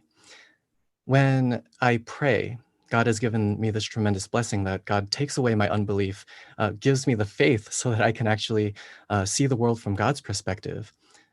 If I had prayed, I would share with the student this. Ethiopia actually has been growing like tremendously in the last decade. It's been a 10% growth in GDP per annum, actually. And most recently, there was the inauguration of many industrial parks throughout the entire country. At this time, maybe there are no manufacturing facilities available so that if you did even design something, there wouldn't be any way of like actualizing or distributing whatever it is that you designed. But you need to think 20, 30 years down the line. And because God loves us, God has already told us what is going to happen in the future. The question is whether or not we believe it. But if I know what God is going to do, and simply because God loves me, he's going to tell me what it is that he's going to do, I can see that the future will include engineering design. And if I master the art of engineering design, then who do you think they'll give the job to? It would be me, because I see what God is preparing for Ethiopia. And I see that God is preparing me for that position as well. So, I mean, I can sit there and I can say, yeah, there's no opportunity for me to do engineering design at this point, but I would be completely missing out on what God is preparing to do in my life. Now, once I recognize that God is with me, the blessing extends far beyond myself. It actually goes to the students around me, and that's what we call the blessing of Emmanuel. It's no longer just God being with me, but God being with us. I know that some of us are educators, and let me propose a situation. Let's say one of your students cheats on a test. And let's raise the stakes a little bit. Let's say this actually happened, one of my students falsified data on their master's thesis presentation. And because it was such like specialized domain knowledge, I was the only one who really caught it. Everyone else was oblivious. They thought he was doing a great job.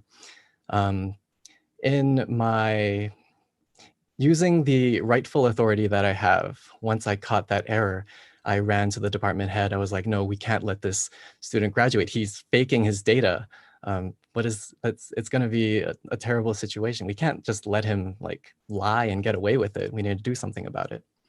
And that's when I'm reminded of John chapter 8, the story of the woman caught in adultery. Jesus says, "Let he who is without sin be the first to cast a stone." And I'm not saying that, oh, okay, well, I didn't falsify any data on my thesis, I get to throw all the stones I want. That's not really it. The more important thing that Jesus says is, neither do I condemn you. Go now and leave your life of sin. Now, we already established that I can't get rid of my sin on my own. That's why I need Jesus Christ in my life. He's the true priest, our great high priest who takes away my sin. But more than that, I need, more than just that, I need to understand like what it means to be liberated.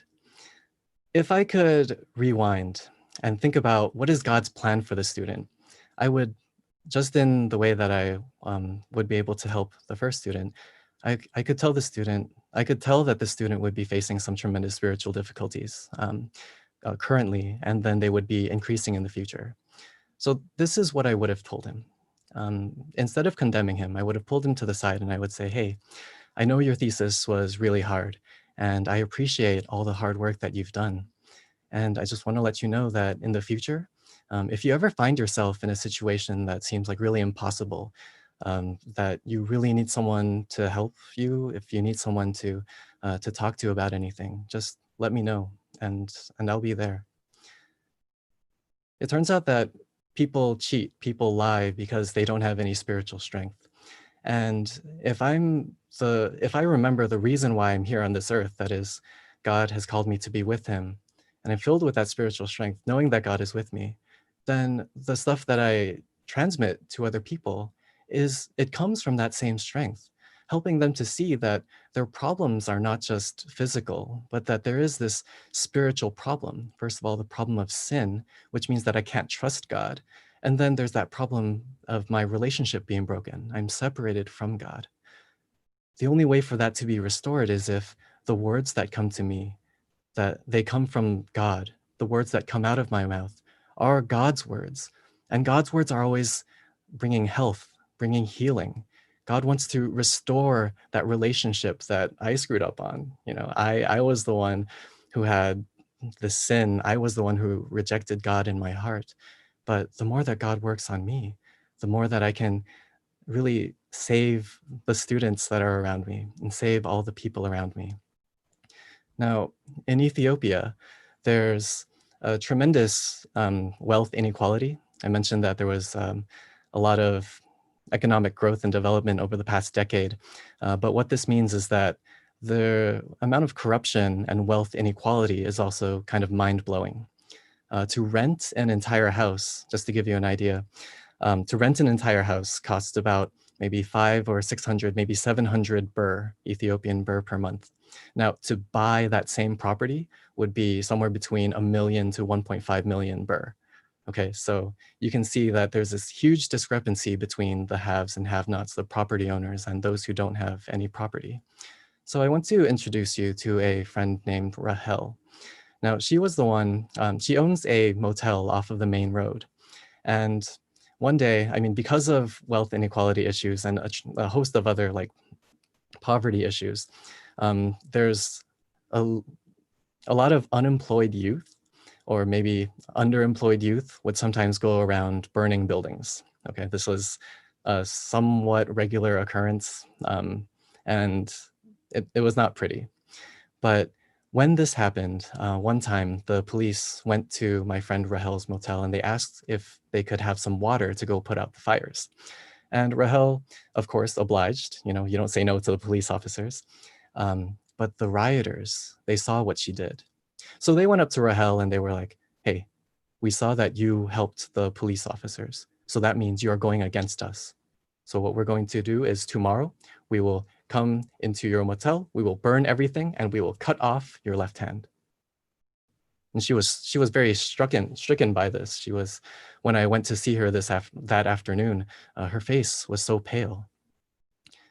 And after she relayed the story to me, I sat her down and I was like, Rahel, you don't have to be afraid. You just have to remember what God has told you. At this, she had this kind of Emmanuel moment. Her face brightened. She's like, yes, that's right. What is God saying through this? And I reminded her, Jesus is the Christ. Because you believe in Jesus Christ, you're a child of God. Because you have Christ in your heart, the Holy Spirit dwells within you. And whenever you pray, God answers your prayers. And God fills you with this peace that transcends all understanding. And not only that, but unseen to your eyes, there are angels, heavenly armies of angels who are protecting you. And evil spirits have no choice but to flee. Our background is the kingdom of heaven. And we have been tasked with this greatest blessing of world evangelization. At that time, the Holy Spirit really worked into her. And she realized, she made this confession. She said, that's right. If I live for Jesus. And if I die, well, then I go to heaven to be with my Jesus. So it's okay. So the next day, when the rioting youth came, they were banging on her gate, making these vulgar accusations and vulgar threats. She turns to them and she says, stop. I am a child of God, and this place belongs to God's kingdom. You will not enter here because heavenly armies of angels are protecting this place. If you dare to try to break down that gate and come in, curses and disasters will be upon you and your family line for generations to come. I am a child of God, and God is protecting me. Upon hearing this, the rioters kind of looked at each other, and they all just kind of walked away. We experience this as oneness, that is, God is working in every single circumstance, no matter how many people are threatening us, whether it's one person against the 150 false prophets or Rahel against this angry mob. When I realize that God is working in everything around me, we call that oneness. God is Jesus. Jesus is the Christ. He is the one who takes away my sin as the true priest, so that I don't have to rely on my own abilities, my own intellect. I don't have anything of myself. In fact, it is only by God's grace that I can learn to trust in him. Jesus Christ is the true prophet. He's the one who gives me words to say. Because if I said my own words, then I'm just killing people. I'm judging people. And while I was in Ethiopia, I did also make a lot of mistakes. I'm just glad that God's love covers over a multitude of wrongs. Not just that, but Jesus Christ is the true King. He defeated Satan on the cross. So whenever there's evil around me, I don't have to be afraid of that at all. And so I think I bless you all in the name of Jesus Christ, that you may also enjoy that greatest blessing of Christ being with you. Thank you. Thanks, Tim.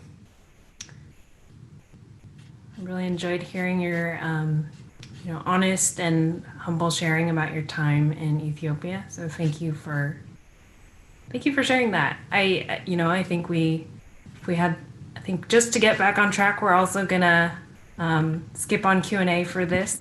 But if people do have questions, we'll direct them to you. So maybe you can, let us know your email, and we'll make that connection. Okay, so next we are going to have Brent H. Burdick speak. Some of you, if you joined earlier for the memorial for Bob Harp, Brent spoke there also. But right now he's going to share about the Lausanne Global Classroom, an online resource for equipping the global church in strategic issues. Dr. Brent Burdick served as a missionary to the Philippines for 20 years. He helped plant, develop, and lead Filipino churches while training and mentoring Filipino leaders. He served as field leader of OMS Philippines, senior pastor of Faith Fellowship, president of Faith Bible College, and president of Faith Evangelical Church of the Philippines. Now based in Charlotte, North Carolina, Dr. Burdick serves as the director of the Lausanne Global Classroom, which is an educational initiative of the Lausanne movement to equip Christians on issues impacting the global church. He also serves as adjunct professor of missions and global engagement coordinator at Gordon Conwell Theological Seminary in Charlotte. He is on the board of Great Commission Consulting, an organization that provides pre-field evaluations for mission organizations, and of the Bible Coalition, which supports Bible literacy and training worldwide. Brent earned the Doctor of Ministry degree in 2011 from Asbury Theological Seminary in Wilmore, Kentucky. So that said, Brent, you have the mic. Okay, thanks very much, Tammy, and great to see everyone. Appreciate the opportunity as well to be a part of this. Just want to share a bit about this online resource, the Lausanne Global Classroom, of which I'm the director. And also I want to share with you a little bit about the Lausanne movement, because the Global Classroom comes out of the Lausanne movement. I'm sure during the days that you've been here yesterday and today as part of the Passion Talks, you've heard of a lot of people who have been talking about the Lausanne movement or engaged in it in some way. So maybe you're wondering, I want to just give a little bit of more of a background first to that, and then I'll talk about the Global Classroom and then show you a little clip of it, of what we're doing with that. So the Lausanne movement, what is the Lausanne movement? Well, it started in 1974 by Billy Graham and John Stott to bring global evangelicals together and they did this in Lausanne, Switzerland.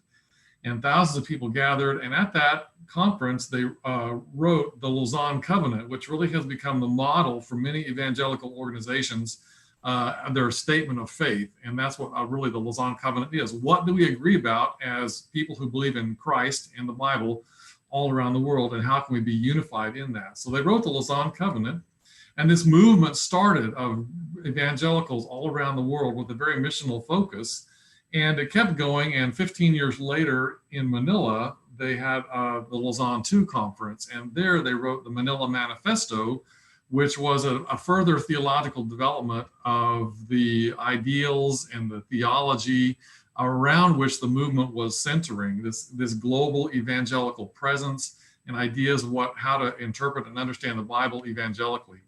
And so that was the Lausanne II. Then in 2010, they had the Lausanne III, and that was in Cape Town, South Africa. And at that conference, they really developed about 35 different issues. They identified 35 different issues that were really impacting the global church. And out of that, they formed these networks, and they identified catalysts, people who are really, who could really generate interest and bring people together around these issues and form networks to have conferences, to write books, to do all these kinds of things.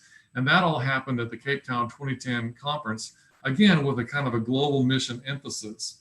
In 2024, we'll have our 50th anniversary, and they will have a Lausanne 4, which will kind of celebrate what God's done around the world in the last 50 years and also look ahead. And I believe, I'm not sure, but exactly they have announced it officially, that may be in Korea, but don't quote me on that. But that's coming up soon. Michael O is the executive director. He became that in 2013. He's a Korean American, but he served as a missionary in Japan, and he has really a heart and a passion for the world and for young leaders all around the world and for the global church. And really the Lausanne movement has no office. It really is, in literal sense, a movement. There's no home office, and they meet where people are.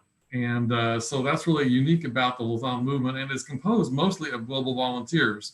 Most of the people that you've heard talk that are associated with the Lausanne movement, they're paid by their ministry or by their workplace or whatever, and they're not paid by Lausanne. And so mostly global volunteers, and this really brings a lot of energy and synergy into the movement.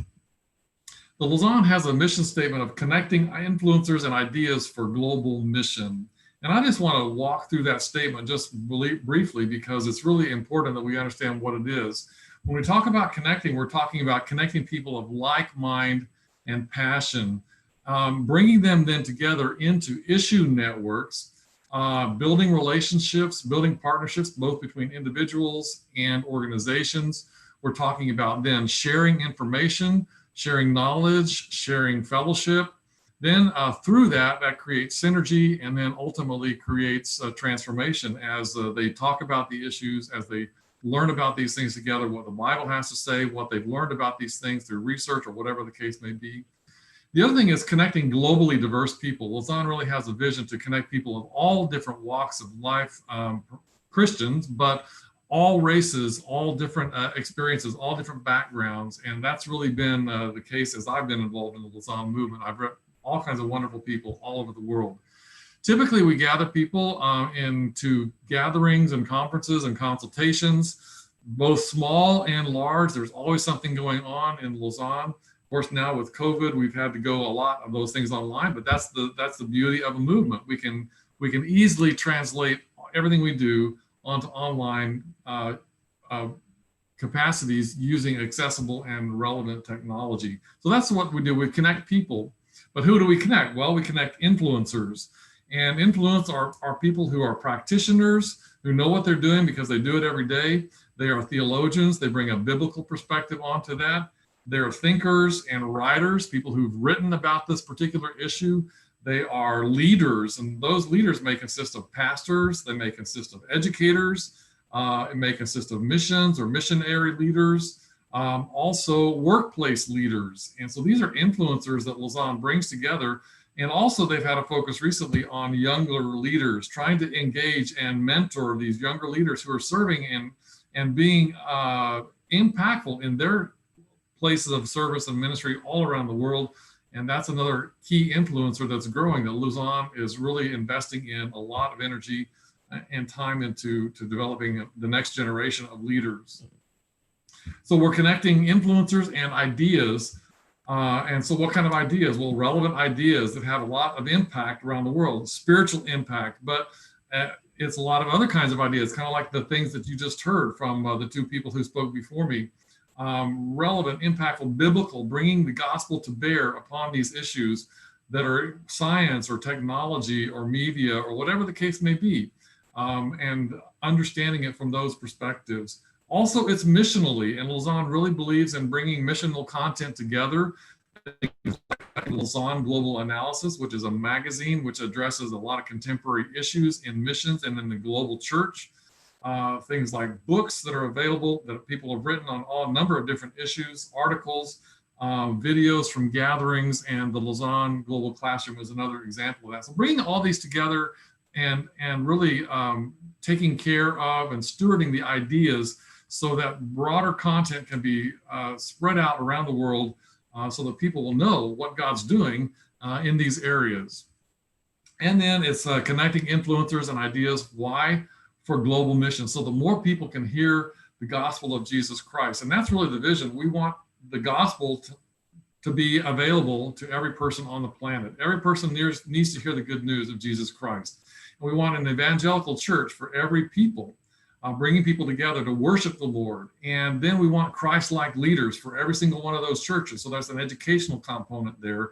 And then finally, having kingdom impact in every sphere of society.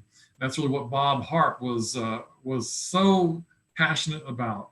If you attended the session earlier, his memorial, just having a kingdom impact in every sphere of society, whether it's the workplace, whether it's government, whether it's religion, society, whatever the case may be, kingdom impact in every sphere of society. So now we're at the birth of the global classroom. And how did this happen? And what do we do with the global classroom? Well, it started, as I said, with a formation of issue networks at the Lausanne 2 or Lausanne 3 gathering in 2010 in Cape Town, South Africa. And Michael O really had the vision as he became the executive director. He really had a desire to influence and to introduce young leaders and churches and educational institutions with this sort of engaging missional content on a relevant platform, a video that would be easily accessible and free for anybody to access if they could just do a simple Google search or search on YouTube. So we put together a team, and the first episode was filmed at the Global Diaspora Conference in Manila in 2015. The second one was filmed at the Global Researchers Gathering in Kuala Lumpur, Malaysia in 2015. And then we had additional filming at the Younger Leaders Gathering in Jakarta in 2016. So that really kind of came on, and I came on the team in 2015 after they had filmed the first couple of ones. But the vision is that there eventually will be a global classroom for every issue network. So you're talking 35, 36 different issues. we could have 36 different issue global classrooms. But we found out as we started filming that there are sub-issues with each one of those issues. And then as time goes by, they'll need to be refilmed again. So there always will be something to do. But ultimately, we want a global classroom for every issue network. The issue networks, by the way, are listed on our website, thelazon.org. But the mission is to inform and equip the global church and younger leaders in key issues for more effective ministry. And the features of each global classroom that we've put together so far and we're doing is it's a video documentary interview style. We interview key leaders and thinkers in this area, ask them questions about their issue, and then we put them into an episode of 8 to 10 different segments of 3 to 7 minutes per section, depending upon the amount of content that's there. And we have animated text and graphics highlighting keywords and concepts on a blackboard behind them. And so that brings a lot of interest and kind of re-emphasizes the educational value of it so they can remember it. We also make a user guide, which is a document that has discussion questions, suggested activities, and a list of resources for people in small groups, churches, individuals, things like that, church prayer teams, mission leaders. And then we also have an academic syllabus, two actually. One is for a full semester directed study, which like what I teach here at Gordon Conwell, or we can have it as a unit that a teacher in a particular missions class or something could use for their class as an educational application. What I'd like to do now is to show you the introduction of the recently published Global Workplace Forum, the Lausanne Global Classroom on Workplace Ministry. And I'm going to play it here for you once I get all my things squared away here. I want to go to share screen. There we are.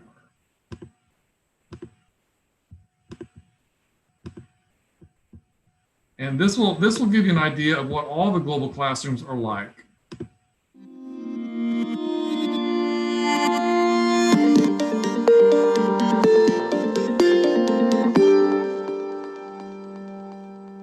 God has equipped us to be ambassadors wherever he sends us. My pastor says to me, Bob, you see more non-Christians than I do. So if my pastor and the church in general is equipping me and I'm open to God's word, I can be trained, I can be ready to meet the assignment in the workplace. And that's meeting with people. But the work itself is another dimension of what God intends in the workplace. Sometimes, in a lot of our conversations, we're thinking about, well, here's the job and how do we live out our faith in that job? And I think that when we talk about there's no such thing as a division between that which is secular and sacred, that it's really all sacred, how do we really embrace that? Most people, if you do look at the statistics, they hate their job. And it's like, that's terrible. Hate your job. And that's where you spend most of your time, and you hate your job. Or phrases like, thank God it's Friday. Like, I got to put up with Monday, Tuesday, Wednesday, Thursday. Thank God it's Friday. And then I get Saturday, Sunday, maybe. Not anymore with the internet and digital and all that kind of stuff. But it's like, what a terrible way to live your life. The workplace is where we spend the majority of our time. It is where we have the opportunity to share our faith with a platform that God has given us. Work is not just secular. Work is secular when you don't take Jesus with you. Work is sacred because God intended for us to work and experience him at work and give him glory at work and be able to share his love with other people at work. The Lord Jesus Christ, he didn't spend the vast majority of his life teaching and preaching and doing miracles. He spent it working as a carpenter, which in today's world we kind of think of as a lower profession. They're all holy callings, and our Savior's a perfect example of it. Today, there is a high recognition of ministry in the workplace. However, even though we believe in the theology of work, that is, work is holy and people are called to their workplace, it isn't necessarily thought of that way in practice. We still have this focus that if you're really holy and you're really committed, you will go full time in some vocational Christian ministry. And so we have, with many workplace ministries now, have started to highlight this whole idea that a person, a man or a woman, are called to their workplace, to their vocation, and that is their place of ministry. I think of all of this faith at work movement that's going on in the world today. And what really breaks my heart is I feel like all of that activity is happening outside the church because the need is so great. Because you have believers that do want to live it out wherever they are, but since the church isn't directly addressing it, they're finding other organizations that are discipling them. And it's just this missed opportunity for discipleship within the church. The more we care and feed the working group in our congregation, the healthier they are, both in their personal, professional, and their family life, and the more willing they are to commit to the church. The great passion of mine is to go beyond the individual workplace, the individual workstation, the individual work cubicle, but to look at our industry and say, what is it that the gospel says about this industry? How can we transform it? The reason faith at work is so important today is not because it's trendy. It's not because we can classify it as a movement. The reason it's important today is because it's biblical.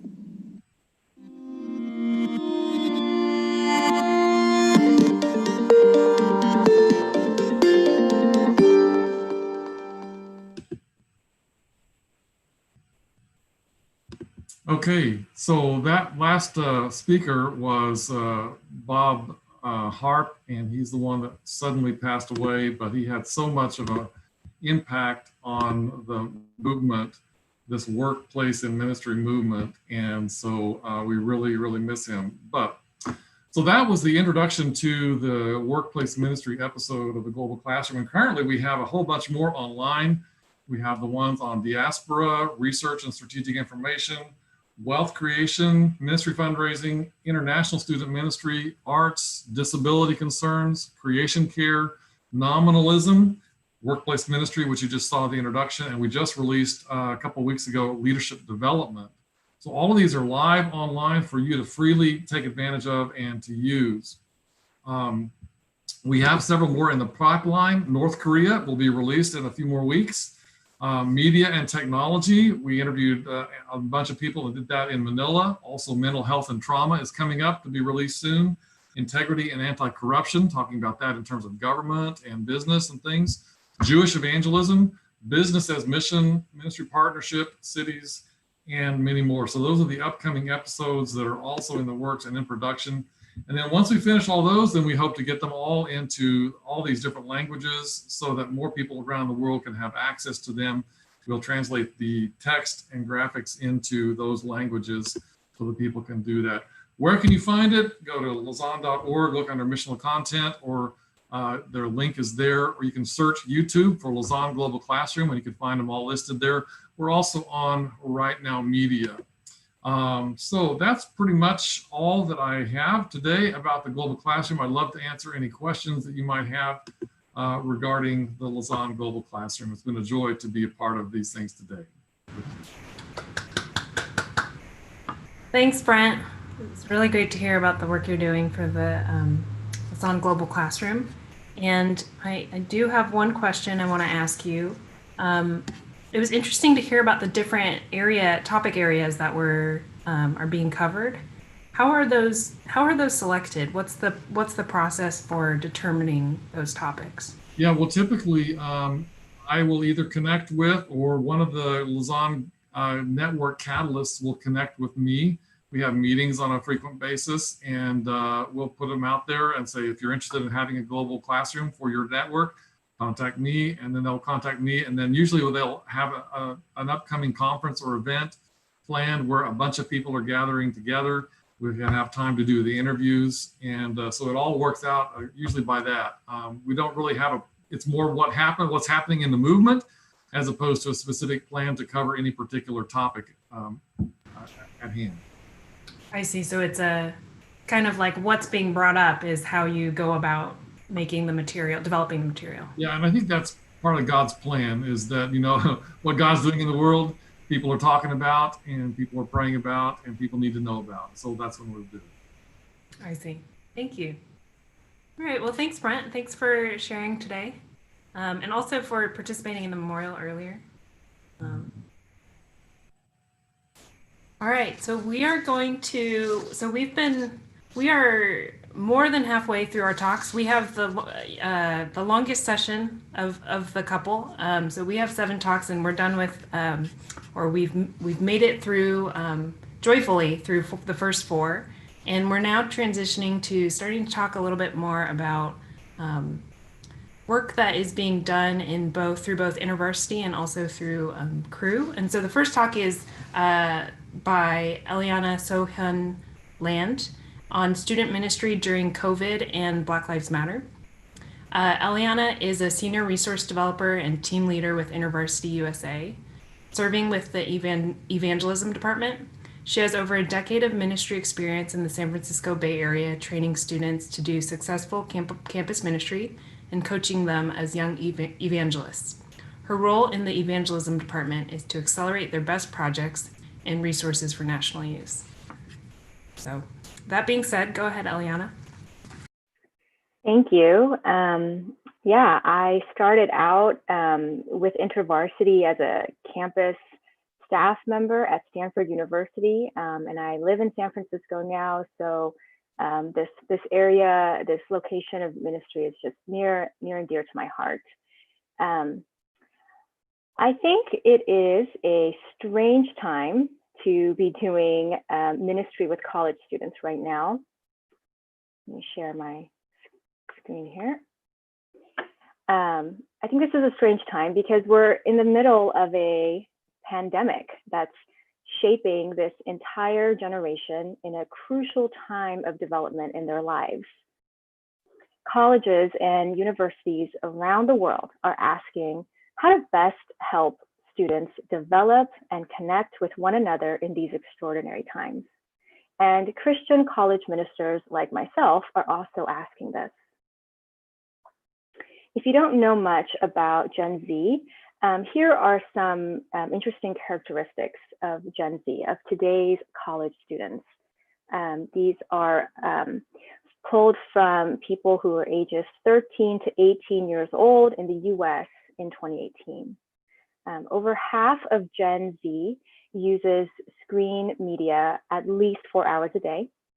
They are psychologically more vulnerable, meaning than other generations, meaning that they report greater levels of comparison, loneliness, image management, anxiety, online bullying, and there are increasing rates of depression and suicide in this generation. Only 4% have a biblical worldview. So they are the least church generation. And more than ever before, we need different ministry approaches to share the gospel with Gen Z. And in the midst of a global pandemic, this need for new ministry methods increases even more. Because if Gen Z is becoming less interested in God and less interested in doing typically Christian activities, it's really worth asking, what are students already doing or interested in? And how can they encounter God in that space? In the last few months in my organization, we've been paying close attention to these questions and paying close attention to students' hobbies and interests, whether they are video games or Russian literature or baking, writing music, or turning trash into treasure. And while students have a lot of different interests, nearly all the students we've been talking with have been thinking a lot about and caring a lot about racial injustice and the Black Lives Matter movement. They're either protesting in the streets, they are wading into social media activism, or they're just nervous about having honest conversations with the people they're living with. And we're going to zoom in on one such Gen Z student. This is Destiny, and I want to tell you her story from the last few months. So Destiny is a 20-year-old college student from California who likes to dance to Korean pop music in her free time. She started meeting with friends over Zoom to learn K-pop choreography together. And that was a lot of fun. So she wondered if she could also have deeper conversations with people after dancing, like if they could share with one another how they're really doing in the midst of everything. Then she wondered if she could have real conversations with people about race and justice beyond just posting on social media.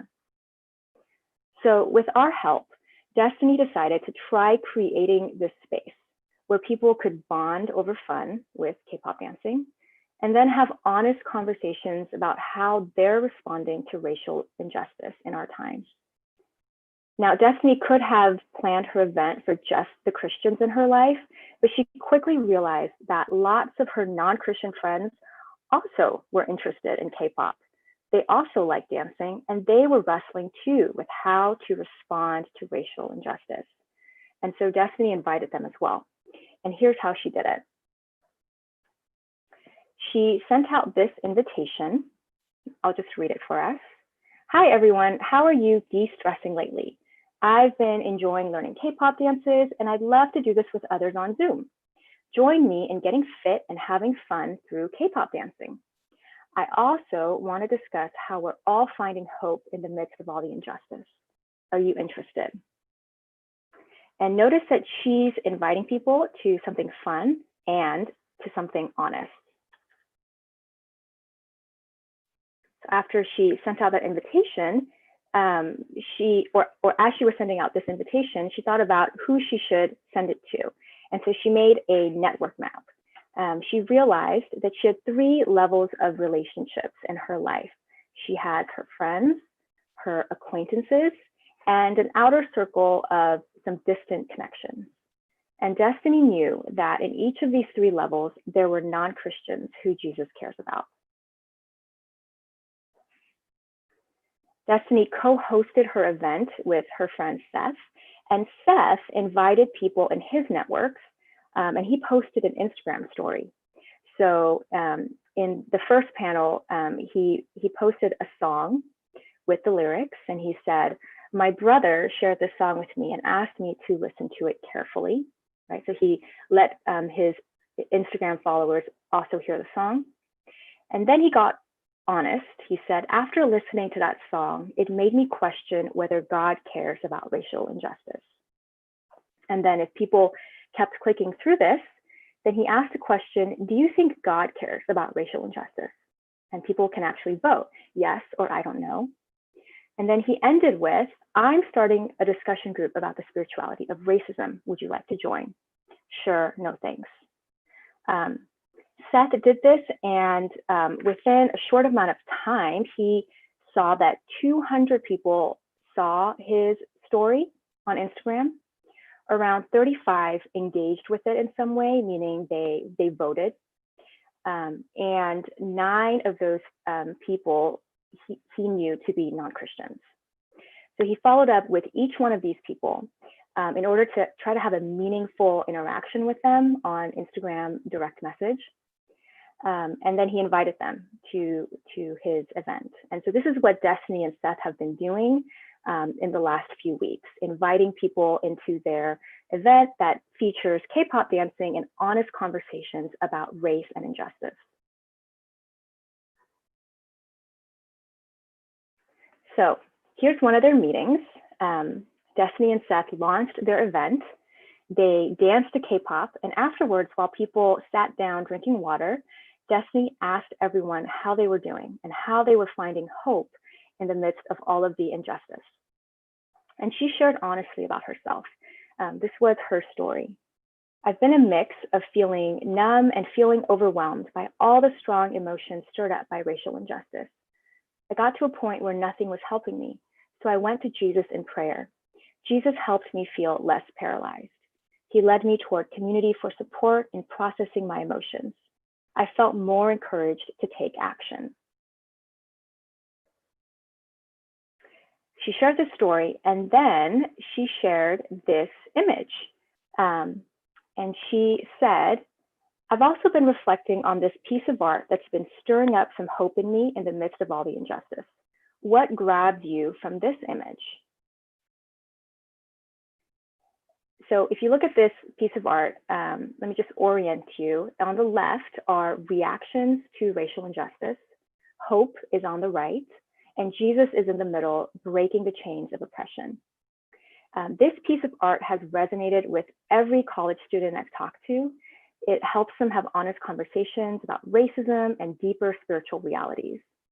At Destiny's event, after her friends became intrigued by this preview of the art, she invited them to explore the art further and also look at the scripture. So here's the scripture. She said, I'm hosting a group of students to look more deeply at this art piece and the quote by Jesus that inspired it. If you consider yourself spiritually curious or open, I'd love to hear your perspective. Are you interested? Okay. And through an invitation like this, her friend Jordan decided to explore Jesus with her through Bible passages. And this is Jesus's mission statement from Luke 4 here. I'll just read it for us. The Spirit of the Lord is on me because he has anointed me to proclaim good news to the poor.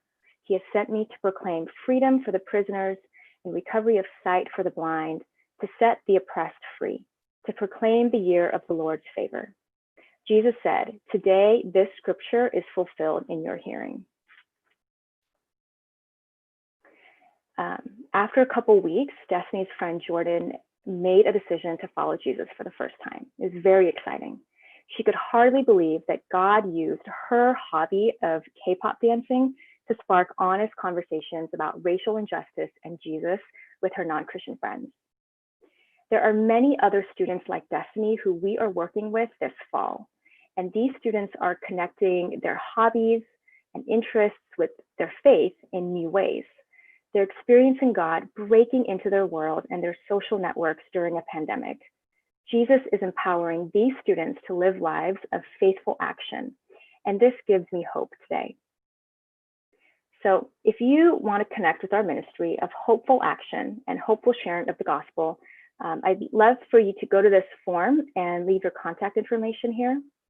Or if you want to try out some of the approaches that Gen Z college students are using in order to share their faith, you can also leave your contact information and we'd be happy to give you some options for next steps. That's it. Thank you. Thanks, Eliana. Really love the combination of K-pop dancing and discussions about Jesus and racial injustice. One question I have for you is, are there, Zoom, et cetera, social media, they're avenues that probably Gen Z is more comfortable using and it is a key way to connect during a time like this. Are there also things that are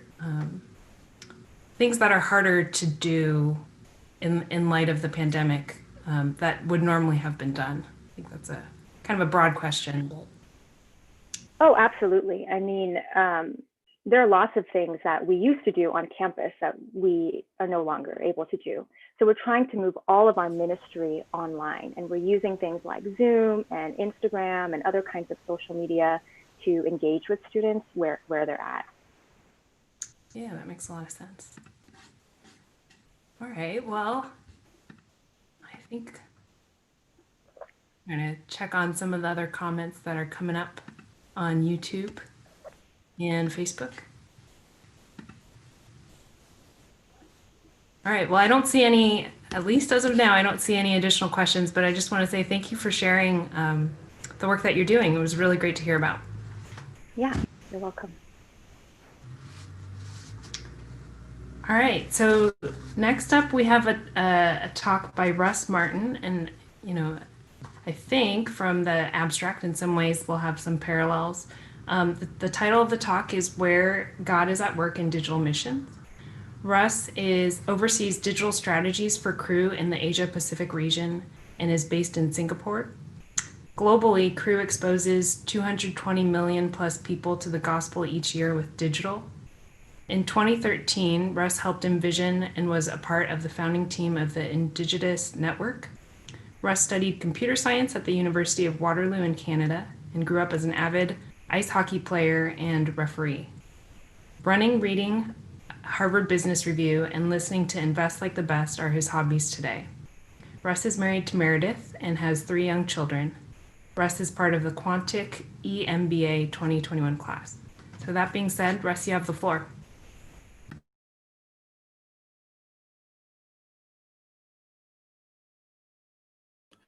Okay, good morning, everybody. It's great to be with you and joining you from Singapore this morning. As we begin here, I'll share that there are more people in the world that have a mobile phone than a toothbrush today. And as sad as this statistic is for health development goals, it really presents a significant opportunity for the Great Commission. And I love what Pastor Craig Rochelle from Life Church says. He says, to reach people that no one else is reaching, we need to do things that no one else is doing. And so simply put, digital missions is using all of the digital content, digital channels, digital experiences, digital technology that is available to us to bring the gospel to the last, the lost, and the least, to every tribe, tongue, people, and nation. And just as the Roman roads were really significant in the Apostle Paul spreading the gospel early on, I believe that digital technology today is one of the most significant opportunities for us to help advance the kingdom forward and bring the gospel where it's not. Now, in digital missions, one of the significant things we have in digital is that we can shape a journey for people, a pathway of little micro steps that are focused on helping them take their next best step wherever they might be at in their journey of faith with God. And so whether they're far from God or whether they're trying to really deepen their relationship with God, we can shape a journey and a pathway for them. And I want to share with you a few examples of how we see that happening around the world. Especially in light of COVID-19, we find that more and more people, just like they do with every other thing in their life, they go to search to find answers. People are searching for hope. And this is from one of the websites in our ecosystem. We can see that as COVID-19 set on, the number of people that wanted to get connected with an online mentor really dramatically increased in March. And so as people are searching for hope, we're at the question, how might we connect them with another person that can offer them hope?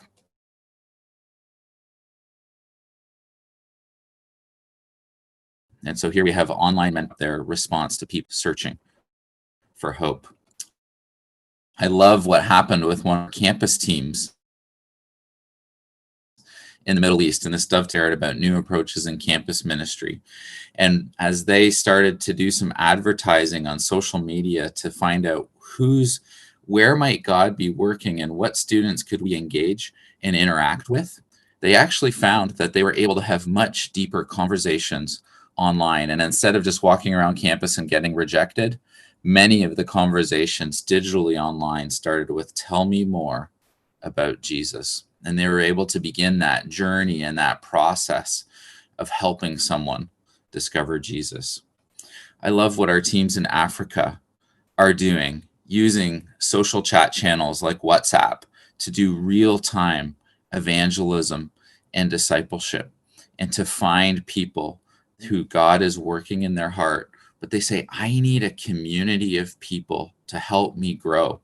And they're using chat channels to get content to people, to facilitate discussions, to help people in their search for meaning and destiny. I love what's happening in Southeast Asia. There's a group called Boiling Waters based in the Philippines, and they're trying to help young men and women make sense of what's going on in their life. And they post 3 to 5 memes every day on the Boiling Water social channel. And they've grown an audience of over 1 million people every day engaging with their content. But they're not just there to make funny memes. They're actually there to shape a pathway towards helping people discover who Jesus is and how he can make a difference in their life. And their social leads people into email series, it leads them into chat groups, it leads them into webinars, and they even have face-to-face meetups happening with young people beginning to discover who Jesus is. Another one of my favorites is a product called Mission Hub. And Mission Hub is all about helping you take simple steps of faith with those around you. And so if you tell the app about one of your friends, a little bit of where they're at in their spiritual journey, the app actually suggests very simple, easy to take micro steps of faith that you can use with someone in your sphere of influence to help them begin to know and follow Jesus. And what we're finding is that many people don't even know where to start in helping someone come to know Christ. And so a simple app experience like this can help you know what kind of next step you might want to take.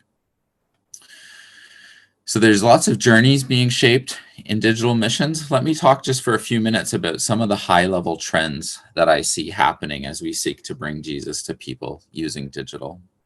So the first is experience. More and more, it's not just content that people are after. They're actually after experience. And so we see people experimenting with church in VR. I know of some groups doing ESL and English Corner lessons within VR to meet and help people. We know that the world is shifting immensely towards gaming and this concept of the metaverse. And so there's lots of experiments beginning to happen with there of how can we help, again, shape one of those pathways for people in discovering Jesus in an immersive environment. More and more, it's all about the experience. Secondly, we see different teams and organizations really trying to think through what data do we have available to us and how do we use that data about people that we're interacting with to shape a pathway and a next best step for them. Some of our work at Crew is using what we call the scale of praxis. And if there's information and interactions and data that we can learn about someone through their interactions with our platform, how can we use that data to seek to understand, based on observable behavior, where someone might be on this scale of praxis, the scale of belief, and how can we then use that to shape offers and experiences and connections with people that are going to help them take their next best step, all informed by massive amounts of data that we can now use in that spiritual discovery process. And then lastly, we're seeing a major engagement in chat all around the world. As you interact with major brands, you probably may have experienced that you yourself prefer to chat and get help that way. And so for a long time, web servers have been leading people to Christ through web pages and online content experiences. And so now one of the intensive areas of development is around chat and chatbots, and how can you help a chatbot have a spiritual conversation with someone? When is it appropriate to hand that conversation over to a real live human being? And when can a chatbot just kind of continue on that conversation? So again, a lot of work and development happening in that space. And lastly, I want to speak about this morning, how can everyday believers like you and I be involved in digital missions? I love this paper from Ray Davis of the IMB, and he speaks about this fourth era of modern missions where technology and social media is actually enabling every disciple to play a part in helping to fulfill the Great Commission, and how we're actually beginning to see the priesthood of all believers emerge, empowered by digital. And I love to say, if you have a phone, you can share your faith. Sharing your faith has never been more simple. There's tons of app experiences. There's tons of social media methods that you can use. Lots of different apps and experiences all around the world that you simply need to download to your phone to be prepared to have a conversation with someone, to be prepared to answer a question, to initiate a conversation, to share an article, to share a video, to respond to an inbound message from someone somewhere in the world who might be struggling or need help. I encourage you to think of what does it mean to be prepared on your phone with the gospel in your pocket. And then secondly, in this area of like-minded believers being involved, I love what the faith tech community did in the heart of COVID-19. They said, wow, there's tons of people around the world who have skills in technology. How can we leverage that to solve the most pressing problems in our communities and in the church during COVID-19? And they brought together a network of people from around the world to have a hackathon and to solve some really interesting problems in the light of COVID-19. You know, I think it's really a shame that there are many believers in our churches who go to work every day trying to solve billion people user problems. They're working at some of the world's best companies, trying to solve some of the world's most pressing challenges. And the opportunities that we give them to be involved are often man the welcome table, or would you be an usher, or would you play in the worship band? And there's nothing wrong with those opportunities. Those are needed and an essential part of our church. But I believe that believers that are engaged in our communities often have so much more to offer. And the Indigenous Network, in partnership with lots of other organizations all around the world, again, will be organizing a hackathon in 47 global cities this October to say, how can we use the skills and abilities that God has given us to come up with new and enhanced and accelerated ways to bring the gospel to every corner of the earth. And as exciting as all of these different opportunities are, as excited as I get about all the technology, I'm sobered by the reality that there are still roughly 2/3 of the world's population, a little under that, 2/3 of the world's population, that do not yet know or follow Jesus. And so there's a significant need and a significant opportunity, whether it's at a high-rise complex in Los Angeles or whether it's a rural village in India.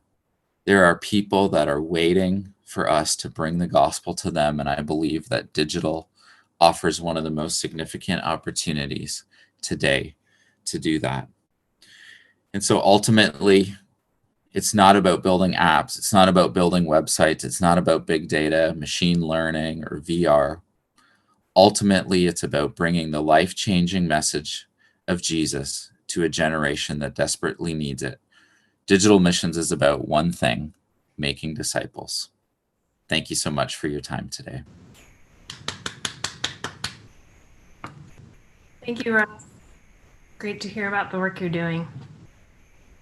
So, you know, on the one hand, you know, my current thought is, on the one hand, with the expansion of internet connectivity, especially via phones, it's a lot easier for a lot of people groups around the world to be connected and ministered to. But there is also, you know, especially as someone who in the past worked in wireless technology, there's also this growing digital divide between people who have good internet connectivity and those who do not, whether it's stateside or abroad.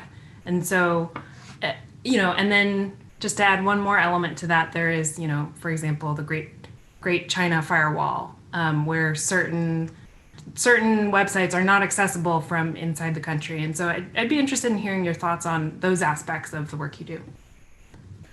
Yeah, these are really significant issues. I actually just finished, well, it's not really finished, but began a project in Francophone speaking Africa, where as we seek to work with our teams there, they're all saying, in light of COVID, in light of the massive pivots to digital, we need to be all in on digital.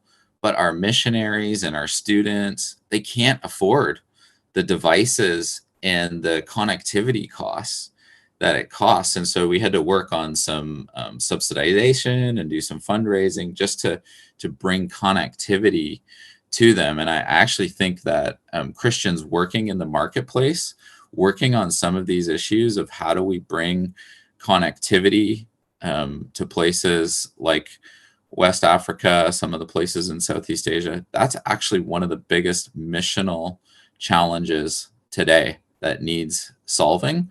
And the Great Commission would go forward in really significant ways if we could solve some of those problems. So yes, those are really big issues. And then again, in China with the content issues, you've got to be really innovative. I think my point about the priesthood of all believers, using social networks, how do we really decentralize and push that to the edges so that the everyday Christian is equipped to share their faith in their place of influence on their social network. And of course, that's got to be coupled with the large scale, broad exposure strategies, but ultimately some of that can be much easier shut down by governments than believers who are equipped and just working within their little social sphere. Yeah, thanks. Great to hear from you. Russ, thank you so much for what you've shared today. I think there may be a question here. I think it's directed at you, but how do you, there's a question from, I think, Tim. How do you follow up with disciples? What's the secret to continuously raise disciples? I think, yeah, I guess maybe if I reframe it in the context of your question, how do you follow up with people who are starting to become more engaged digitally? Yeah, really good question. That's a problem we're really actively working on. In Indigenous and in my work with Crew, we talk a lot about the concept of a guide. And so we believe that when the sooner we can connect someone with a guide that can help them, the better the probability or the better the conditions for spiritual growth are going to be. And so we're trying to redesign and re-envision all of our digital experiences around what does it look like to be connected with someone on the journey.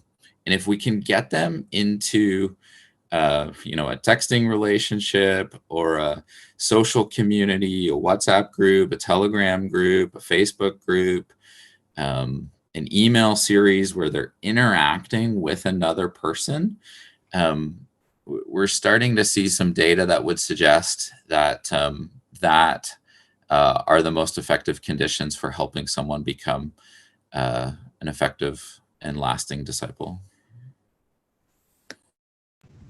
Thank you. Oh, I think there's one more, and I think we have time for one more question. John, do you want to go ahead and ask this question yourself? Sure, I'd love to. Thanks so much, Tammy. Hi, Russ. I'm a big fan of the work that you do. I think that it's the frontier of a lot of the mission movement, specifically because of some of the barriers that we have in the world that can be overcome through this medium.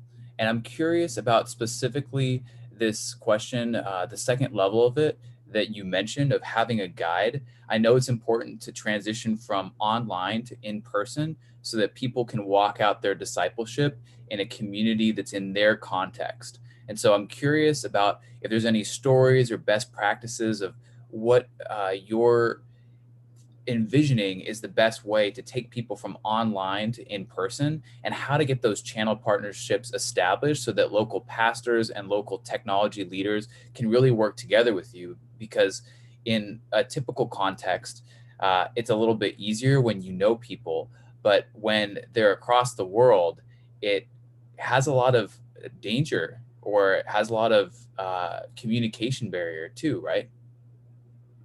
Yeah, excellent question.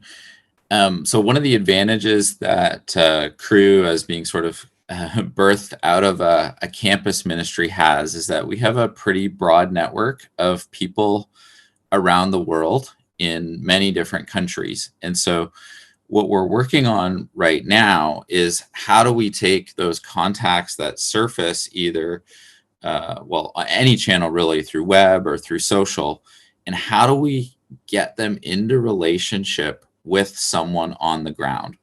And it depends a little bit on the geographic context, because somewhere like Ethiopia, it's a lot easier to make that connection, and it's safer to make that connection than in a place like Turkey or like Indonesia.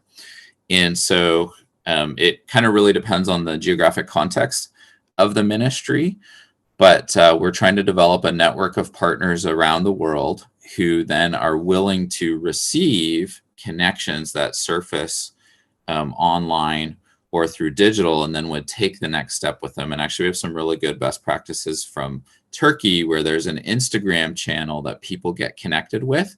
And then our people working that Instagram channel are trained and know how to ask good questions to kind of begin to transfer that relationship from kind of the brand channel to a personal channel, and then ultimately either a WhatsApp or a Telegram channel. And as people get to know each other, they can kind of make an assessment on whether it's safe to begin to meet up or safe to begin to invite this person into a fellowship or a community. So there's lots of nuance on that. It looks different in different places. I would say we're still learning as we go. And then, yes, definitely we're trying to employ A/B testing to understand the best conditions for success of getting someone integrated. Great. Russ, thank you so much. I like the reminder of different cultural contexts and safety around that as well, that you mentioned in your question. All right, I think we've got a couple of, maybe one last question. I do see there's one note on, YouTube that says, a lot of context and understanding can be lost in chat. I wonder how that divide is being approached. That's something you want to answer before we transition to the next speaker? Yeah, that's a good question, especially across cultural divide. That can be really helpful. I know sometimes when I'm engaging with people from other cultures, I really have to put on my cross-cultural training and to understand, like, hey, what is the meaning behind what they're saying? So definitely the more we can help people get towards a more synchronous channel or engagement, the better. But oftentimes, I think the anonymity or the asynchronous of chat actually helps people to feel safer and to feel more open and to feel like they can think about their responses. So I think there's actually a lot of pros to the medium, actually on both sides of helping someone through their question or their issue or their discovery. But yeah, that's a really big challenge. And again, I would just point back to we're really attempting to get someone in relationship with a guide. And that can happen very well over chat. But if the mentor and the mentee are from the same culture or they have the same context, even better. Great. Thank you very much, Russ. It was great to hear your talk today and your answers to our questions. So that being said, I think, we just got to hear from both Eliana and Russ, who are representing different organizations that are doing a lot of really interesting work with regards to taking advantage of digital platforms and social media in order to reach and evangelize to non-believers. So the last talk of the day, last but definitely not least, is Ruth Mullen. And this talk is, I positioned it intentionally after the previous two in some sense. It is a consideration of how social media is rewiring our need for God. And so the title is Unfriending God, How Social Media is Rewiring Our Need for God. And so Ruth is former director of Faith Tech Toronto and now a Faith Tech speaker. She is an instructional designer at Desire to Learn, a growing tech company in Waterloo, Canada. Ruth speaks on the unique intersection of the complex world of technology and working in tech with Christian theology and life. She tackles topics on digital addiction, social media, theology of work, the faith tech story, and much more. Ruth is also a history nerd and knows a lot of random facts about pockets, the pyramids, and the Vikings. So Ruth, thank you for holding out to the end of this session, and we're looking forward to your talk. Thanks so much for having me. This was super interesting to listen in on, especially from an education side, and then also on the last couple of speakers on practically how we can use social media. And so today I'm going to switch gears a little bit and focus on what's actually happening and talk through some ways to assess our social media and how we're going to walk forward with it. So my first question for you is, when was the last time you felt anxious, stressed, or provoked after looking at your social media? And this is a standalone question, but I also loved what Elena said about Gen Z. In Cal Newport's book, Digital Minimalism, he started to look into he started to notice a trend in people born between the years of 1995 and 2012, and there was increased levels of anxiety, depression, and suicide, which was exactly what Elena just showed us. But what he then noticed was the main difference between this generation, Gen Z, and like a millennial, which I am, was that this was the first generation to have been raised with an iPhone, social media, and constant access to the internet. And so they're predisposed to be anxious, maybe provoked, but they're definitely experiencing anxiety, depression, and wrestling with suicide. And then I started to think, okay, well, who are those people now? Where are they in society? In that age range, they're starting to graduate university. They're starting their careers. Some of them are getting married. Some of them are also having kids. And that's a lot of life change to be approaching with a base level of anxiety. And so we need to pay attention to that. Now, my next question is, have you ever noticed someone unable to make eye contact? Now, this could be a coworker, but have you ever noticed it in a child, a teenager, or a kid, a toddler? Early childhood educators started to notice that kids were showing up in daycare, so ages 1 to 4, daycare and kindergarten, and they weren't able to make eye contact. And so then psychologists started to look into it, and they went through, they started to dig in, and one of the factors of this was that the kids, infants while nursing, their moms were on their phones, and so they weren't having eye contact while nursing. Now, I don't think it's the only factor, and I don't think these moms were being bad moms, but what we took for granted was that kids learn how to make safe eye contact, they learn how to mirror emotion, and they learn how to engage with another human in that one-to-one intimate conversation time. And I know for sure I would have been that mom 100%. But we didn't realize that the moments that's spent in that intimate time is changing and developing an individual. So we have to pay attention to the effect that this is starting to have on the next generation. Now, the next question is, when was the last time this happened? And I'll be honest, I'm on vacation right now. So my family spent a lot of time around the campfire or at meals, and it's not uncommon for us to just pull out our iPhones. And this article, you might have seen it go around last summer. And when I first saw it, I was like, oh yeah. And then I was like, oh no, this is me. And I realized it's like I want community and I want connection. I just don't want it in person. And it's so convicting. Now, all of that I said so far was all pre-COVID. Since COVID in April, they did a study over 30 markets. And what they realized was that 61% of normal usage in social media use had increased by 61%, 50% increase in the messaging across Facebook, Instagram, and WhatsApp in the countries most hit, and then 23% increase of daily users on Twitter compared to last year. So I understand this. I was living on my own during isolation, and this was my only contact to the outside world. But given what we just learned about what's happening in social media and our interaction with social media, we need to then pay attention, because our entire use of social media is increasing. We have to pay attention to this. Now, before I go any further, I want to talk about technology as a value set. because I used to think technology was neutral. I used to think if I use it for good, it was good. And if I use it for bad, then it was bad. But what I came to realize, and John Dyer was really helpful in this, but what I came to realize was that technology is a value set. So when I use that piece of technology, so if Google Maps, for example, I'm choosing to align myself with the value of Google Maps. So I'm choosing to not think critically about where I'm going when I use my Google Maps app. If I use Instagram, I'm choosing to have a creative portrayal of my expression, of who I am. I'm also choosing to put value on the likes and the DMs and who reads my stories. I'm choosing to put value in that.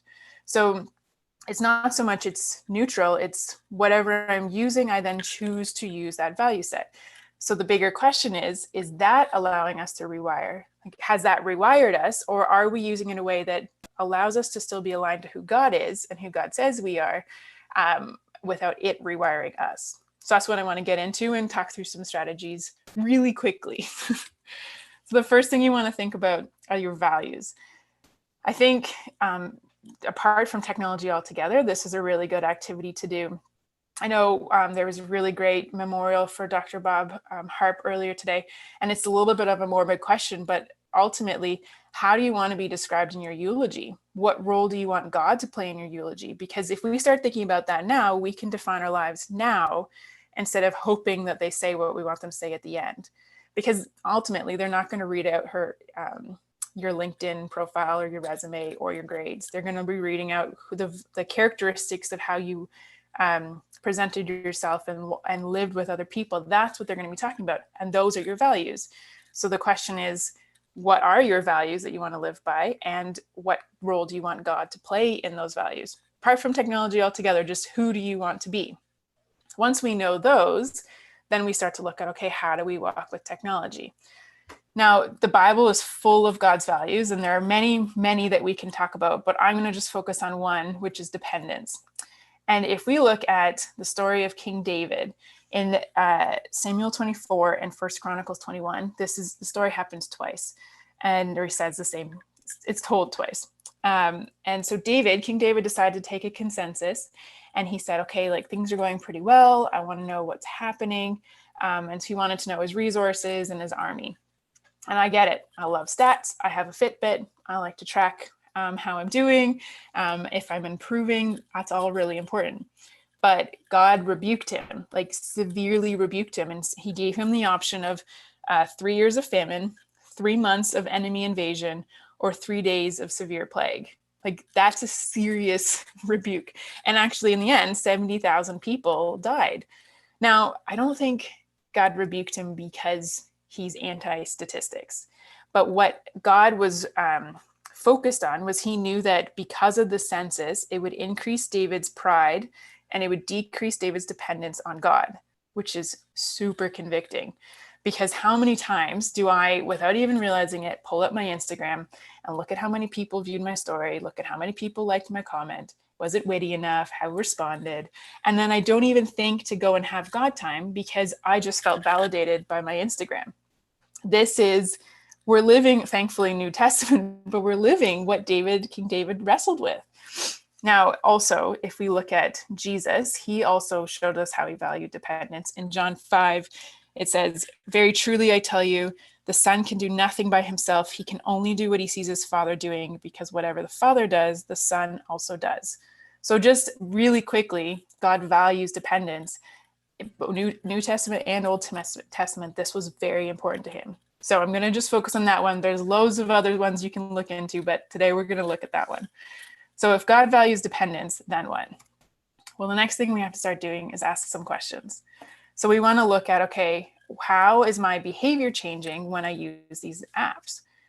So here, this is my fun spectrum that I pay attention to. But over time, how has my behavior reflected God and his values or reinforced independence from God? Where do I fall on the spectrum of that? If we were to look at my Instagram use, when it first started, my friends were all photographers and very creative. So I was very embarrassed of my ability to take a picture, and I didn't post out of shame and fear of how I would look when I did that. So not great. I'm becoming more independent and full of shame. Then I started posting, And I was really excited, and people would comment and people would like, but then I started to compare, okay, how many likes was I getting versus what someone else was getting? Although I know Instagram has adjusted some of those settings. How many likes I was getting, how many stories I would get. Is there ways I should change? Should I do a wittier caption? What was gathering people's attention more? And again, I was becoming more independent on God. And so this over time has meant that I'm actually less dependent on God and more focused on how are people valuing me through my Instagram. So I look at what's my behavior over time. And then I say, okay, well, what problem is it solving? Because most things are created to solve a problem. I'm still a little unsure of the problem TikTok solves. However, I've heard recently that, I know God values recreation and joy and laughter, and I'll just lump TikTok into that world.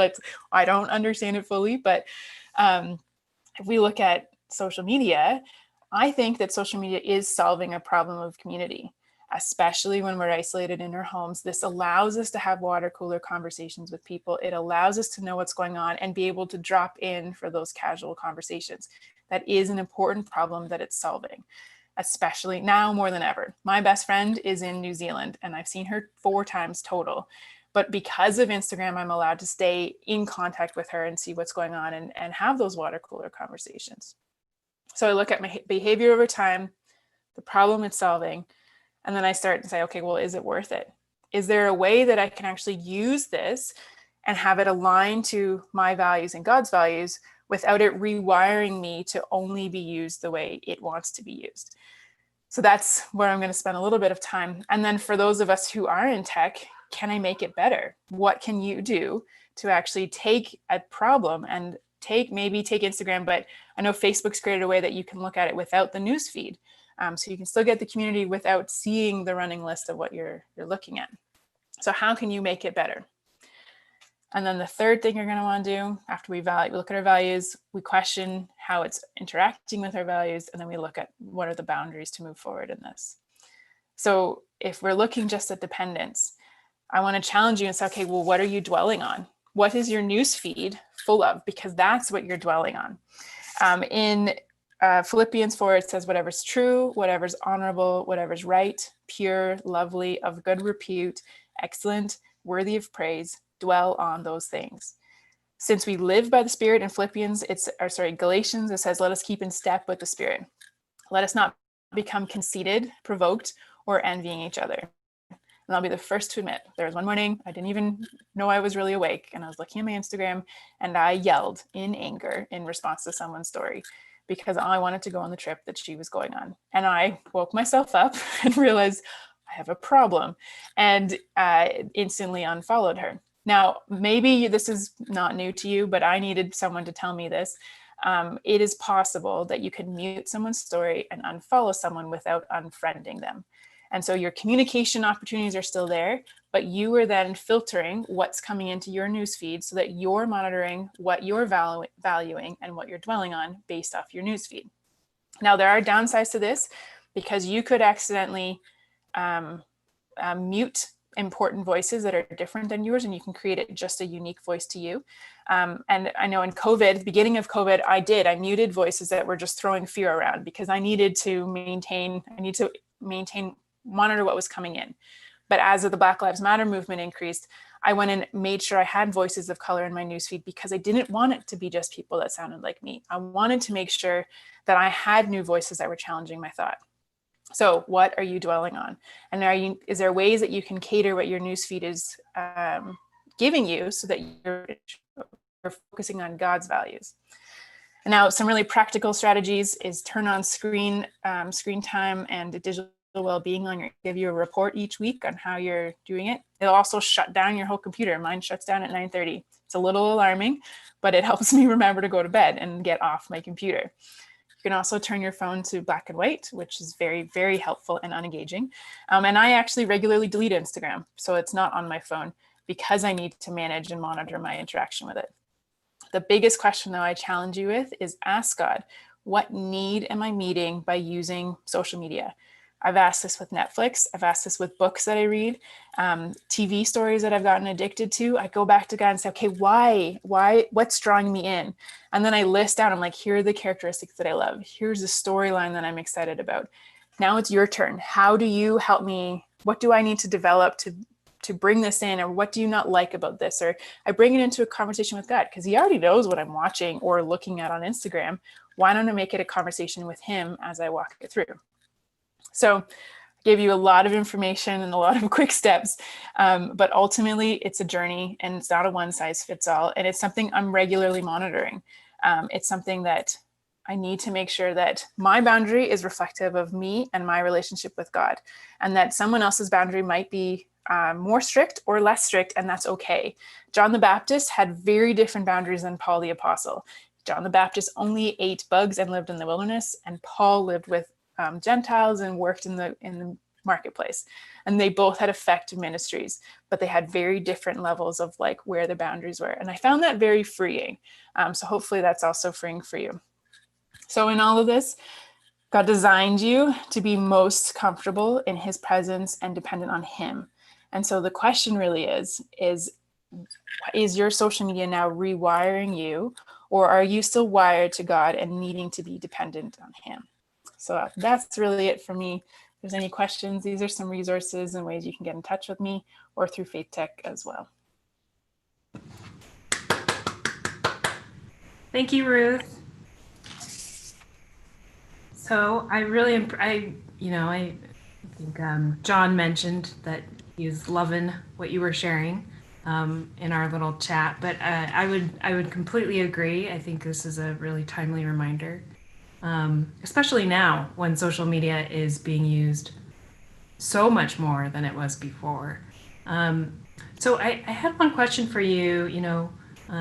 Some of what you talked about was oriented towards when to set boundaries. One question I have is, how do you decide when you're ready to loosen those boundaries? And is there a way to do that in consideration of your relationship with God and where you're at? Like what kind of makes you feel comfortable with like, okay, now I'm ready to reinstall Instagram on my phone, etc.? Yeah, good question. I reinstalled it to talk about this week. Like I reinstalled it yesterday because I hadn't promoted this talk yet. So that was one thing. Part of it is if I notice I'm not drawn to it anymore, or if I think I can do it without losing all my time on it. So I'm very conscious of that. And then when I download it again, it's on the last screen on my phone.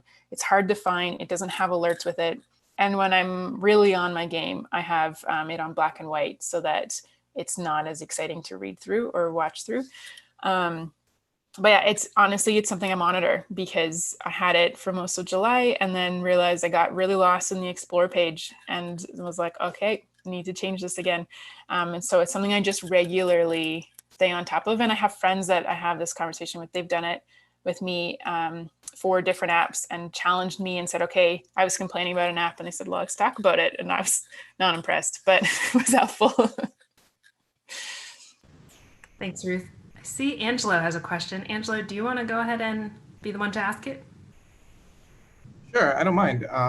My question is, I'll turn my camera on for you. My question is, what are some of the factors you use to make decisions on what are the desires you allow social media to meet within the boundaries that you set? So how do you boundary off different relationships on your social media when they're all in one app and one platform? Like friends, best friends, acquaintances, people you don't know, etc. Yeah, good question. I think I go based off what they're posting. So if it was a best friend, I'd keep it. But if it's more of an acquaintance and what they're posting is not helping me, or I notice I'm getting more agitated whenever I'm viewing the content, then I'm much more mindful of that. I might mute their story and keep their posts, or vice versa. It really just kind of depends on my mental state. So it's a good question. I think it really depends on content, because if that's content's making me more angry and provoked, one, also, then it's a prompt for me to say, okay, God, what do I need to go and talk to God? Why is this bothering me so much? My friend Adam Graeber at Device and Virtue said that some people use their Instagram to prompt conversation with God. So they'll pray through their Instagram for people, and also like they see someone just took a trip to Bali, which isn't happening anymore. But when it did, like, are you excited for them or are you jealous? And what do you need to talk to God about from that factor? So I think it's really monitoring, like, am I being provoked right now? Am I becoming more conceited and I'm becoming envious as a result of this? And then muting from there. Good question. That's a hard one. Thanks, Ruth. So I won't read the exact comments, but there's a lot of people really expressing appreciation for what you shared and conviction around that too. So thank you for taking the time, and thank you for, being the last one today. Okay, so I think we are now going to really quickly, I'm just going to take a second to just summarize what we talked through. Let me see how to do this. Take the last minute to share just once more the different speakers who spoke today and the talks that they gave. We started out with Shamichael talking about disconnected ministry towards disconnected Black and brown young adults in the U.S. And then Nadia talked about work that she's doing with Iris University in Mozambique. Tim talked about his previous experiences as in Ethiopia teaching engineering. And then we had Brent talk about the Lausanne Global Classroom, 2 talks from with relation to digital missions, one from Eliana relating to InterVarsity USA, and Russ for Crew.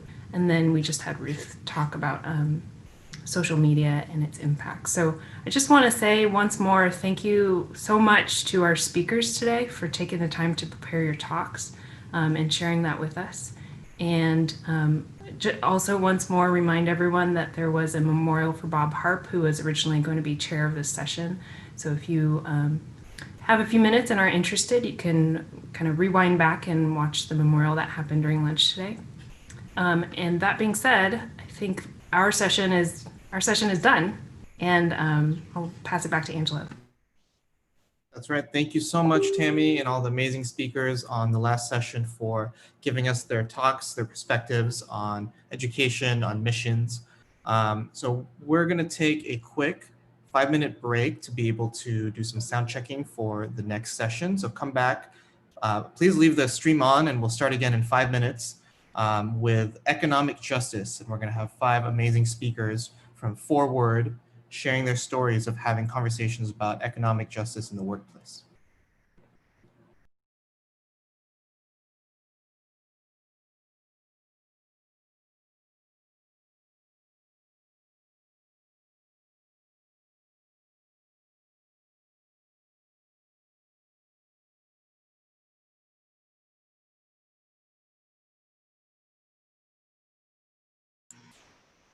Hey guys. Hi there. Hi. Hello. Hold on, guys. Our YouTube and Facebook is still streaming. Got you. Okay.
what I'll do real quick is just do a quick roll call to test everyone's mics, and then we'll just roll right through and introduce the session.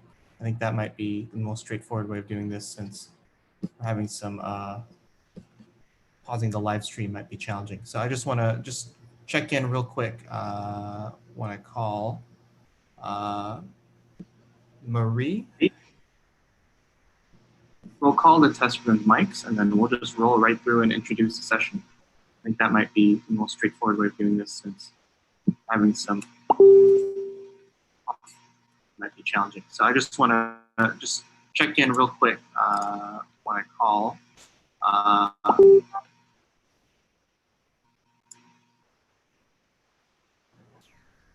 Let me try that again. I just got some feedback from my own sound. I heard my own voice, and I'm not really sure where that came from. So I think we're good. So could I get a check real quick from Marie?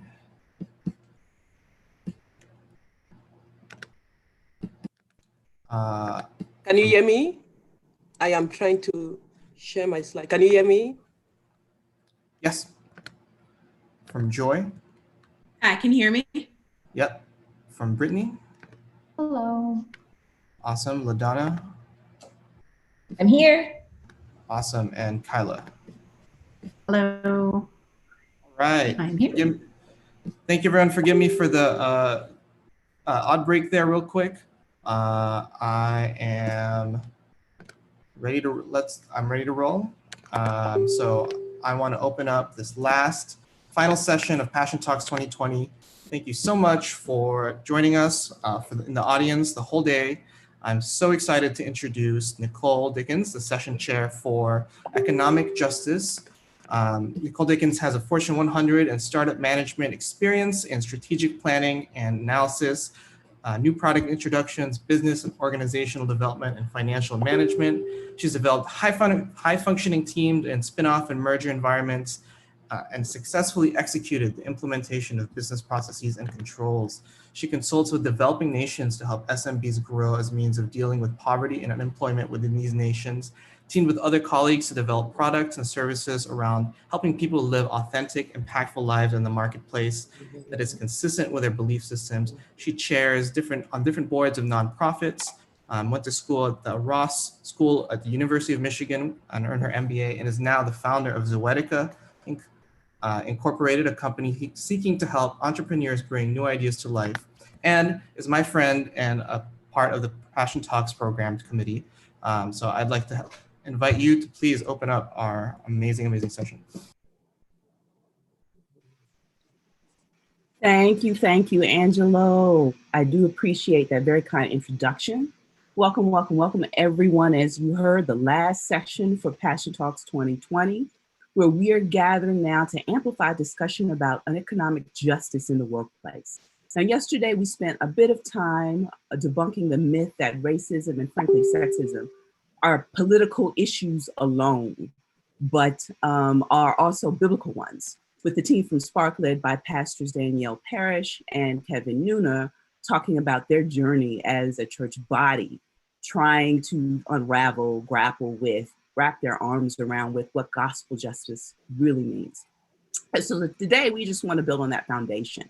And we want to spend the time to focus on what this truth should practically look like the other 5, 6, or 7 days of the week if you're an entrepreneur that we spend trying to earn a living.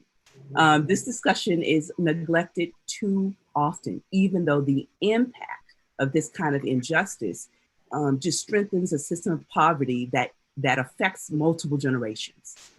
People are never able to escape this cycle of poverty that some of the topics that we're going to share in this session will be addressing. I mean, for African Americans alone, we've lost more wealth in the last 20 years than in the last 150 years of freedom. But we're also here because of another organization. That organization is called Forward, and it's a global organization of Christ followers who are women and professionals as well. I mean, that organization decided very shortly after the murder of George Floyd that it wanted to be a part of the discussions of healing towards unity and restoration. And they reached out to most of the speakers that you're going to be hearing now to begin having what we're now calling the Candid Conversation process, a 4-step event where we are 4-event webinar where we're just having very candid, very courageous talks about what it means to walk out racial justice and reconciliation within the body of Christ and beyond. And my local Forward Bay Area group has been very supportive to me personally during this time, but definitely with what's going on with Candid Conversations and allowing us to have this, supporting us in this process of having these talks today in conjunction with the local chapter here. So I want to just give a shout out of thanks to Diane Patterson, Susan Tolles, and Jordan Johnstones of Forward at headquarters for trusting me and for encouraging this all important discussion. And I want to thank the support, love, and just power that my local team has given me. Christy Tong, Kyla Craig, who you'll hear from today, her own journey, Lisa Vermillion, Jihi Kim, and Catherine Kilman. You guys are rock stars to me. Now, Passion Talks has always given space to these difficult but very necessary conversations for the sake of unity and love in Christ. We're just bringing you another such opportunity again today. So I want to give you a quick overview of the talks, and we're going to roll right through in the interest of time. And I want the speakers who who in their own right can stand alone to have the floor for the next 90 minutes or so. We're going to start off with Dr. Marie-Ange Tanier. She's a product manager at Roku, where she's going to be sharing from her experience in tech and nonprofit space, healthcare and education in particular, as well as the mentoring she's been doing with women of color in STEM. She's going to be giving us a few ideas on how to bring about racial reconciliation and greater inclusion in society in general. She will then be followed by Joy Freeman, the founder of Remnant Strategy Consultancy. And that organization works at the intersection of culture and commerce to help legacy and emerging businesses navigate the ever-evolving global terrain. She's going to be making the case for the NPV, the net present value return on investing in youth of color now, rather than the ever elusive later that is too often chosen by the powers that be. She will then be followed by Brittany Prather, a recruiter from Minneapolis for a consulting firm there. She's going to be talking about, or her talk is going to be exposing the problem of maintaining diverse talent in corporate ranks. She will be followed by LaDonna Slade of Velvet Leaf Consulting, who just wants us to think about how maybe the pervasive racism and sexism in our culture is more about individual character than anything else. And finally, my dear friend Kyla Craig, and fellow leader of the Forward Bay Area team, the support manager at Apple, and many of you are familiar with her work with Women in the Marketplace and Apple Christian Fellowship. She's going to share her journey in walking out racial justice and economic inclusion in the workplace. Passion Talks and Forward Bay Area welcomes you all to listen with open minds and hearts to hear what may be a different point of view. And don't forget to ask your questions, because we're going to want to hear from you. And that Typeform link will be very active on all of our social media platforms for you to submit your questions. Thank you, guys. Joy, I'm sorry, Marie, you're up next, my friend. Thank you. Let me see if the technology is working. Let me share my screen. If you can see my slide right now, just to make sure. I tested before, so I'm hoping that you guys can see. Can you see my slides? Okay. So thank you so much, Nicole, for this wonderful introduction. Thank you for the Passion Talk organizer for this wonderful event. This is my first actually Passion Talk ever.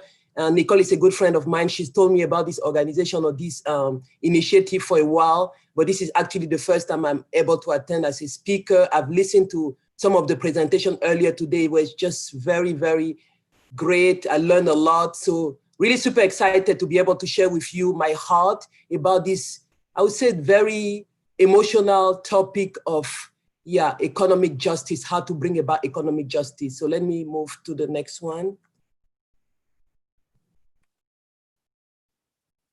It's not, is it moving on your end? No, okay. What's going on? Okay, sorry guys. Okay, that's good. So the title of my talk, my passion talk is Economic Justice Look Like Something. For I was hungry and you gave me something to eat. This comes from Matthew 25:35. This verse is very dear and near to my heart. And hopefully by the end of this talk, you're going to understand why. So what is biblical economic justice? As I was preparing this passion talk, I did some research, right? I did some research online on the dictionary as well as in the Bible.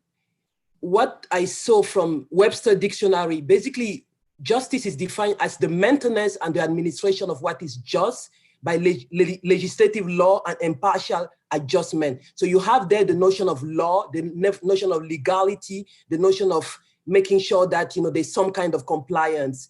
Another definition say assignment of merited rewards or punishment, right? So if somebody did something right, you get a reward. Somebody did something wrong, he gets punished. Now let's contrast the Webster Dictionary definition with what the Bible say. As I was going through the Bible, throughout the Bible, actually, God is called as the righteous one, he's called as the just one.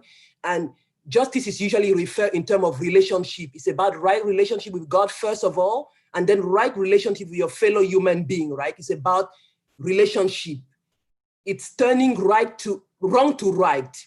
I like this definition from Cornel West, who is a famous philosopher, African-American activist, author. He says that justice is what love looks like in action. I love that. So it's about love. There's a notion of your heart. Where is your heart from, right? It's not just the morality, it's not just the legal, it's the heart.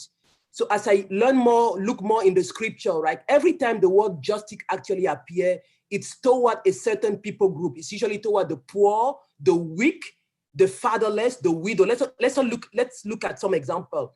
Isaiah 1:17 says, seek justice, correct oppression, bring justice to the fatherless and please the widow cause, right? There's the fatherless, people who don't have fathers, and the widows, people who have lost women who have lost their husband. Psalm 82:3, give justice to the weak, again, the weak, the not have, the people who are destitute, the fatherless, maintain the right of the afflicted and the destitute. Again, it's towards a certain group of people when the word justice is mentioned. So what is my definition as I think about that? What is my definition of economic justice? The way I'm thinking about this is bringing God's justice, right, from the heart, out of love, in the area of economic empowerment to the less privileged. So how did I come about to be so passionate about this topic? Yeah, I'm sharing a little bit about my journey. I was born, as maybe my accent, some of you guys can guess, I was born in Africa, Central Africa, speak French. I have a very French accent.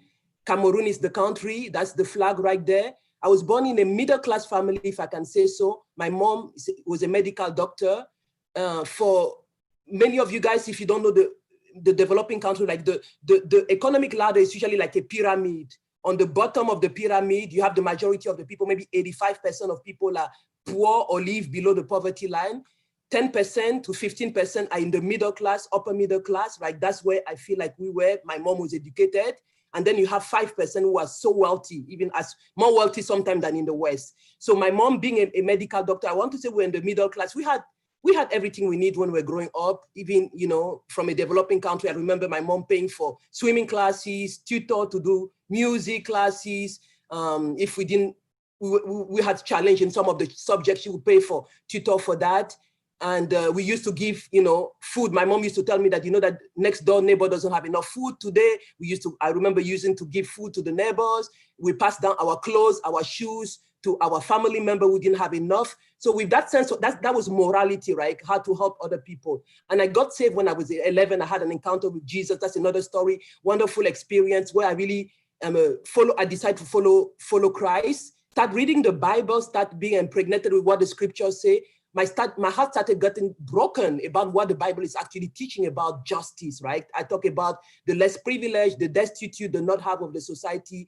And it was more than just the moral. It was out of a heart of love and compassion that I knew I had to do something. Very young in my teenager, as I say, I was 11. I remember in some of my classroom in middle school, I had some friends who were orphan, they lost their parent, and I used to give all my stipend, the money that my mom would give me for the week, I would give it to those kids. And I still remember one of those, he still send me email today to say, thank you, Marie, for what you did. So that's the way I was raised, grew up, like, you know, morality first in terms of economic justice, and then my conversion to Christianity. Fast forward, came to the US when I was 19 to pursue college, graduated with my bachelor in mathematics and PhD from Berkeley, started working as a research scientist. I went through, you know, different corporations that you see there, IBM, Intel, McAfee, and Amazon, now I'm at Roku. So in all these different corporations, I've always seek, right? How can I be the hands? How can I be the feet? How can I be the voice of Jesus? I joined some of the employee group at Intel. I was part of the board of women at Intel, where I was actually bringing minority African-American girl to company. That's one of the organizations right there, Tech Bridge, to basically expose them what it means to be a technical leader, right, in a company like Intel.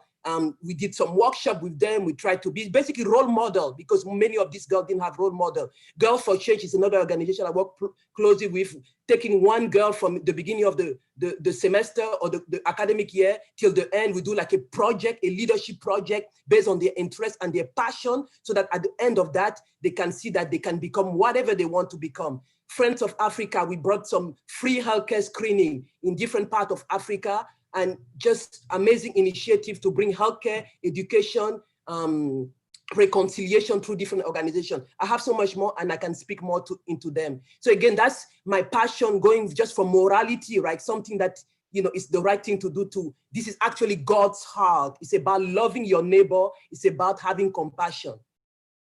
So economic justice looks like something. Again, this is the title of my presentation. What does it look like? These are 5 words that I want to probably propose to you guys as key takeaway, right? To be able to think about that and reflect on those. Economic justice looks like prayer. For those who know me, I'm a prayer geek. I believe in the power of prayer. What we see in the natural world, right? Many times we have to pray in the spiritual world of what's going on. As you start praying, God will open your eyes and he will show you the needs of your community, of people around you, right? Of the destitute, of the weak, right? When something happens in the world, right? You're not going to be silent, because out of a heart of prayer, right? You're going to say, I have to do something. I have this verse here, James 5:16, where the Bible says the prayer of the righteous man avails much, right? For me, prayer is the key. And Jesus modeled us so much prayer. He wake up early in the morning to pray for everything, even before choosing his own disciple. The second one, love. I will actually mix love and care. I talk a little bit about justice from biblical perspective. It's about a heart of love, right? It's not about of guilt. It's not about morality. It's loving your neighbor, which is part of the first commandment, Matthew 22:39. It's about caring. John 6:5 says, Jesus saw the crowd that were hungry and he had compassion. So do you have compassion when you see the folks, what is happening with racial injustice? Do you have compassion when we see homelessness? Do you have compassion when we see that there's a gap between those who, the majority of people who get COVID-19, right, are the less privileged, the minority people, right, because they are the essential worker? Is your heart full of compassion? And God wants us to have compassion so that we can take action. Again, it's not out of morality, it's not out of guilt, it's a heart of love and compassion, which is our God. As you pray, you have love, you have compassion, you can reach out. I was very, very angry and very disturbed, like many of you guys, by the events surrounding the murder of George Floyd. Many times I would pray silently. I would ask God to have his way as a prayer person. But this time I couldn't stay silent. I wrote a whole op-ed on Facebook and I made it public and I share my feeling. And out of that, right, the Lord really impregnated in my heart to start conversation, racial conversation, right, within my own community, which is majority Caucasian white, to be able to talk about this issue. How can we be the hands, the feet of Jesus? Many of them are not even believer, right? But being able to bring those people together and say, this is a problem. Let's talk about our feeling and let's address it. I did the same thing at my company at Roku to be able to talk about it. And today we have some initiative where we can actually take some action about that. So again, justice, economic justice looks like reaching out, right? Let's not just be silent. How do we reach out? And finally, economic justice looks like giving. Give your time, right? Give your resource.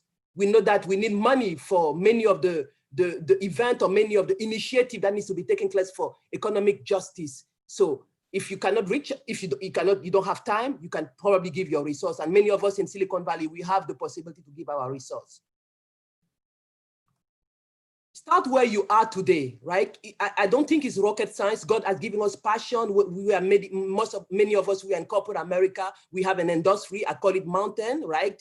Where God has placed you. If you're in the healthcare industry, and based on, again, the data from COVID-19, we know that the majority of folks who have been impacted by this disease are minority, are African American or Latino. They are essential workers. They have to go to Target. They have to go to Costco. They are exposed to the virus. Many of them don't have healthcare insurance. Many of them have predetermined disease like hypertension, diabetes, high blood pressure. Many of them, they don't do checkup every year.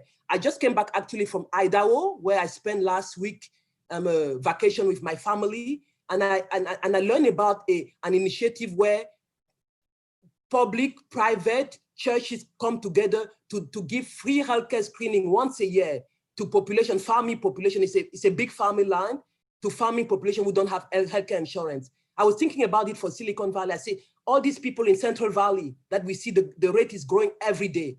Can we, I say, we are part of corporate America, churches, private entity, put together some fares so that those who cannot even go to the hospital every year for checkup, to check some of these basic ailments, they can have free healthcare screening. I did it myself when I was back home. So I think this is something we can definitely take action. Education, I talk about my passion for education. There are not many that look like me in corporate America, Black women, right?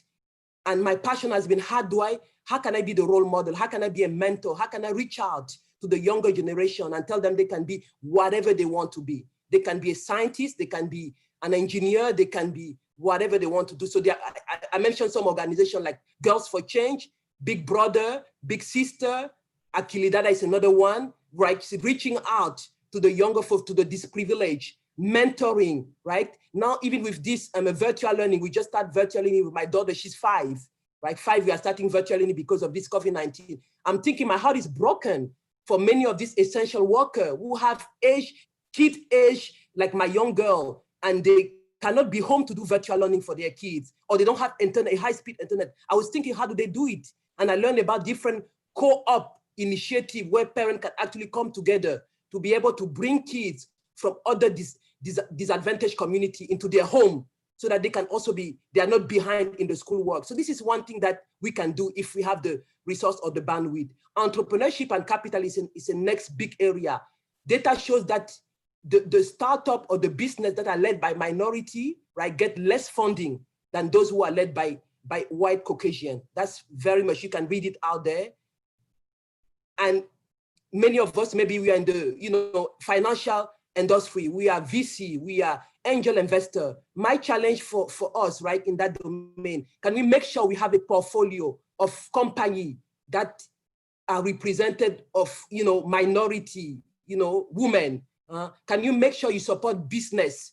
I remember, Nicole, you sent some stuff on Facebook about some of the African American business that are doing good food, restaurant, right? Support those, right? I made a point during this COVID-19 to be able to go to this restaurant so that they don't have to go bankruptcy. We can all do something, right, in that. So that's a big area, capital investment, inclusion, reconciliation, giving what we know, the event that has been happening, racial unrest, right? There's so many things happening now in companies, in corporation, in neighborhood, right? Can we be part of the solution? If you're an HR, make sure that you have objective to hire more minority, more people of color, part of your inbox, part of your KPI, right? That you can be measured by that. Promotion is a big one.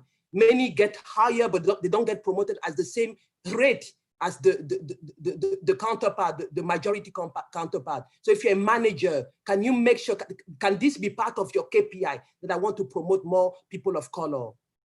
Housing, hospitality. My family, my husband and I, we've been part of visiting the homeless in the city of San Jose for almost 3-4 years. Every Sunday, we were going to Costco, buy a lot of food for them, and just going and sit down on the street in San Jose, downtown, right there in downtown with them, to listen, not to just come and preach them the gospel, listen to their story, be where they are. I believe that's what Jesus did, right? With the Samaritan woman and with the people he met, be where they are. And my heart was broken to see all type of situation. Again, most of them were minority, most of them, there were some unfortunate situation. Many of them are veterans who went to war and came back with PTSD, right? They didn't have any family and they find themselves on the street. My encouragement for many of us, right? San Francisco has the same problem of homelessness. We can do something about that. Actually, San Jose City has a program where if you open your home, if you have a room in your home and you open your home to rent out to one of these veteran, there's some condition, of course, some requirement. You rent out your room to those people, they subsidize it, right? This is something that I definitely want to be part of, right? So in the housing, in the hospitality, we can definitely be part of the solution. So again, you start where you are and you ask God for other industry, other area where you have passion, where you can definitely be part of the solution. Now to conclude, I start with this verse again, Matthew 25, where Jesus said, you know, I was hungry, you fed me. So then the righteous man, I want to conclude that, then the righteous will answer, Lord, when did we see you hungry and fed you? And the king will reply, again, this is Jesus, truly I tell you, whatever you did for the least of this brother and sister of mine, you did it for me. So whatever you did for the least of this sister and brother of mine, you did it for me.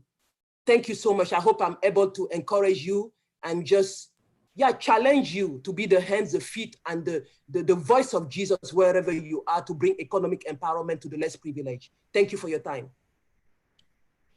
Thank you so much for sharing your story and sharing your talk. That was incredible. That was incredible. I love how you associated the practical steps that you can take in different spheres. And I just have one question for you as I was listening. My question is, I love the point about picking a wrong to right as a definition of justice. But one thing that is often easy to feel is that there's things that are so big, institutions, especially financial ones, that are so challenging to correct that it's hard to find yourself and know what layer can you make an impact at, what layer can you influence with those 5 things that you can do. So one example is in the city of Chicago where I live, the history of redlining has led to the issue of gentrification in the city. And there's so many layers from the political, the economic, the personal, and then the things that I could do in my neighborhood that are possible options. So in the things that you've done in the past and that you are doing now, how do you decide the scope of what you will do, of the something that economic justice will look like for you in that sphere? That's a wonderful, wonderful question. I appreciate the question, Angelo. Based on my personal experience, the first thing that comes to my mind is passion, right? When you are passionate about something, if you already have something that is burning in your heart. I gave you some example about education for me, right? I have my PhD, I've been part of the minority, being the only one in the room. And I've always thought, why don't we have more women? Why don't we have more minority, right? In engineering field, in science, in technology. That has been a passion for mine since I was even in Cameroon. It's not only in the US, it's all over the world. So everywhere I've been, because of that passion, I always start with that, right? How can I make sure I can bring another woman? How can I make sure I bring another minority to where I am, right? So it starts with that. And then what do I have in my hands? The verse about the little boy, I talk about the compassion, right? Having a heart of compassion. Jesus saw the crowd. He was 5,000 people, a lot of people, right? And they were hungry. How am I going to feed all of them, right? And then one of he asked his disciple, what do you guys have? And then he said, we can't feed all these people, but there's one boy that have five bread and 2 fish. Start with what you have, right? You can have, I don't know if you have, like I was talking about housing hospitality. If I have a room in my home, right? Can I help in the area of housing, homelessness, getting one person out of the street, right? To make sure that they are fed, they have a place, at least they have a place. If I have time in my hands, right? Can I, like I say, adopt one school? I did that when I was a graduate at Berkeley. We adopted a school in Oakland to make sure that, you know, I can help to tutor in mathematics. I was good in mathematics. I can help to tutor in science and technology. So start with what you have. What are your capability? What are your skill set? What are your talents, right? You might not be able to solve the whole problem, but you can start with your time, right? You can start with your passion, and that's a baby step. And with the community, you can, as we are debating, I started this racial discourse with my community here in Los Gatos. We are talking about now as a community, what are some of the stuff we can do? And I've learned so much of just being able to share with other folks. What are some of the other stuff now, not just by myself, but with other people around, we can do as a community. I hope that helps. That is such a wonderful and clear answer to say what's your passion and what is already in your hand that you can do. So thank you so much for that. Anyone in the audience that's watching on stream, if you would like to continue to connect with Dr. Tagni, please leave a comment in the comment box, and we're happy to connect you privately via email or create some way of accessing so that you can ask your questions at a different time. I would now like to invite our next speaker. Thank you so much. Our next speaker is Joy Freeman. I will allow you to introduce yourself and cede as much time to you as possible. So please go right ahead. Hello, everyone. I am definitely excited for this opportunity to share a bit about having a long range view of what it means to invest in economic justice, especially as you think about youth and youth of color and the demographic shifts. So I am going to share my screen. And so a lot of the work that I do with Remnant Strategy, as Nicole mentioned, is really thinking about what is the intersection of cultural intelligence, commerce, business.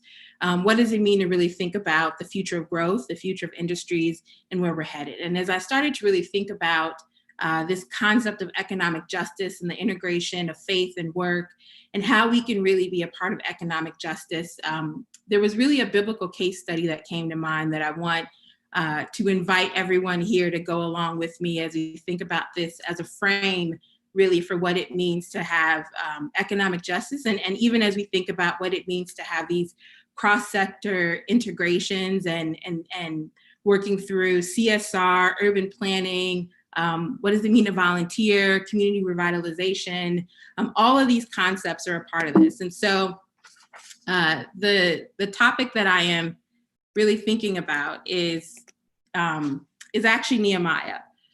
So when I sat down and started to pray about what does it mean to integrate faith and work, our industry work and economic justice, this concept of what Nehemiah did really came to mind. And for those of you who are familiar with the story or need a refresher, Nehemiah was the cupbearer who got news at the beginning of the book of Nehemiah that the walls of Jerusalem continued despite a remnant going back and being back for over a generation, that the walls continued to lay in ruins. And this really distressed Nehemiah as he thought about what it meant for him. And next we hear Nehemiah's response. He says that upon hearing the information, he mourned, he wept, he fasted, he prayed. In his prayer, we see that he had a very specific prayer for God to grant him favor with the king because he was the king's cupbearer. And then he returned to work. So after hearing this distressed news of what was happening with his people back in a homeland that he had never really known but had a heart for, he found himself really just sitting and thinking about it and praying to God for what could be. But I think it's key to remember that he went back to work after that. And then what we see next is that, he stood before the king. The king noticed that he was in distress. And he asked Nehemiah, what can I do? He asked Nehemiah what was happening, and Nehemiah stopped and prayed again. I believe referring back to the earlier prayer that he had about what can I do? And then he was in the middle of the moment where there was something he could do. And I love this quote because he speaks to the fact that he says, may I also ask you for a letter from the warden? He may supply timber for me that I can build the gates and the fortress for the temple around the mount, the gates and the watchtowers and the walls around the city, and a house for myself. And we see and hear that Nehemiah had the favor of the king in giving him what he needed to go back to Jerusalem to help rebuild the walls. And so why is this so relevant? Well, I think when I sit and I think of business, for me, this is a very unique aspect in that, I know that we know the story of Nehemiah. We know the story of him going back to Jerusalem. He sees the conditions of the walls. He assesses it. He has this ability to really rally the troops and rally the people despite some pushback from people in the community who at the time couldn't see the possibility of the wall being rebuilt. But Nehemiah had this unique ability as a leader. He wasn't an urban planner, he wasn't an architect, he was a cupbearer, but he had a heart for what could be done and an ability to bring people together, people in a community who hadn't seen the possibilities of what could happen because they were fatigued and living in the middle of all of this distress. And what we see at the end, at the conclusion, is that the wall is rebuilt. But I think the interesting thing here is that oftentimes in business, we can look at our investments and we can say, well, maybe there isn't an opportunity to do something here. We can look at it as a positive or negative NPV. And the people in this community, I think, they didn't really see the opportunity for rebuilding because they were so focused on the short-term distress that they were in, that they couldn't fully assess what could be in the long term if they rallied together. But again, we also know that at the end of this case, or at the end of this story account, that what we thought was impossible or what the community thought was impossible actually happened. Nehemiah was able to, within 52 days, get a wall rebuilt that had laid in ruins for generations. And I think that is where we have an opportunity to stop and think about what it means for us. And the reason why I think that this is such an amazing story for those of us who think about the integration of faith and work is because of this equation. So I just finished business school, and I feel like this is an equation that is ingrained in my brain, on my heart, and in a lot of the work that I do. And many of you may know it as the NPV. It's what we use to assess whether or not you move forward with a project, whether it's a capital project of building a building, launching a new product, investing in a new initiative. And I think that this is a really relevant concept when we think about what we're doing in economic development and the integration of faith and work because of this concept of initial investment. And I think it's so powerful when we look back at Nehemiah, because the thing that he prayed for the king to give him, the timber, was really the initial investment. Nehemiah was able to leverage what the secular world had to get him to what he needed in order to be able to refuel the community and rebuild the wall in a distressed community. And so it makes me stop and think, what would it mean for us? What would be our NPV of rebuilding distressed communities? What if we looked at communities that were destroyed, not just physically, but emotionally, and the opportunity to rebuild as being an initial investment where we could leverage what we have in our work in industry, in our intellect, in the people around us who maybe aren't also believers, but have a heart for what can be done and have a great trust for us? What if we leverage all of that concept and that initial investment in order to rebuild the communities around us? And so as I think about the communities in the US and around the globe that lay in ruin, I have I have a great heart for what I see really in youth. I think that, as we think about what is ahead of us, as we think about the demographic shifts, as we think about where the world is headed, there is a huge opportunity for us to think about what it means to be socially responsible for the next generation. And so what does that mean? What does it mean to think about the NPV of investing in youth, investing in the next generation? Well, as those of us who are in industry, we can often make these short-term connections, but what would it look like to really, again, think the way that we do when we're investing in tech, where we have an idea before us, but we don't actually have a tangible evidence that it will work, but we see it as an investment and not just as an expense. So for example, when I think of the potential for young people, and as I think about, again, the demographic shifts, by the year 2044, the majority of the adult population in the US will be people of color. As Marie mentioned, there are great disparities in outcomes, especially as you look along racial lines. One great example is, on average, 1 in 6 kids in the US experience food insecurities. Those numbers are significantly higher for kids of color. And so typically what I have seen, especially as I worked in nonprofit, is that a lot of times when we worked on anti-hunger programs, We would work with food companies to invest in our anti-hunger programs. Yet, what if tech companies invested in anti-hunger initiatives? Because it's not just about filling the bellies of kids. It's about the fact that we know that when young people are hungry, they don't learn. And how can we prepare to invest in the future of work if we're not investing in the physical, cognitive, and emotional development of the next generation? What would it look like if we created a collective version of a GI Bill for the future of work? When we think about the GI Bill, or when we reflect on the GI Bill with maybe all of its shortcomings that it has and the critiques that people may have of it, it produced, it essentially built the middle class in the US.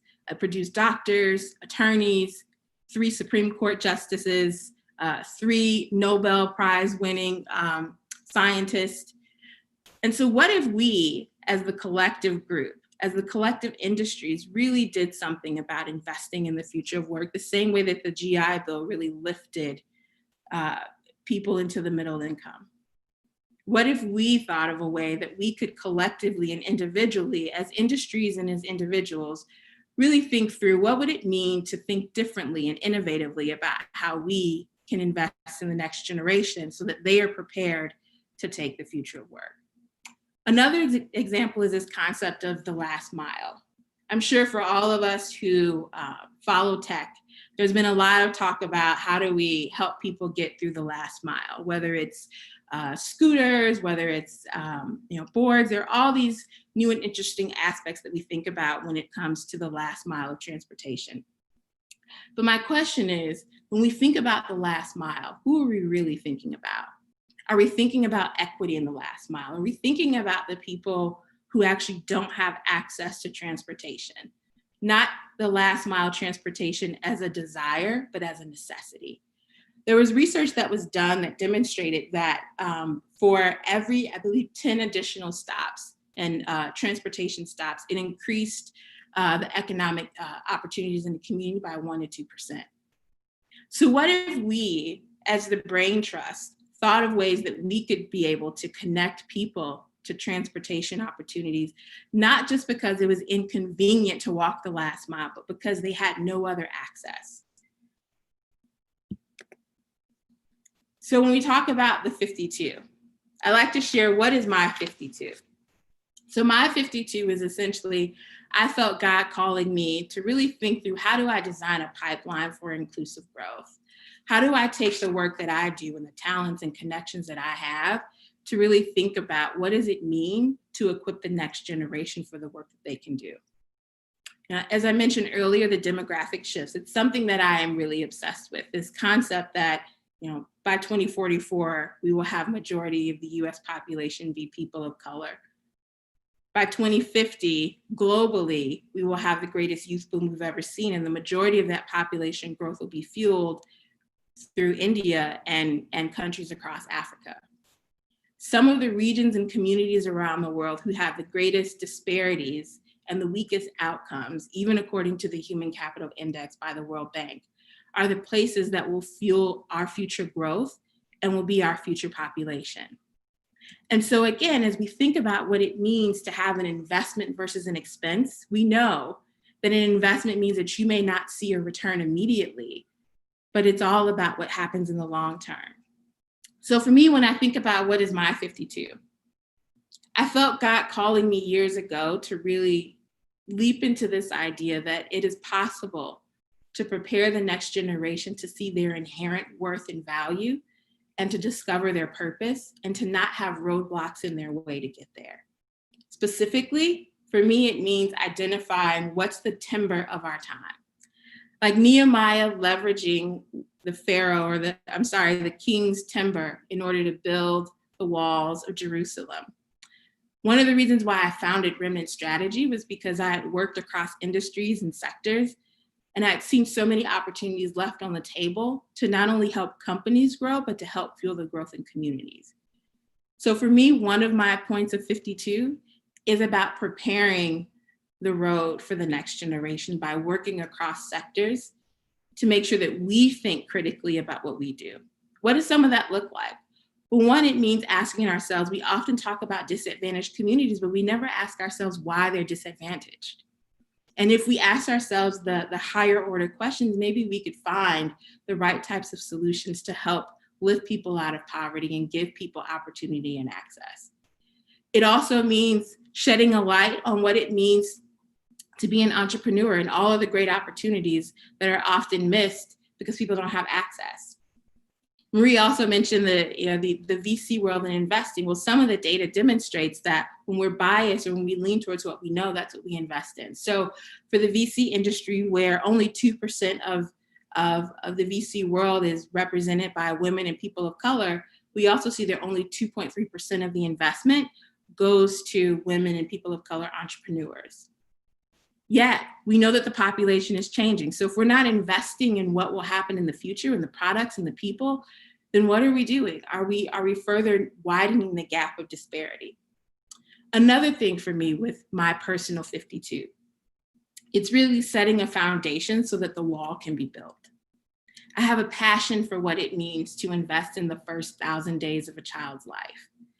Knowing that early childhood development is critically important to what it means, the outcomes, the learning agility, the social emotional learning that a young person can have, and knowing that there are incredible disparities even at birth and prenatal. I think that if we found ways to really tackle early childhood development in a way that was equitable, we could start to set young people up for success.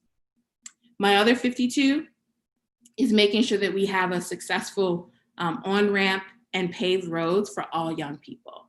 There's no reason why a young person has to skip over potholes and cracks in foundation and on-ramps that are broken simply because of their zip code or the color of their skin. So those are the 52 that God has given me to really think about how can I strategically do the work of connecting young people to what it means for them to be in the pipeline of the future of growth and for them to really see their inherent worth and value and purpose in this world. I think there's a great example of a high school in California, Knights High School, that actually has a partnership with Lockheed Martin. Lockheed found that they were spending a lot of money recruiting talent to come to their California office, only to lose them a few years later. And so eventually they built a partnership with Knight High School, a community that was majority Latino, and a lot of young people didn't really see their opportunities in career. Many of them weren't going to college, or if they did, they were going to community college. And through this partnership, they've been able to invest in the STEM programs at the high school. They've been able to invest in young people getting through the pipeline to college. And they're seeing that they now have people in their community who are staying and going to work for Lockheed. For them, it was a short-term and long-term investment in how they spent their money. And so I see that there are opportunities all around us to really think about what is our 52. I'm gonna leave you with this, the scripture that I love and hold dear to my heart. It says that pure and genuine religion in the sight of God's eyes means to care for the widows and orphans in their distress and refuse to let the world corrupt you. I think there are so many opportunities for us to really invest in the widows and orphans of our day, and to not allow the work that we do in industry to corrupt us and keep us from really seeing the focus and opportunities to leverage our timber to build the communities that are in distress. So the question I leave with you is, what is your 52? I'm gonna clap. I was worried it was gonna echo terribly in my room, but I guess not. Thank you so much for giving that amazing talk and such a thought-provoking question to finish. What is my 52? And I wanna go journal about it right now, but I can't. I have to ask you a question.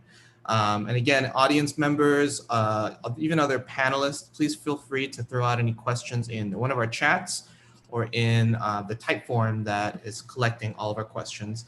But my question is, I love the way that you framed your passions, all these different interests and passions that you see, inequalities that you see in the sense of this long range investment, this thing that may not come to, may not return in the first year and the third year, but in 5, 10 years, it's gonna have this incredible impact. And I love that you're focusing and centering the creation of dignity and not the creation of wealth, specifically the dignity in, like you said, the first 100 or 1,000 days of a child's life, or in schools and in transportation. So as someone that, I'm going to go journal after this session ends and think about what's my 52. What are the challenges that you face when you weigh centering, creating dignity versus creating capital that'll return on that investment? Yeah, I think it's a challenge, and I think that is the ongoing work that I continue to do. For me, I find that there are a lot of great biblical examples of what it means to really think strategically. I think that is a strategic task in itself. It's finding value, and finding value beyond the immediate margin, but really thinking about and thinking strategically about what does it mean? What are the long-term and short-term growth opportunities? So it's not an easy one. I think a great example is when I was consulting with a nonprofit and we were launching an initiative to possibly invest in youth or to do business as usual.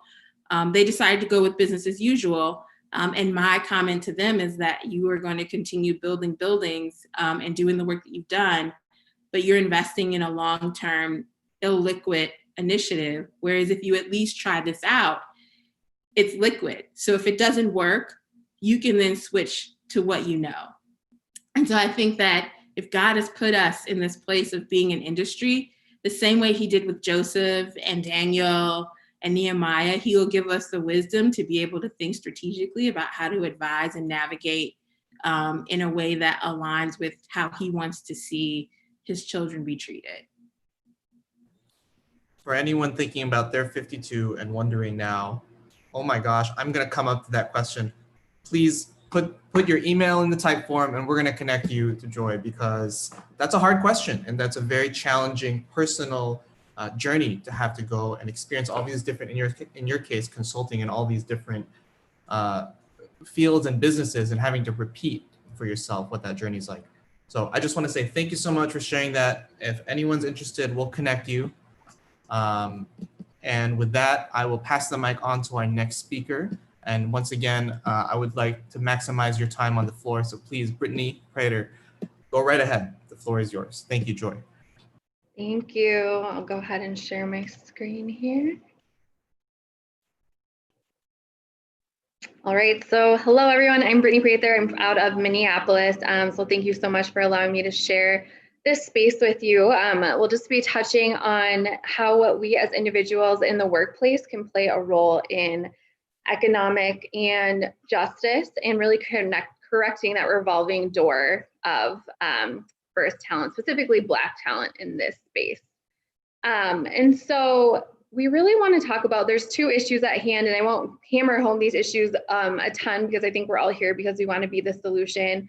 But to set this stage, there are simply just not enough Black leaders. We're not curating enough Black leaders in the United States. In 2019, only 3.2% of leadership and executive level roles were Black. And so it's really not helping to promote and create economic justice and economic development in the Black community. And it's just really kind of perpetuating that never-ending cycle that we're facing. And then we're facing that development issue alongside the issue that Black professionals are still experiencing bias, prejudice, microaggressions, and racism in their workplaces. And so therefore just really not feeling valued and not staying as we've seen. So as if we want to create that transformation and the change that we want to see, I just want to empower everyone to kind of take the reins, and we all have a role to play in that. So what does racial justice within our corporations look like? So often I think we look towards like leadership to tell us what to do. We look for our D&I offices to set the strategy. We look for HR to recruit more Black people in our corporations. And then we look for our training teams to do all the internal work and just kind of lead us along the path. And these are really short-term solutions. And again, just empowering each individual. We all play a part in moving this needle. We know that there are so many kind of just return on investments for having diverse corporations and diverse workforces. And so in order to do that, we all need to take the reins. These days, millennials and people behind us are going to continue to hold organizations accountable. We want to see board representation and executive leadership. And we want to see your social media, where your dollars are going. And I think people will continue to be held accountable that the walk you're doing is alongside kind of the talk. So how do we do that? Each as individuals, no matter what your vocation is or your position or level in your organization. And just kind of set that groundwork, setting the stage to understand that equality and equity are two different things. I love this quote from Paula Dressel from Race Matters Institute. And the route to achieving equity will not be accomplished through treating everyone equally. It will be achieved by treating everyone justly according to their circumstances. So just having this simple foundation that sometimes, as illustrated in this picture, that we might need to give our neighbor that second box, that third box, so that they can reach an equal amount, an equal level. We're not all starting on the equal playing field. So just to kind of get that groundwork started. And I really love what Joy and Marie have already talked about. This will also just kind of pile on to what they've all said and the amazing work that they're doing. And so kind of just to get into the solution, as 1 Peter 4:10 states, each of you should use whatever gift you have received to serve others as faithful stewards of God's grace in its various forms. And we are all in our workplaces using our God-given gifts and talents. And I just want to challenge us to take us a step further and faithfully steward the people that are within our corporations and our organizations and walk alongside them. So we'll go through these 5 solutions that I've kind of built out here. The first one I have is starting early. So Joy really touched on the youth, and I think it's a huge pipeline that we're often missing. We can start to be stewards to students in high school.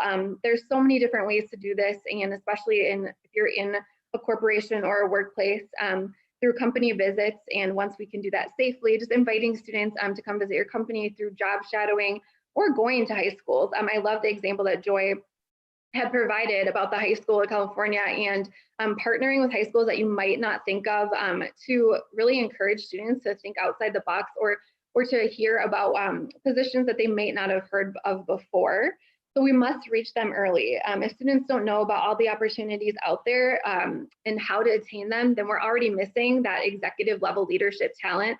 We're missing them before they even have a chance to get into the workforce and even have a chance to go beyond high school. And so we need to continue to break down those barriers and help increase access.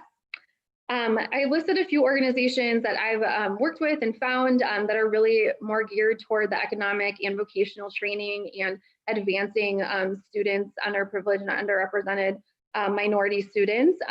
So all of these opportunities, there's like e-mentoring opportunities. You could be a virtual mentor. And we do know that students who have mentors are proven to be more successful. They have a little bit more support. They feel that they have accountability. And so just even being a mentor in a high school student's life can go a long way. So just starting there, I think we so often kind of miss that talent pipeline and we focus so much on college students and beyond, and it starts in high school.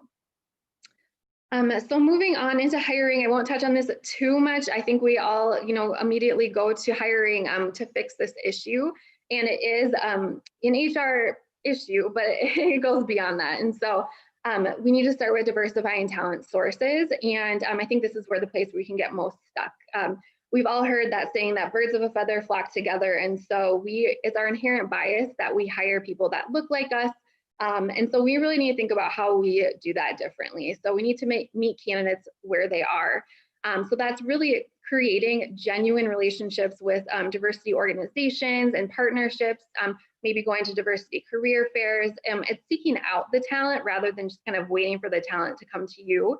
And also it's not just stopping at, oh, we've posted this position and this is just what we've got. It's really being intentional and seeking out the diverse talent that you need to create the change in the workplace.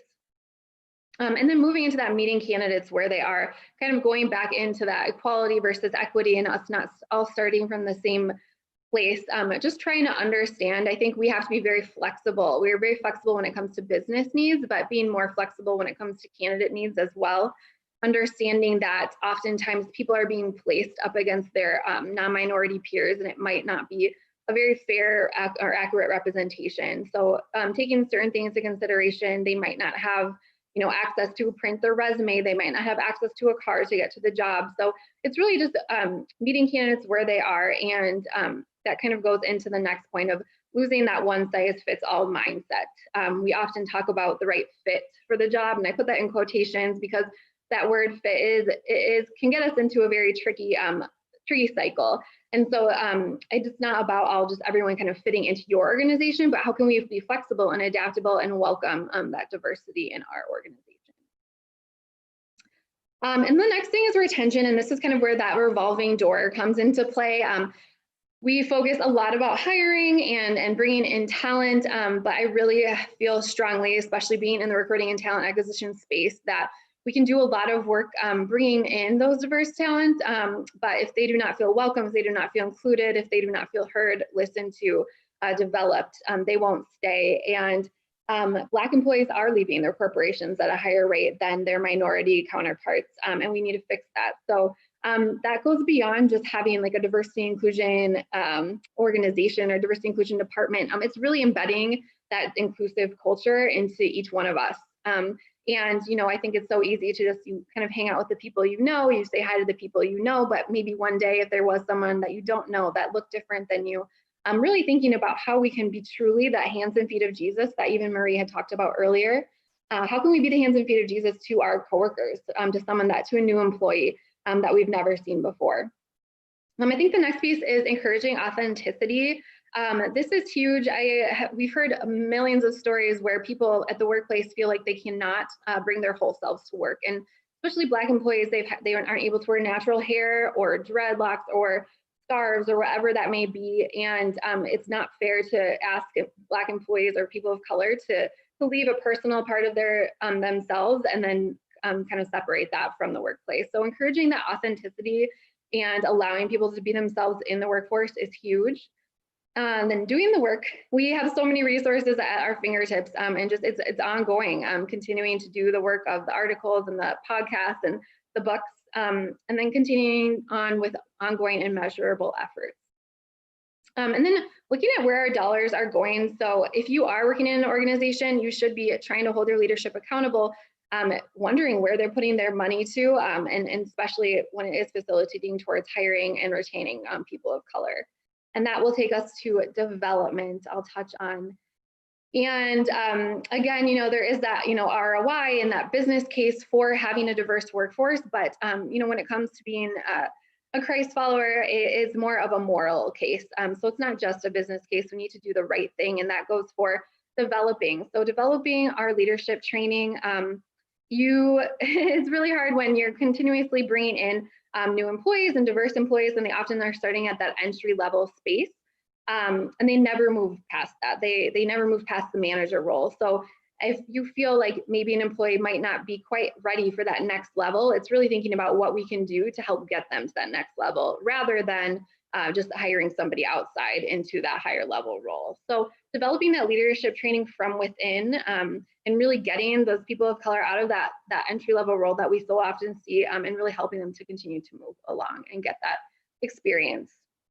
Championing promotions. This one is huge. I really believe that we all need to be promoting. It's that simple. We can never get to closing that wealth gap that we need to see without promoting our Black employees and our people of color.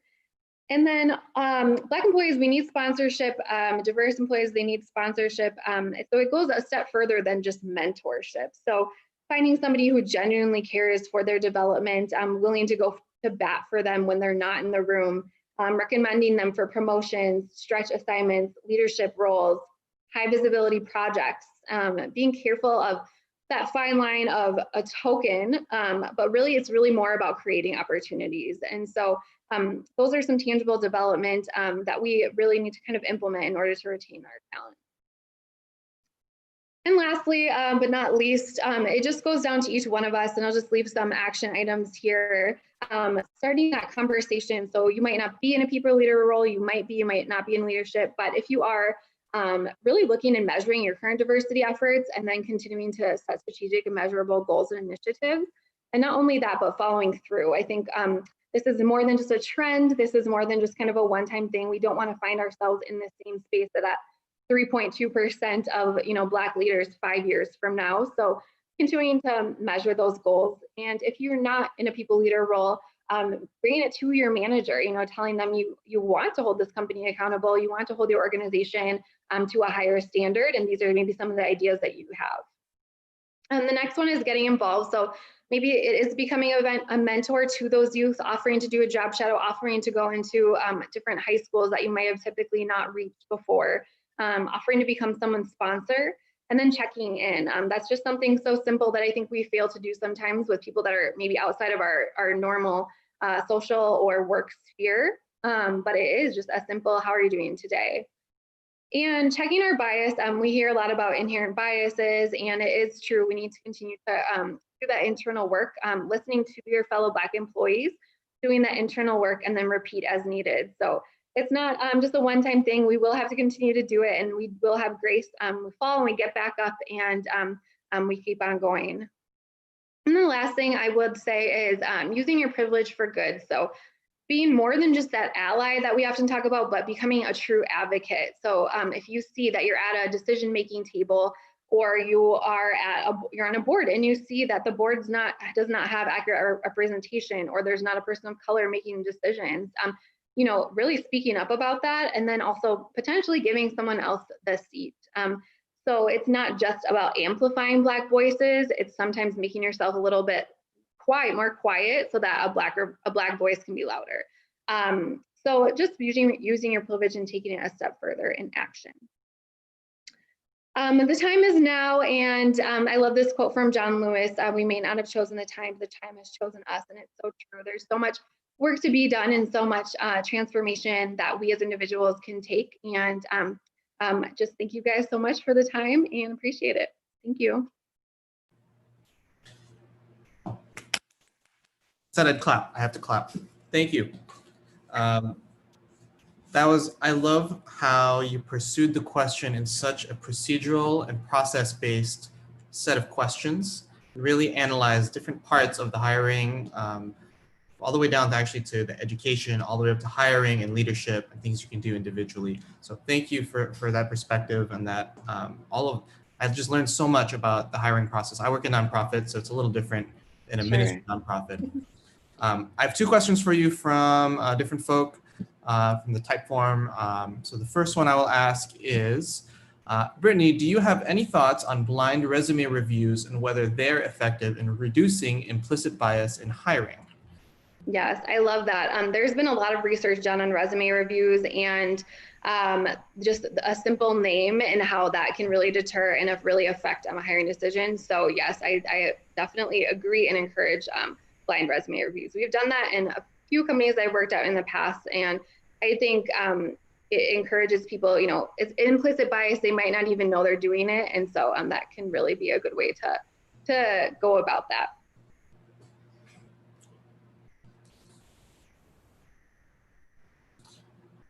Sorry, I'm wondering if I have a follow-up question, and I'm just checking real quick to make sure I don't. I'll ask the second question, and then if I think of something, I'll come back. The second question that we got is, fit and culture are common qualifiers used in hiring and even in promotion. What specific tips do you have for managers to ensure that fit and culture don't become code for being exclusive? Yeah, that's a really good question. I think our managers do need to be trained and to be given the tools to think outside the box. If you've done something one way for so long, that's probably the way they're going to continue to do it, even if you're not trying.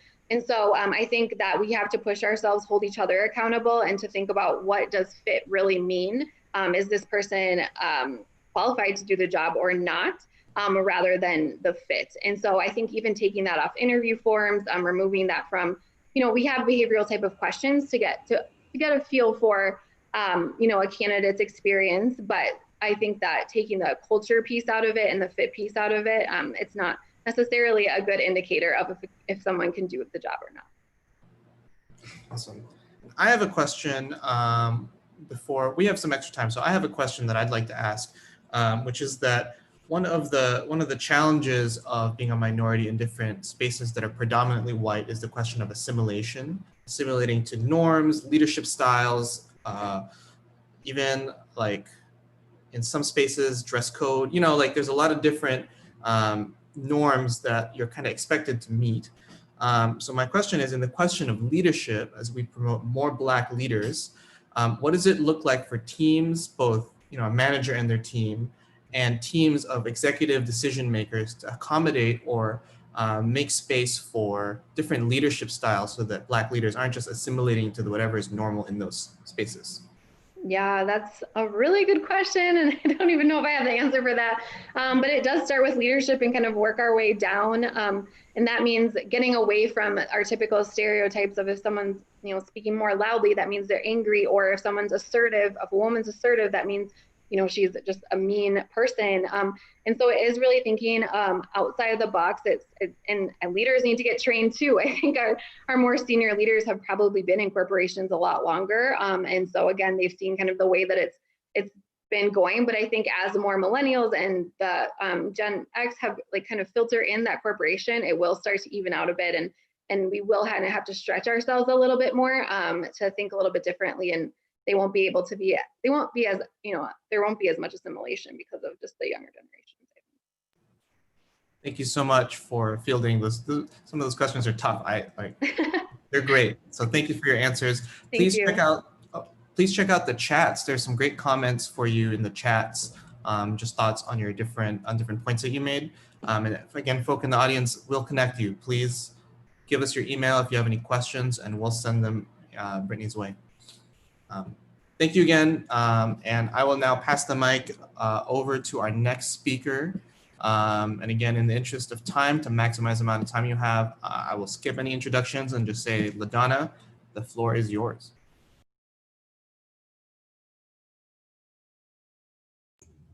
Okay, so let me get my screen shared here.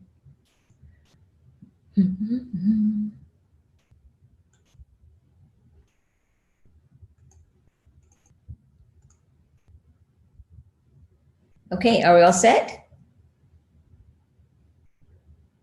Okay, great. All right, thank you so much. I'm excited to talk about what I have to talk about here, understanding what drives change toward economic justice. Is it personal or is it institutional? Whenever I look at this equality and equity, just the definitions, we all have challenges when it comes to trying to define these words properly. And we are normally looking at them through a singular lens. So throughout my talk today, I'm hoping to try to shift the lens in which we take a look at equity and equality. Oops. Let's see. Let me tell you a story. Imagine going into an auditorium of let's say a Fortune 100 company, and you've got a lot of people coming in because the company is about to announce that they are implementing a new technology that is going to impact everyone. And so in that room, you've got executives, so that's the C-suite, and then you have managers, and then you have technicians, and I'm probably thinking a couple of shareholders might have snuck into the room as well. Well, in that room, you've got, again, the technicians are saying to themselves or to the group of them saying, you know what, this is not going to work. We're not going to go for it. We're going to fight this all the way. And then you've got the managers that are saying, you know what, this is going to happen no matter what. And so what we've got to do is to figure out a way to present this to our employees on a level playing field so that they will be able to do the job that we need to get them to do. And then you've got the executives that are thinking, okay, we have got to find a way to build equity amongst our employees so that we can keep this company moving forward because this technology has to be implemented. And then you come to me and my team, where we are charged with communicating this out to the company in a way that can help them come together. And so with all of those things going on in the room, it was getting a bit, if you can imagine, it was getting a bit tense. And then we were about to take the stage. But one of the things that I know we have to do, or I do with my team, whenever we're going into situations like that, is we pray. And I was so thankful to have a team of prayers. And so as we were praying, just asking, Lord, what are we supposed to do in this situation to bring these guys together? Because there's a lot of money on the line. There's a lot of people on the line here. And the response I got was really, I was totally unexpected. I was unexpected. The response that I got back from the prayer was, whose voice are they listening to? I thought, no, Lord, that's not the answer. You know, you don't give me a question when I'm asking you a question. I need an answer that's going to really play into what we're about to do. But then the more I thought about it, you know, whose voice are they listening to? Of course, that takes me back to John 10:27, where it says, where Jesus says, my sheep hear my voice and I know them and they follow me. And so that question has gone with me from project to project to project. I use it in my strategic advising, even in my speaking, and also in my coaching. Whose voice are they listening to? And when I thought about the topic that we're talking about today on economic justice, it's like, okay, whose voice are they listening to when it comes to driving change towards economic justice? Because economic justice in and of itself is a system. You know, it's defined and driven by what I'm calling components of business. It's going to be products and services, which is your commerce, processes, which will be systems, policies, laws, and then finally people, which is the ultimate power when it comes to economic justice and how it's being driven. So for economic justice, is it institutional, or for us to be able to get to attain economic justice, is it institutional or is it personal? I think you might already know where I'm headed. It's personal. It's personal. It has to do with us. We have the power. We have the power to be able to make the changes that are necessary in the various systems that are part of our life or part of our world. And it's especially in the United States. Because one of the things that here in the US, our nation was founded upon the power of the people. And so I'm just showing you here, this is coming from the Declaration of Independence. You know, I'm not sure how many of us are really familiar with it or really had an opportunity to break it down. But as far as man is concerned, our authority has been established in this nation through documents that our founding fathers wrote up. And for the Declaration of Independence, it talks about, you know, all men are created equal, endowed by their creator, you know, with certain unalienable rights. And then it goes into that the governments are instituted by us, by the people. And we hear we the people comes into the Constitution. And then it says, if at any point where the governments that have been instituted by men start doing things a little differently or destructive, as the Declaration declares, that we have the ability to go in and say, okay, we're going to set you aside. We are going to take you out of control. We are going to take you out of the role that you have, so that we can begin to put back in what the original intent was for the position for our government, so that we can continue to run in what we are currently looking for today, which is going to be these areas of justice. And then what I really like about the Declaration of Independence, it pretty much just laid out the law, said we want this is what we're going to do, we're going to do this. But then of course we created as a nation the Constitution and the Bill of Rights to begin to enforce and enumerate what's happening here in the Declaration of Independence. I thought that was so cool. So that's man establishing that authority in this nation. But then what's really, especially for us, you know, who are Jesus followers and we follow the word, is that we go to God to say, okay, Father, what is the authority that we have in the earth? And we pray often saying, you know, as it is in heaven, so shall it be here on earth. And we just, you know, praise God for that. But if we don't understand who we are in the earth, then that's going to be kind of hard to hear what heaven has to say. But in the beginning, you know, God established that authority that we have, or the power that we have in the earth through Adam and Eve. He told them to be fruitful, to multiply, to fill the earth and subdue it, you know, just really take control over it. And then finally, we talk about Jesus Christ. You know, Jesus said, you know, all authority has been given to me in heaven and on earth. And then the Great Commission has caused us or enabled us to go out and spread the same word that Jesus told us about, and as well as to exercise his authority that he gave us in the earth. And then what I thought was really neat as I was researching this was that there are additional examples of the authority that God has given us, or the power that God has given us in the earth, spiritually and practically. So that's why I've got listed here Moses. Go take a look. Moses and Joshua and Daniel and Deborah and Abigail. I mean, they did some really neat things, spiritually and practically, to demonstrate their authority in the earth so that man could live that righteous life that we all have come to understand through the word of God. All right. So with all of that wonderful power that we have in the earth as well as in heaven, that it takes me back to that scripture in Luke 12:48, where it says, to whom much is given, much is required. Because if we sit in that area of thinking that, well, yeah, we've got the power and we can go and do all that we can do, chances are there's going to be a bit of abuse in that area. So it says we can abuse that power if it's not handled subjectively. And I think a lot of times we don't like to hear that we are subjected to something. But again, as Jesus followers, we are truly subjected to the word of God, because the word of God must be our final authority in every area of our lives. And I think that who helps us manage that power, or how that power is demonstrated to each other or just in the earth, is going to be through what I like to call character. Just how do we show up? Because based upon our character is how we make decisions every day. All right.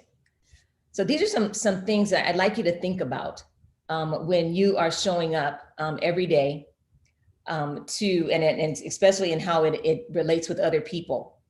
So I've got here, what must be active in our lives to drive change towards economic justice? And I think that is so key. What must be active? What must be awake? These aren't just things that we're just going to eventually run over and refer to a flashcard and go, oh, these are the steps. It's like, no, it's got to be something that is activated in us every moment, every waking moment. And so here I'm talking about moral authority as well as positional authority. So moral authority provides a person with influence and in a variety of contexts for an indefinite period of time. So that just means you show up intentionally doing what you know to be right based upon what is your final authority in your life.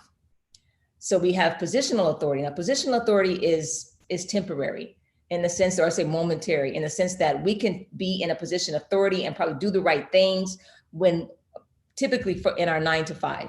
We know how we're supposed to show up at work. We know how we're supposed to show up at church. We know how we're supposed to show up in these different venues. But I would suggest that we exercise more of that moral authority. So when we lay down, we're laying down with thinking, thinking about what would Jesus do? We're laying down, we're waking up with what the final authority of our lives are, which is going to be the word of God. Okay, then another one, what must be active in our lives is going to be humility. All right, we talk about being servant leaders. Sometimes that can be romanticized in the area of being a servant leader. It just sounds good, but are we really doing that? And as the individual, we have to be personally responsible for doing the servant leadership in the lives for others. And then also we want to manage in a way that makes people want to follow us and not make them feel like they're forced to follow us. And that requires humility in that area. And then also, as we lead from a position of authority, we want to lead through nurturing. Proverbs 27:18 says, tend to the fig tree and you will eat of its fruit. That's actually a really good business scripture in the sense that if you pay attention and we watch out for one another, especially in the workplace, in exercising the things that Brittany talked about and exercising the things actually that everyone has spoken with Marie and also Joy talked about, that if we tend to the things that they will need in order to succeed, that the results of what they provide to our businesses is going to be, I think, just wonderful. All right. So these are 3 key components when we're talking about character. So for authority, because we realize we do have power. Moral authority, exercise moral authority, and then realize, be aware of when positional authority, when you're operating in positional authority. You can do that, but it would be better to be consistent throughout your entire life. And then humility, a servant leader, be that true servant leader. And then remember that even as we are, and I'm speaking in a sense that all of us are leaders, you don't have to have the title, but remember that people are giving their breath to help you succeed, whether that's your mentor or that is your family member that's supporting you as you're going out to the workplace. The people on your job, so they're giving their breath to help you succeed. And then listening. I know a lot of us have talked about that in our presentations. Just active listening will help us in this area of economic justice. Just active listening, participating in that other person's life for as much as they will allow you to. And then think about the situation or whatever's being presented to you or whatever you're witnessing from the perspective of that other person. Put yourself in their shoes. An interesting thing, over the last 90 days, I went into Google and I did a search on moral character. How many people were out there actually searching for the words moral character? And I was surprised and greatly pleased that somebody was searching for moral character. And when I looked at it, quite honestly, I was like, wow, this looks like a seismograph for aftershocks along the San Andreas Fault. I was like, oh, wow. So people are out there really looking to see, is there anybody that is going to operate at a level that I can respect and that I can trust? And again, we as people of Christ, that we have got to understand that when we show up, yes, there is an expectation, and that when we show up, that we're not just there just to say, Jesus loves you and walk away, that there are some things that we have to exercise and be ever so aware of how we interact with others, and then also ensuring, and especially in the space of economic justice, that we are allowing everyone to partake of the fruit. And so when I'm talking about character, I said, where does it come from and why is it important? Because character surrounds everything. It comes up in our leadership style. It comes up in our stewardship of the things that we have. It comes up in our relationships. So it's very important. All right. So as I wrap up, that I talked a little bit about in the beginning about, equity and equality and how it's hard to put real definitions around those. So as we take the personal responsibility of saying, like I did during that business meeting, Father, what do we need to do? How can we handle this? How do we try to pull all these people in when they're coming from such diverse places? And yes, they are at such diverse views of this particular situation. And at the end of the day, he said, whose voice are they listening to? So whose voice are you listening to when it comes to acting in a way that is going to bring about change in this area of economic justice? Because at the end of the day, let's just remove the fence so we can all see the game. Thanks. Thank you. Welcome. That was incredible. I loved your conclusion to remove the fence altogether. It's such a poignant and telling image of what we're all hoping for and longing for and looking for. Yes. So thank you I'm especially grateful for your thoughts on character and how you articulated people have power and that their power shows in their character. Yes. So I just want to say I'm really grateful for that perspective and that way you've pieced all those ideas together through that lens. And as let me look real quick at our social media feeds to make sure there aren't any questions I'm missing before I ask my own. But my question, I guess, is how do you navigate the issue of character when there are other individuals with power that are, I don't want to say that don't have character or they're not that are in opposition to the character of a Christian. But when the values and the voices and the questions are in opposition, do you have any stories or examples of maybe what times that you've navigated that difference in voice and the way that your character or character of those around you has shown up in that? Let me get to you. Yes. There was a time where we were working on a project, again, with a wonderful team. And I didn't realize there was these arguments going on at the senior level, because I've got a team and we've got an implementation to do. And so we're just really doing our job.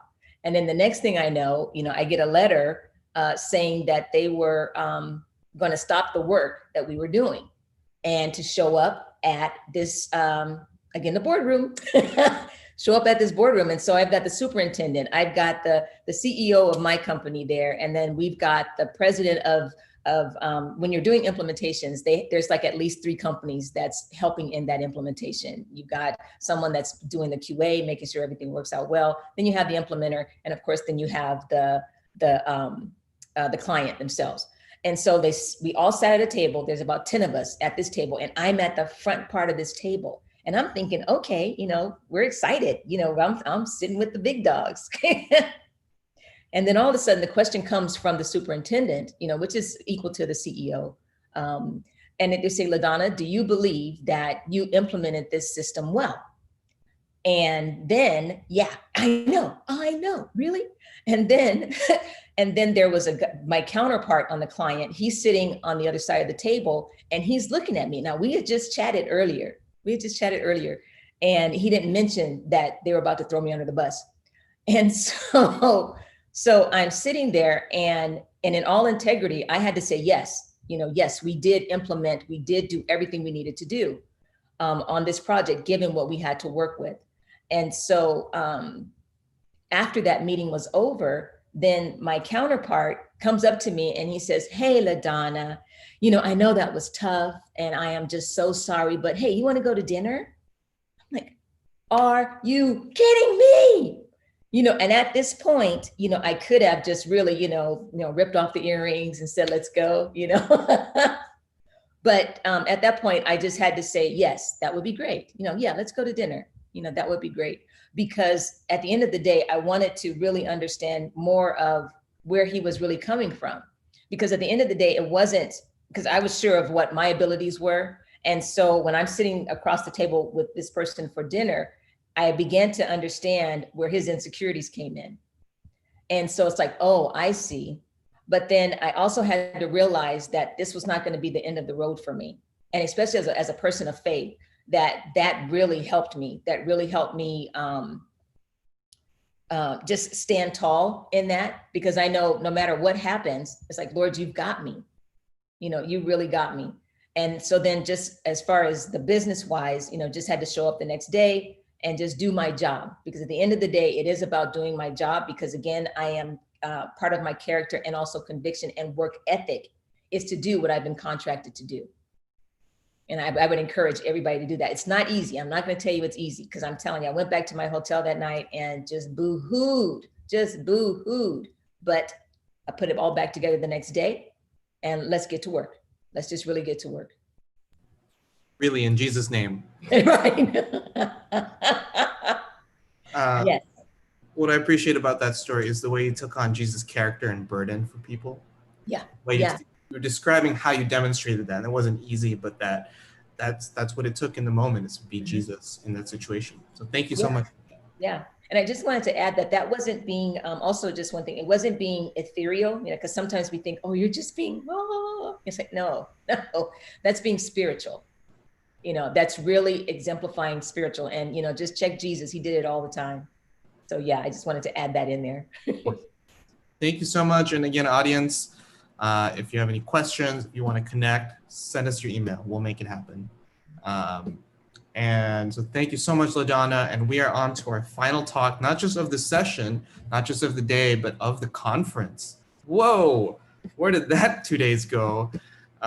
So certainly not the least. Actually, I'm very, very excited. And I will simply pass the floor to Kyla Craig, so that you can have as much time as you need. Please go ahead. All right. Just hold on and let me share my screen here. Looks like we are good here to go. All right. So hello, and I am the last speaker. Very exciting. I am going to here today to talk about some of my faith stories and the connections that I see along this simple path to racial reconciliation in the workplace. So I didn't grow up in a Christian home. So when I reflect back, I think of my faith journey actually starting just with how God made me and seeing the equality in the creation, that we are all created in God's image and we all have the same value. And that's something that I see when I look back from really early in childhood, very early. So this is a photo of me. And if you go by the sofa, and if you can squint and on the side, this is the 70s. So you can do the math and find out how old I am if you want. And you'll see in this picture, I'm standing behind two dolls. My mom had taken me to the store to buy me my first doll. And I couldn't choose. I wanted the black doll and I wanted the white doll. I wanted them both. And luckily, my mom bought me both, which is amazing. And that is just the first of examples that I can look back on of just how God made me. Of things like defending against the neighborhood bully, of befriending the new girl who had just arrived from Vietnam in my 6th grade class. Another girl who had just come from South Africa, also to a 6th grade class. And even in my middle school graduation picnic photo, which I couldn't find, I wish I could have, my mom dubbed me the United Nations because of the variety, the diversity of the people that I chose to call my friends and spend my time with.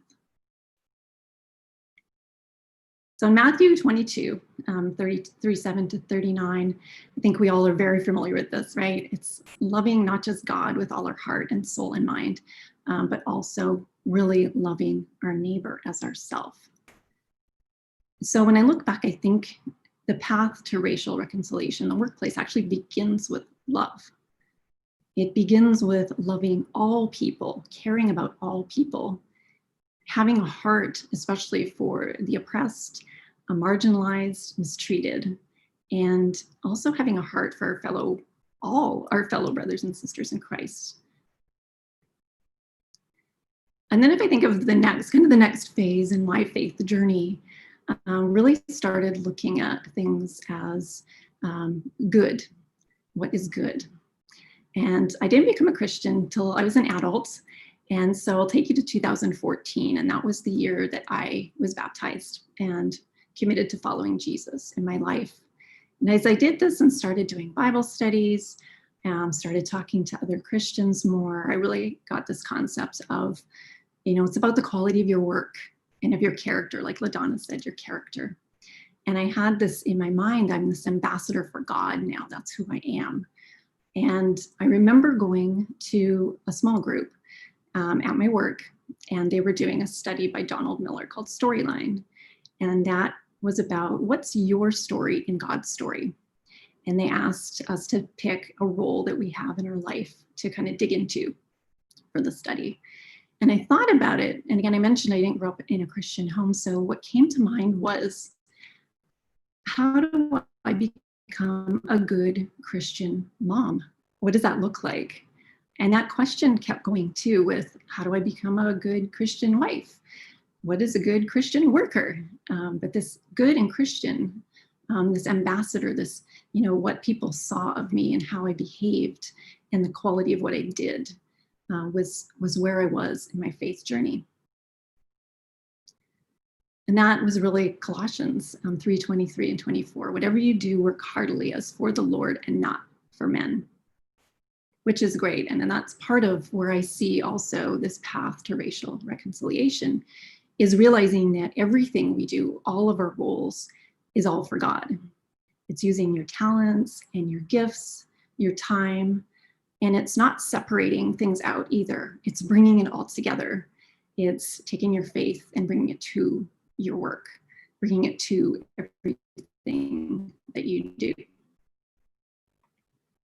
A few years down the road, so back in 2017, I found myself at another phase in my faith journey. And that was sitting across a table, having breakfast with a friend and mentor, Morris.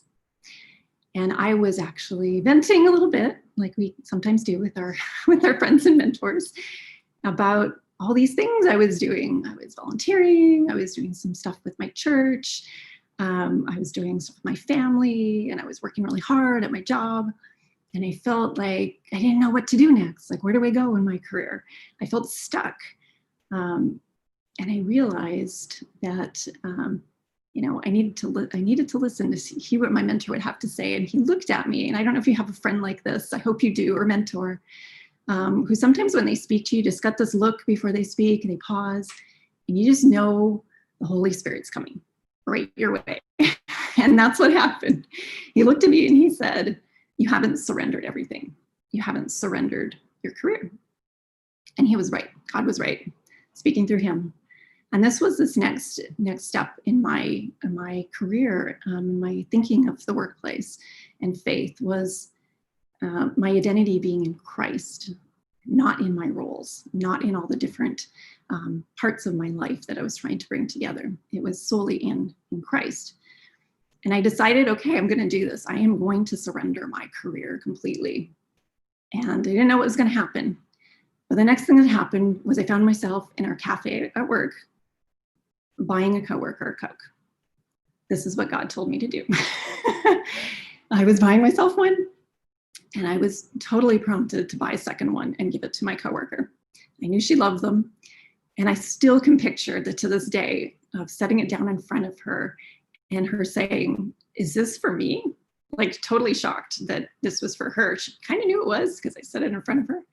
And when I said it was, she thanked me and just lit up in this big smile. And it was just one of so many things then that once I surrendered, truly gave over my time every day to God, he had me doing these little God assignments like that every single day.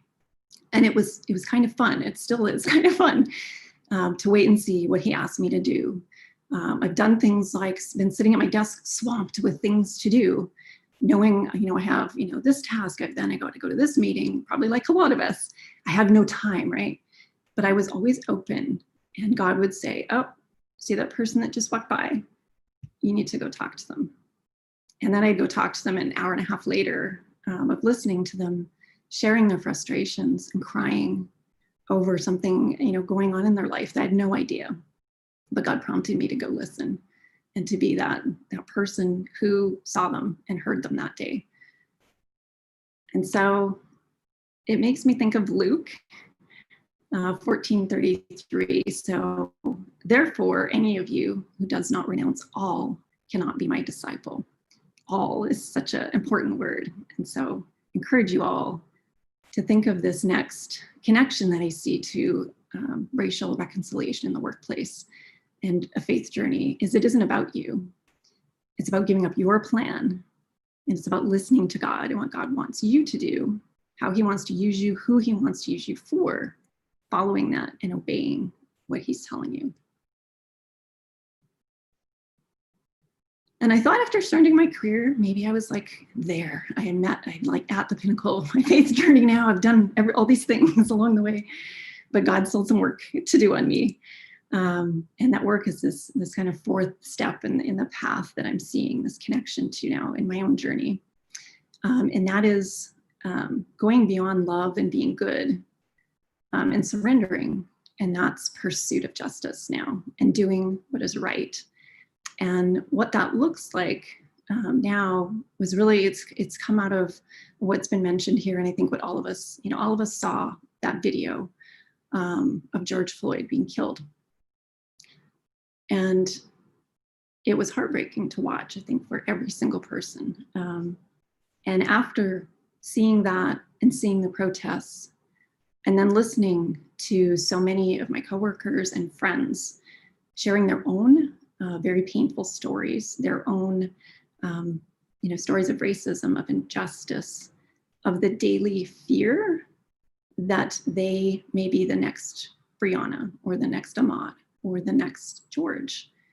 And it broke my heart. It wrecked me. And it really convicted me is what it led me to. God convicted me, said, yeah, you've loved, you've been good, you've surrendered, but you still haven't done enough for justice. And that led to me buying a shirt. I bought this shirt and I wore this shirt. I wear this shirt to work now because when God asked me to buy this shirt, and quite frankly, quite honestly, I felt a little like, should I do this? I'm not Black. Is it okay for me to wear this shirt? And yes, it is. I've confirmed with my coworkers. But it was important to not just be silent with my coworkers anymore and to not be as one-on-one in my action and my words and my love, but to be more public and more bold. And so the shirt is getting worn. And not only that, but things that I'm doing that have come out of this this racial injustice movement that is happening is me being bolder and sharing with my white Christian friends, my white brothers and sisters in Christ and coworkers, my own journey, and challenging them to be bold and to not sit and not be silent anymore. Micah 6:8 says, "What does the Lord require of you but to do justice and to be kind and walk humbly with your God?" So this last step on what I see as this path to racial reconciliation in the workplace is that it's about them being not me, not white people. It's about our Black coworkers in the workplace, seeking to understand them and also realizing the reality that we haven't done enough and repenting of that, forgiving ourselves for that, and moving forward, fearlessly doing and taking action from here on in. So it begins with love. It's all for God.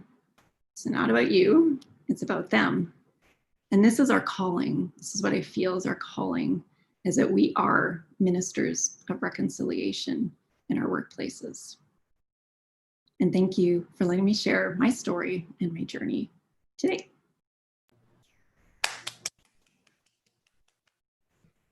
Wow. Thank you. Thank you for sharing your story so vulnerably, so honestly.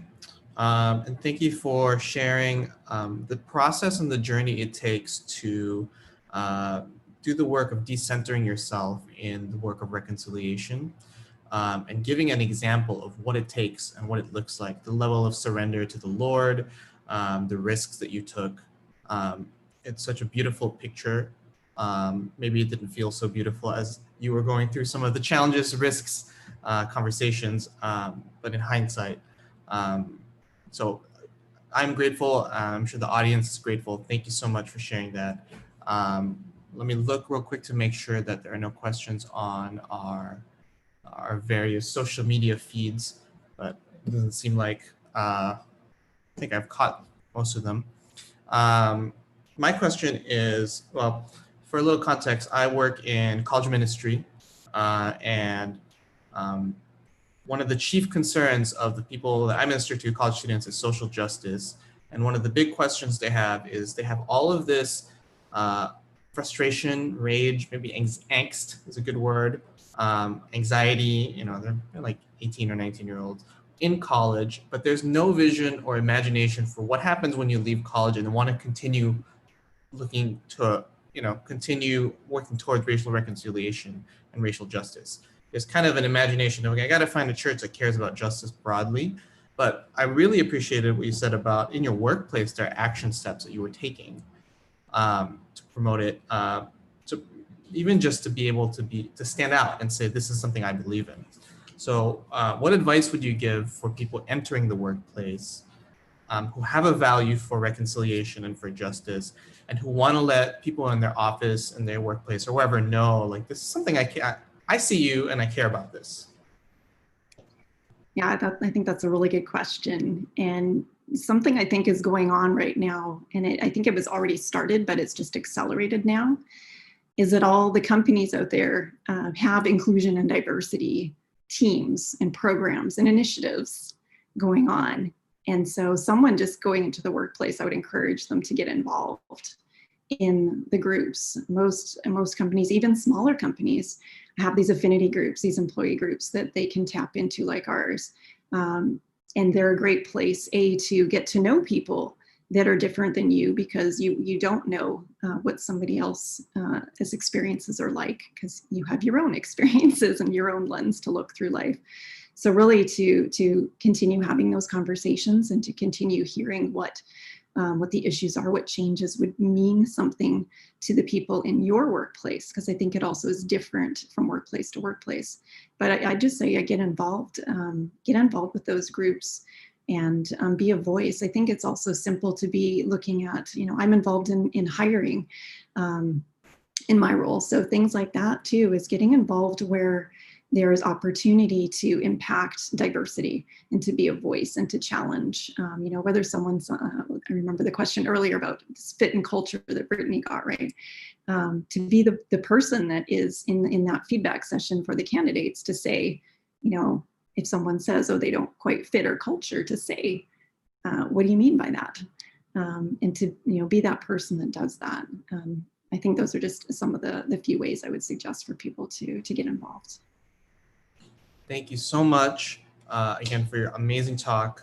I will pass the mic back to Nicole to be able to wrap this session up and all these amazing speakers and give some concluding remarks about the economic justice session.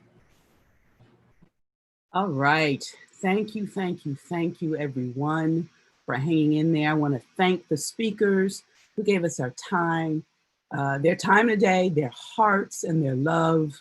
I just want to give a really quick rundown of the quick takeaways from each of our speakers. From Marie-Ange, we got a taste of practically what it looks like to have justice be love, looking like being love in public, basically. That excellent quote from Cornel West that is a favorite of mine. From Joy, she left us with, what's your 52? How can we be Nehemiahs in this world to help rebuild the walls, to be repairers of the breach and restorers of the broken wall? For Brittany, she left us with the thought, it's beyond HR. HR is important, but it is beyond just that part in our workplaces, and we need to look at how we develop and encourage leadership among our people of color in our organizations. LaDonna wanted us to understand it's about character in action, right? It boils down to the individual choices we make on a daily basis to be true Christ followers in all of our ways. And finally, my dear friend Carla, doing what is right from the beginning, but she demonstrated what standing in the gap looks like and what love in public also looks like. So I want to thank you guys for bearing with us on the hottest day of the year in California, for those of us in the Bay Area, to talk about this subject. We hope and pray this is the food for thought we intended to give you, and we look forward to see how God encourages and directs next steps from this community on this important subject matter. Okay, Angela, close us out, my friend. I can't believe that we're here. 9 months of planning, one quick shift because of COVID to an all online conference, 30 speakers, 6 sessions, and we're at the end of the conference. Thank you so much to everybody that has participated, from the session chairs, the program team, all the way down to the speakers and the audience.